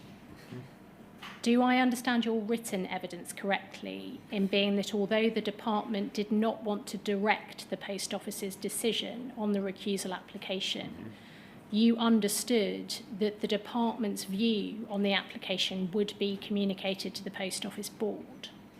Yes, and indeed I, wrote. I think the news came through of that recusal about 7 o'clock on a Monday evening, and by 11 o'clock that evening I'd written a memo to Tom Cooper setting out my views at some depth, and also given a version of that to the Secretary of State and Kelly Tolhurst. And the decision was the next morning. That's why we were working late into the evening. So it's all written up at the time. You can see the documents. Going to paragraph 163, please.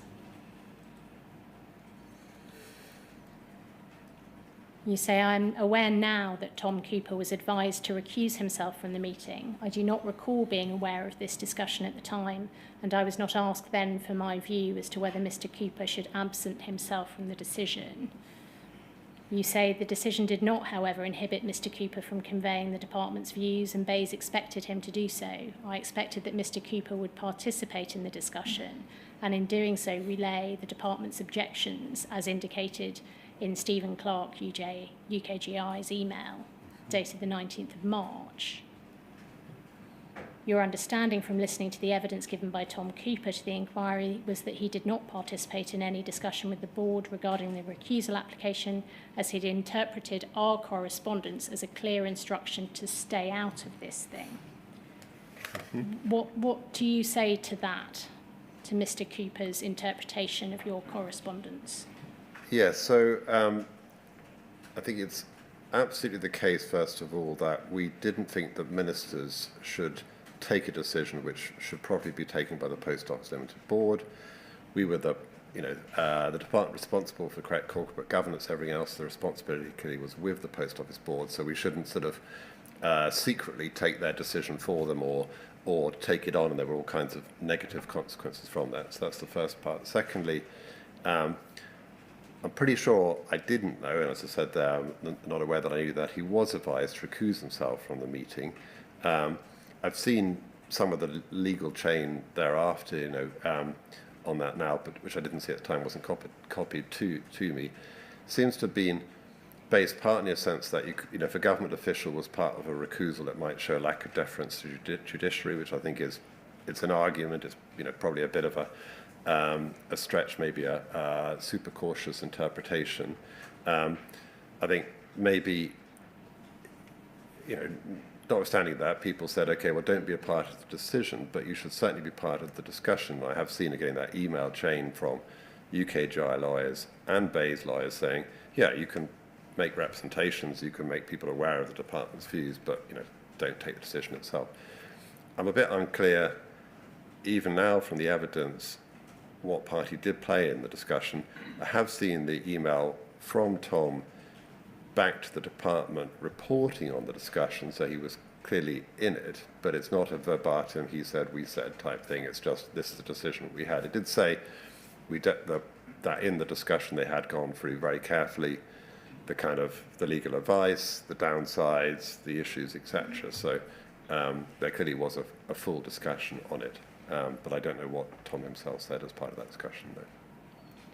You attribute the fact that the department's view was not, at least expressly, communicated to the board to a failure of communication or interpretation between Bayes and UKGI at that next paragraph. Given the apparent strength of the department's view that the application was unwise, why did you not yourself approach the board to provide the department's views? Well, I never attended the Post Office board, wasn't a member of it. We had a shareholder representative. That was our means for conveying the views of the department. So I had no reason not to have confidence in that representative, very professional, capable person to be able to do that. So, and I didn't think there was any real doubt about our view because I'd written a 2-page memo and given it to him the evening before. So it was Kelly Tolhurst's evidence to the inquiry that she had understood that you were going to speak to the board, or if not that, it was left with you. Are you aware of that evidence? Yeah, she's probably referring to the fact that I was looking at the issue and wrote that memo to her and to Greg Clark with my views, but those same views were communicated in writing to Tom Cooper as our representative. Kelly Tolhurst had serious concerns about the recusal application. Would you agree? Do you recall that from the time? Yeah, she was concerned about it. We all were concerned about it. We all thought it was going to make a bad thing worse, and it was going to, as I said in the advice, it was going to kind of confirm in the mind not just of the judge but the wider public that the Post Office was in denial here, and that everybody else was wrong rather than itself failing. So we were very concerned about that, and also that the same judge would then be sitting for 3 more hearings in this kind of further enraged state. So, it wasn't going to be tactically good, but also reputationally poor. She was definitely part of that. Equally, both Kelly Tolhurst and Greg Clark accepted the view, both from myself, but also departmental lawyers, that you could disapprove of something and convey your concerns and say, have you thought through all the downsides? Have you thought through this? Have you thought through that? But that we should not ourselves take the Post Office's decision for them. Did she speak to you about the department taking a harder line, that is, shutting down the recusal application altogether? She accepted the advice, and there's a readout from her office confirming this in documents you have, that we shouldn't take the decision for them, and we shouldn't put in place a second stage whereby they decide something and then we decide it for them or undecide it. We thought that was both legally incorrect but also unwise, because it would mean that thereafter it would effectively become our litigation, which we didn't wish it to be. It was Post Office that was defending their own track record, and we wanted Post Office to take responsibility for that and deal with the consequences, both financial and organisational, that would come from the outcome of that judgment.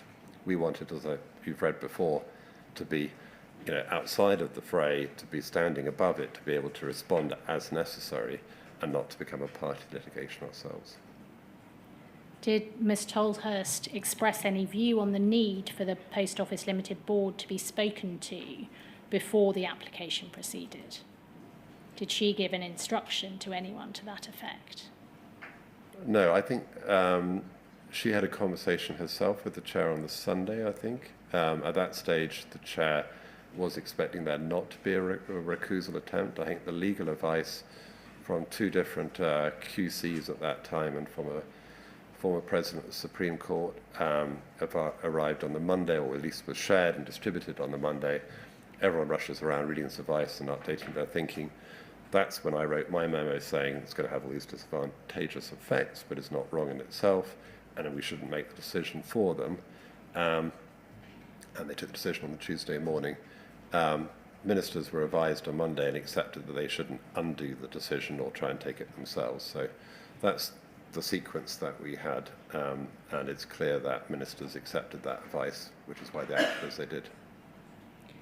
Would you accept that for whatever the reason for Mr. Cooper interpreting an instruction to recuse himself, that seems to have led to a failure to make the views of the shareholder or the minister known clearly to the Post Office? It seems to be the case. Again, the record is not very complete about the fullness of that discussion. I wasn't a party to it myself, and I know the inquiry has already heard from the people who were part of that discussion, so they could speak to it better than I could myself. I have received the email from Tom Cooper after the discussion, which does, point to some of the downsides being fully discussed and the independent advice they were given, etc. So there obviously was a proper discussion about it and properly advised. They obviously reached a different conclusion to the one that we had reached, but that was their error. Was there any sense in which a political interest was in operation here, in reserving responsibility for conduct of this litigation squarely with the Post Office? A political interest in the sense that, Craig Clark as Secretary of State, rightly saw himself as kind of like representing the public interest. He didn't side particularly with the Post Office. Indeed, probably his sympathies more naturally with the sub-postmasters. So we waited to see what the outcome would be from the High Court and wanted to be there ready to respond as fully and effectively as possible. So I would say, kind of interested but neutral is the stance that we took. After the recusal application had been unsuccessful, was the department more willing to be interventionist in their approach? Yes, and indeed, at that time, Kelly Tolhurst, for one, was very, concerned she'd begun to lose confidence. I'm afraid she began to lose confidence in UKGI's representative at that time. I think she used language around going native or something like that, identifying too close to the Post Office. She felt the Post Office themselves had become, economical with the sharing of information. And, she said that, she said that she thought that the chair should consider his own position. At that time, the chief executive had just stepped down, if you remember, and they were just in the process of trying to appoint an interim chief executive, Al Cameron. We then had a meeting, not only with her, but with the Secretary of State and other officials in the department, at which we considered a range of potential interventions. I think it got up to 11, and effectively we took the first 8 of those. We didn't, at that time, choose to change the chair. We did, it probably reinforced in her mind and mine that rather than cementing the interim chief executive, who had been the CFOO since January 2015, it would be better to look outside the organisation to find somebody who would bring a fresh perspective and, so to speak, a clean pair of hands. So that, I think, was one of the takeaways that we had from the whole experience. We became more suspicious and less trusting of the Post Office, sadly, and more intent on bringing about changes there, firstly with the chief executive, then with I mentioned the general counsel, then with all their external advisors, and more insistent that they should bring about a settlement, which indeed they did, and that settlement should be as definitive and comprehensive as possible and should address cultural change within the post office and a renewal of their relations with sub-postmasters, which had obviously, grown into considerable deficit. If you had known the full picture from the post office, that is, you'd been cited on all the information you say now you should have been, would you have advised the minister to sack the entire board, to adopt your expression from your statement, the option being considered in June 2019? We looked at that. I think it's possible. I know that ministers, particularly Kelly Tolhurst, sort of felt so frustrated, disappointed with the outcome that, a sense of kind of like, could we hold these people, accountable, was, absolutely one of the things that the questions that she was asking. I think when we looked at it a bit more and thought about it some more, we also felt, well, hang on, who are these people, in the sense that you had an interim chief executive and then later a new one who come from outside.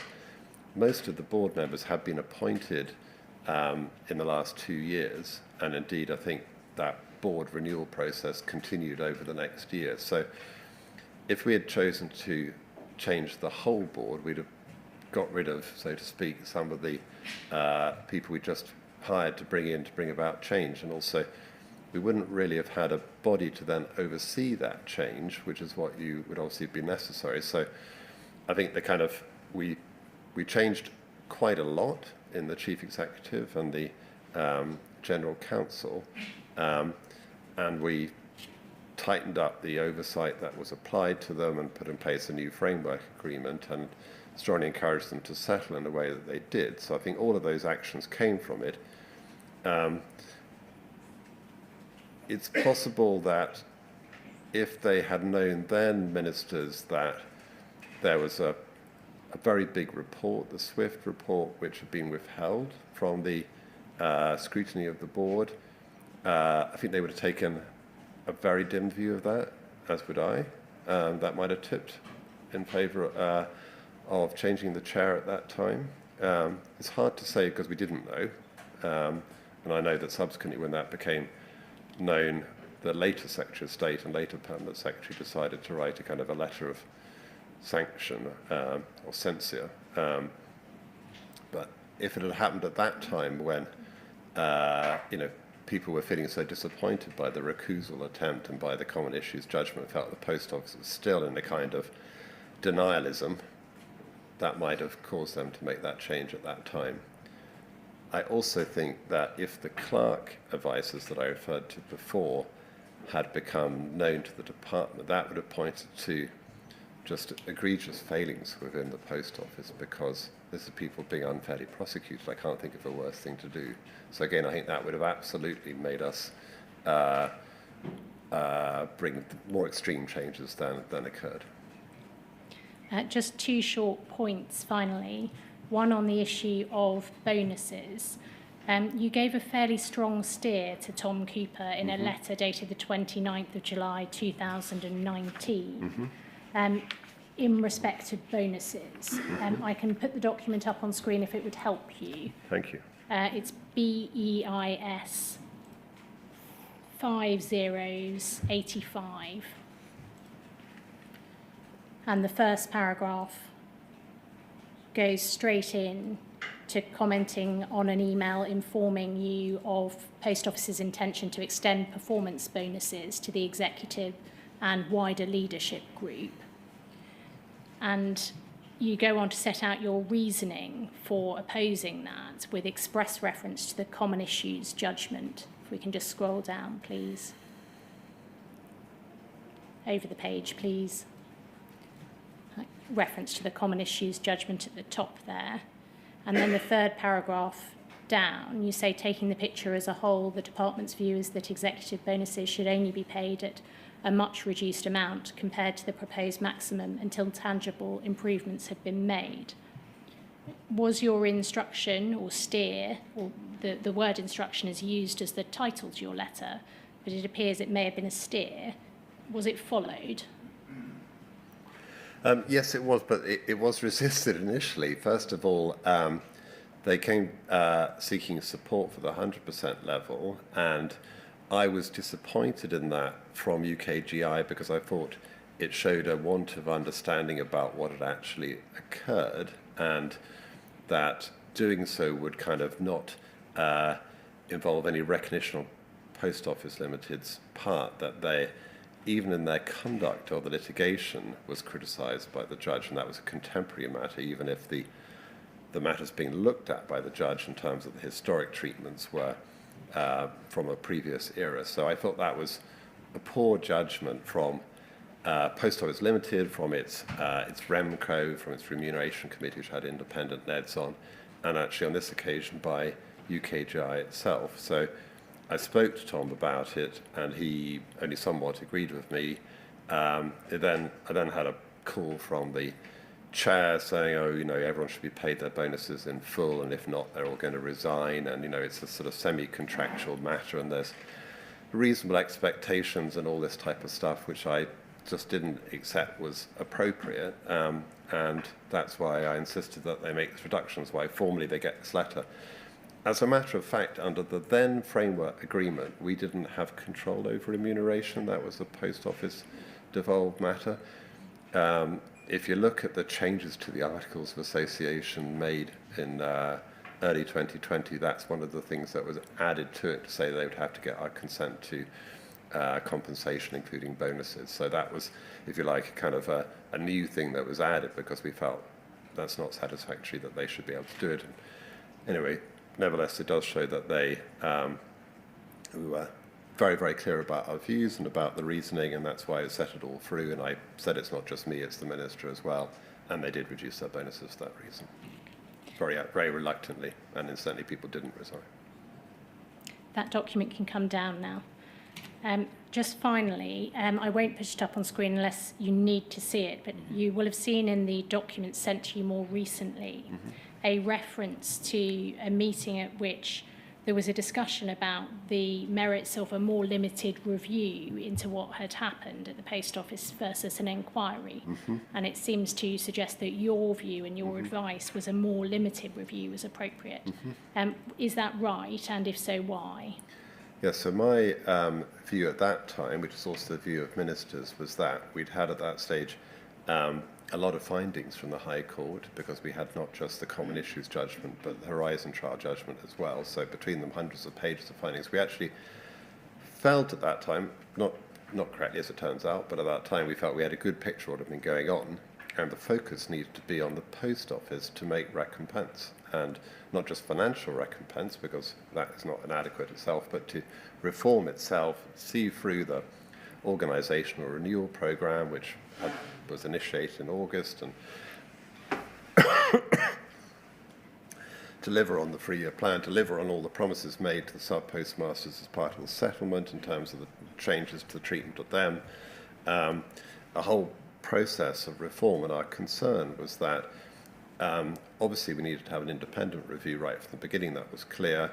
That would be necessary for public confidence, necessary for lessons to be learned, but we were concerned that a full legal inquiry would take some time, and this was a concern that we had in January 2020, and it would cost a great deal of money, and that it would preoccupy the Post Office and take most of their time in thinking about what had happened in the past, which was necessary, but at the expense of what they were doing now and the actions taken in the future. So those were the considerations, and what I've said to you now is exactly what I would have said in those meetings to ministers who at the time were of the same view.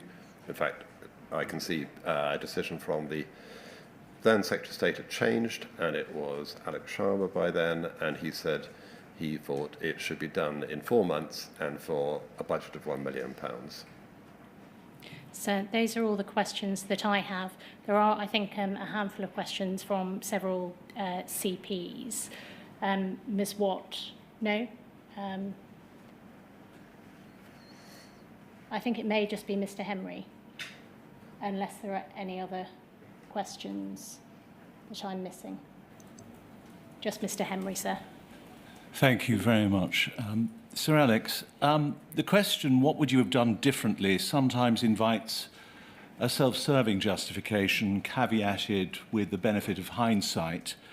And you've just been asked about why you thought a limited review was appropriate and asked to reflect on why you came to that conclusion. And as part of your explanation, you said that by that time you felt that you had a good picture of what had been going on inside the post office. When did you acquire that good picture? I just mentioned that we had the two judgments from the High Court. So I thought they had been very revealing and had, if you like, opened what had been to some extent a black box about the way in which the post office had been proceeding. I think subsequently, thanks to this inquiry, which obviously became ultimately a statutory inquiry, there's been a much fuller disclosure, and some of the documents that we've seen now, not just the SWIFT report, but I mentioned already those Clark advices internally, we wouldn't have otherwise seen. So I'm grateful that we've got this full disclosure because it's brought us to a much fuller picture. At that time, we didn't know that such bad things have been happening within the post office. I see. You say, and I don't need, I think, to take you to it unless you would like to see it, but it's at paragraph 241 at page 63 of your witness statement. And you say, among other words, but this is a direct quotation, and it's after Mr. Parker complaining that he felt that the government was too interventionist. But then you say this, quotation, "My reflection is that if we had known what was happening within the post office, we would have been much more interventionist." Now, I would like to concentrate on what you actually knew at the time, not the benefit of hindsight, but what your department then appreciated or ought to have known. What was, as it were, obvious at the time, and so therefore what you ought to have done, not based on hindsight, but based on what your department then knew. And if I refer to shorthand you, Sir Alex, I'm looking at the totality of the framework. First of all, can you help us? You stated that there was an element of denialism that the post office was demonstrating. That denialism was surely clear at the very latest by the time of the Common Issues judgment, was it not? They had expected to do much better in that litigation than turned out to be the case, and the judge was very critical, as you know, and I've already spoken about. I think their instinct was that was a mistake with the judge rather than a mistake with them, and that's why they brought the recusal attempt, and as we've discussed already, we think that was misguided, and it turned out to be. They also appealed it. The appeal was on slightly more legal grounds, more technical grounds, but nevertheless that too failed. So I think by this time, which is October 2019, you had good evidence that the old post office was mistaken. At this time, we had a new chief executive was appointed the month before that, and he was putting in place considerable reforms, and with encouragement from us, was on the point of trying to settle the ongoing litigation to the satisfaction of the sub-postmasters. Well, let's try and detach it from the merits, as it were. So you're saying that it was perhaps clearer by October, not by, let's say, the 15th of March 2019. But let's just concentrate for a moment on the costs, and I'm not going to ask you to be precise to every pound, shilling, or to every penny, but your department was facilitating this defence, wasn't it, financially? No, it wasn't. It wasn't at all? No, we already heard some evidence that mistakenly they had used 2.4 million of departmental money I know that litigation, and that had to be repaid. I know that got repaid, but overall, when one looks at the way the post office was expending money, did it not concern you about the legal expenses that it was expending on this, particularly given the remarks made by Mr. Justice Fraser as was about the cost of the litigation and the manner in which the trial was being litigated? It was with their own resources, but I was concerned, which is why I had been pressing for settlement for a year at that time. Right. Now, on that subject about pressing for settlement,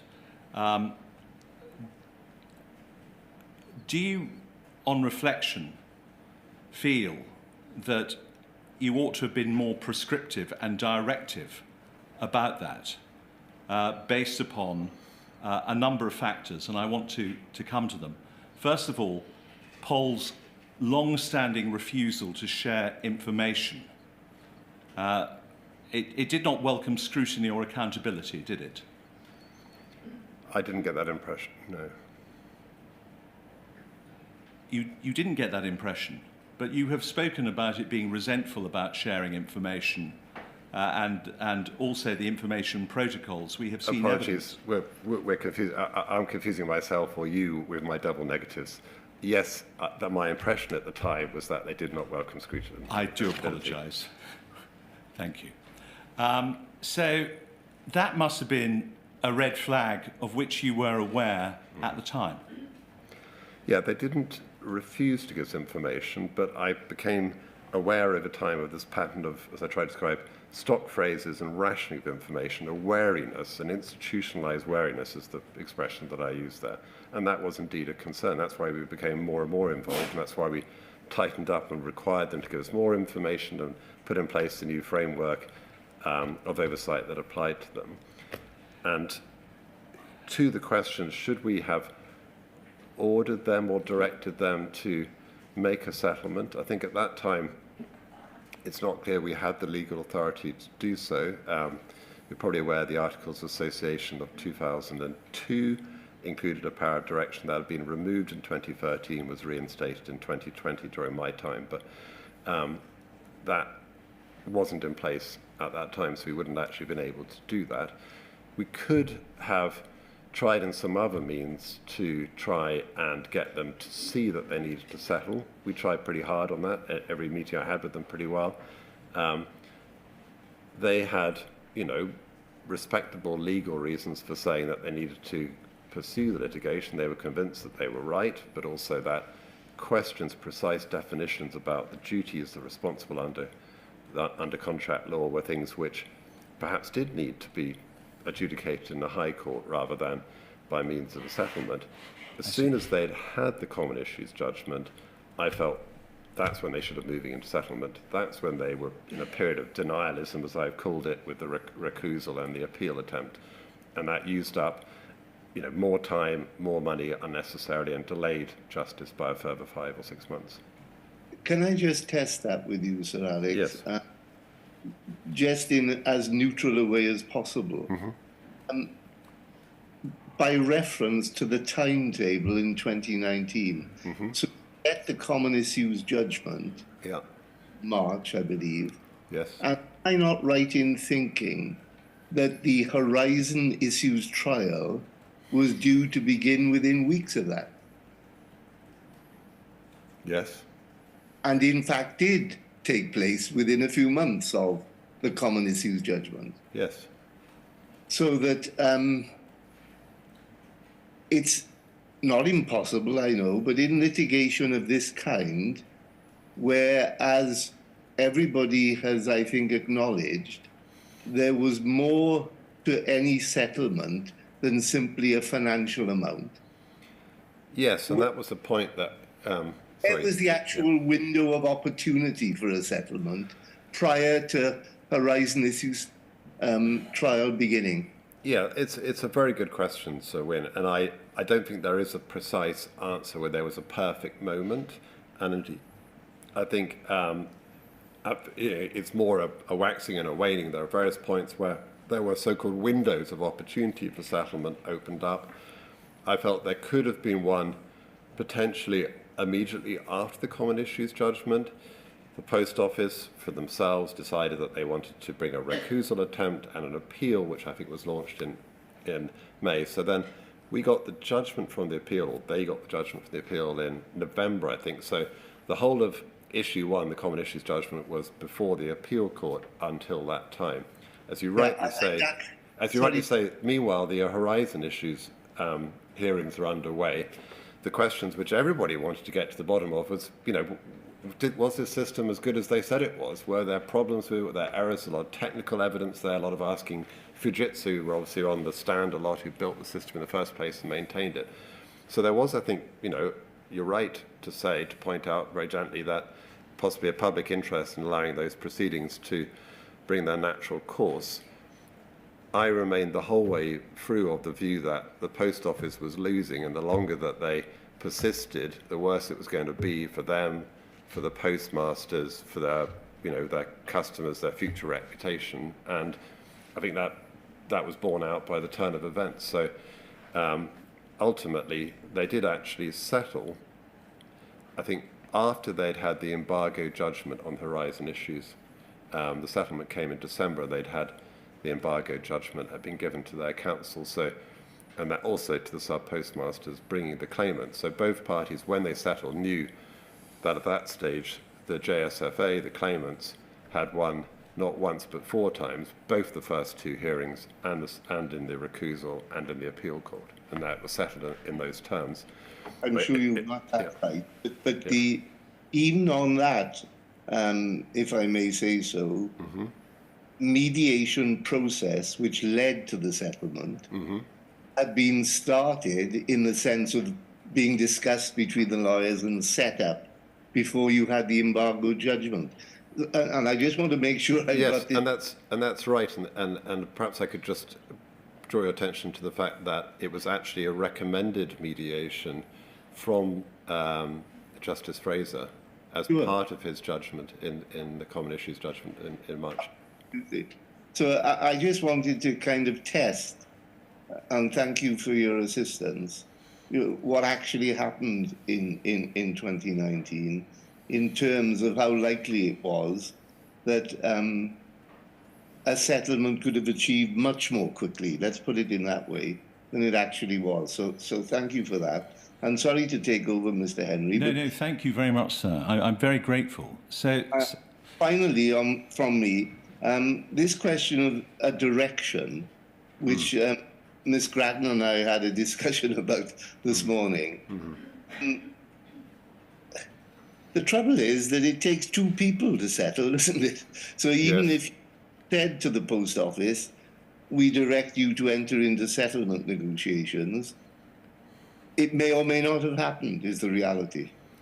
Yeah, I think, again, that's very fair comment, Sir Wynne. And, again, when we look at the terms of the settlement, it's not just, it's by no means, only financial. And indeed, it's very interesting. And indeed, in the, I was looking at the press release issued afterwards as well, when I think Alan Bates, includes a quote saying, the thing that he talks about is actually not the financial settlement. He says, look, at last, the Post Office have recognise that they need to kind of overhaul themselves and treat sub-postmasters in a different way. And there's a whole schedule defining all the different things the Post Office needs to do to implement that plan, as well, of course, as the financial value of the settlement itself and the promise of the Horizon shortfall scheme, all of which was set out as part of the settlement. So it was quite comprehensive. But I think what you're hinting at is that it might not have been possible to actually achieve that much before the time the settlement was actually achieved. That's all I'm saying, because I'm conscious, and this is quite deliberate on my part, so that let nobody be under any misapprehension about this. We're only hearing the Post Office side of the litigation. We haven't had evidence, from Freeths or any of the claimants or anything like that, about how they were viewing all this. So I've just got to be a bit careful, if I can put it in that way. Okay. So very quickly. Anything else? Can I? Yes, thank you very much. So you accept that there was a window of opportunity before Horizon issues, but you've also, you were observing the trial. We just heard from Sir Wynne there may not have been, but we were certainly saying the whole way along, take every opportunity you can to try and settle. Exactly. And You were obviously observing the trial. You had a ringside seat, and it was your impression that it was not going well. Is that right? Somewhat, yeah. So, I mean, the hearings were going on, I think, from November 2018. And certainly I would get reports from them saying, Justice Fraser seems very unimpressed by the post office witnesses. So things like that. I wasn't, obviously attending the trial or reading all the transcripts or anything at that time. But and he was certainly critical, I think, in the nature of his questions. You could see that he was unsatisfied. I think, nevertheless, when the actual judgment came in March 15th, it was, I think, quite a shock for a lot of people because it was so critical in so many different ways of the post office. It hadn't simply tried to answer the questions about where the responsibility lay from a contractual interpretation point of view, the sort of technical issues before the common issues part of the litigation, but it actually made a lot of really critical remarks about the post office and their witnesses themselves, and that went a lot further. And also the post office lost on practically every count, which again is comparatively unusual. So last question. Your page 65 of your statement, Sir Alex, paragraph 249, you said this, I do not consider that there is something inherently defective in the governance structure of the post office. Doesn't that sit ill with what you have said earlier about not knowing what was going on inside the post office?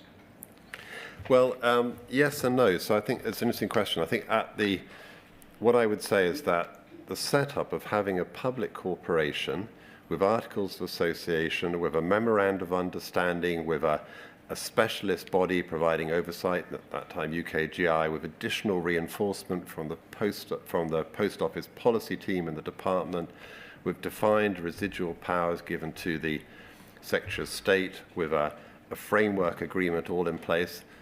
That looks like quite a solid piece of governance, and we obviously improved that in my time in the department. However, no structural solution can fully deal with the realities of the situation, which depend on the quality of the people you have in there and their dealings with each other. So I think So in other words, the last sentence of that paragraph, the board had the prime responsibility for the sound conduct of the post office and manifestly failed to discharge this. So that's bad actors, as it were, concealing information from you. The board themselves do not appear to have had all the information they should have had. I mean, we've heard already about the Swift report not being given to them. Absolutely. But can I just, and this was coming to the very last thing from me, Swift was originally Baroness Neville Rolfe's idea. Do you not think that your department ought not to have lost track of that? Because this was originally an idea coming from the minister that there should be a QC-led review to assist Mr. Parker on his accession as chairman. Sorry, Mr. Henry, is that quite right? It was Baroness Rolfe's idea to have a review. It was, I think I'm right in saying, Mr. Parker's idea to instruct us to assist him. I'm so sorry. So it arises. I will provide counsel to the inquiry with the. If I'm wrong about that, you can put me right with the transcript. Yes, definitely. I will. That was my understanding of her intention at the time, and we will find the document and supply it.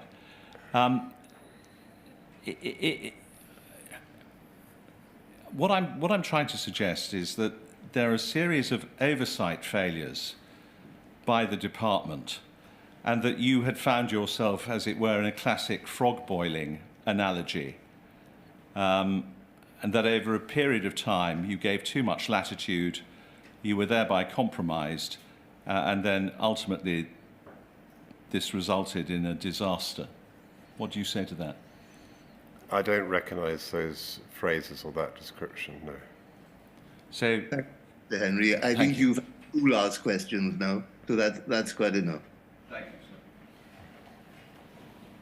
sir. Is that it, Ms. Price? It is, sir. Well, thank you very much, Sir Alex, for making a detailed witness statement and for giving evidence during the course of this afternoon. I'm very grateful to you. Thank you. So, tomorrow morning at 10 o'clock? Yes, sir.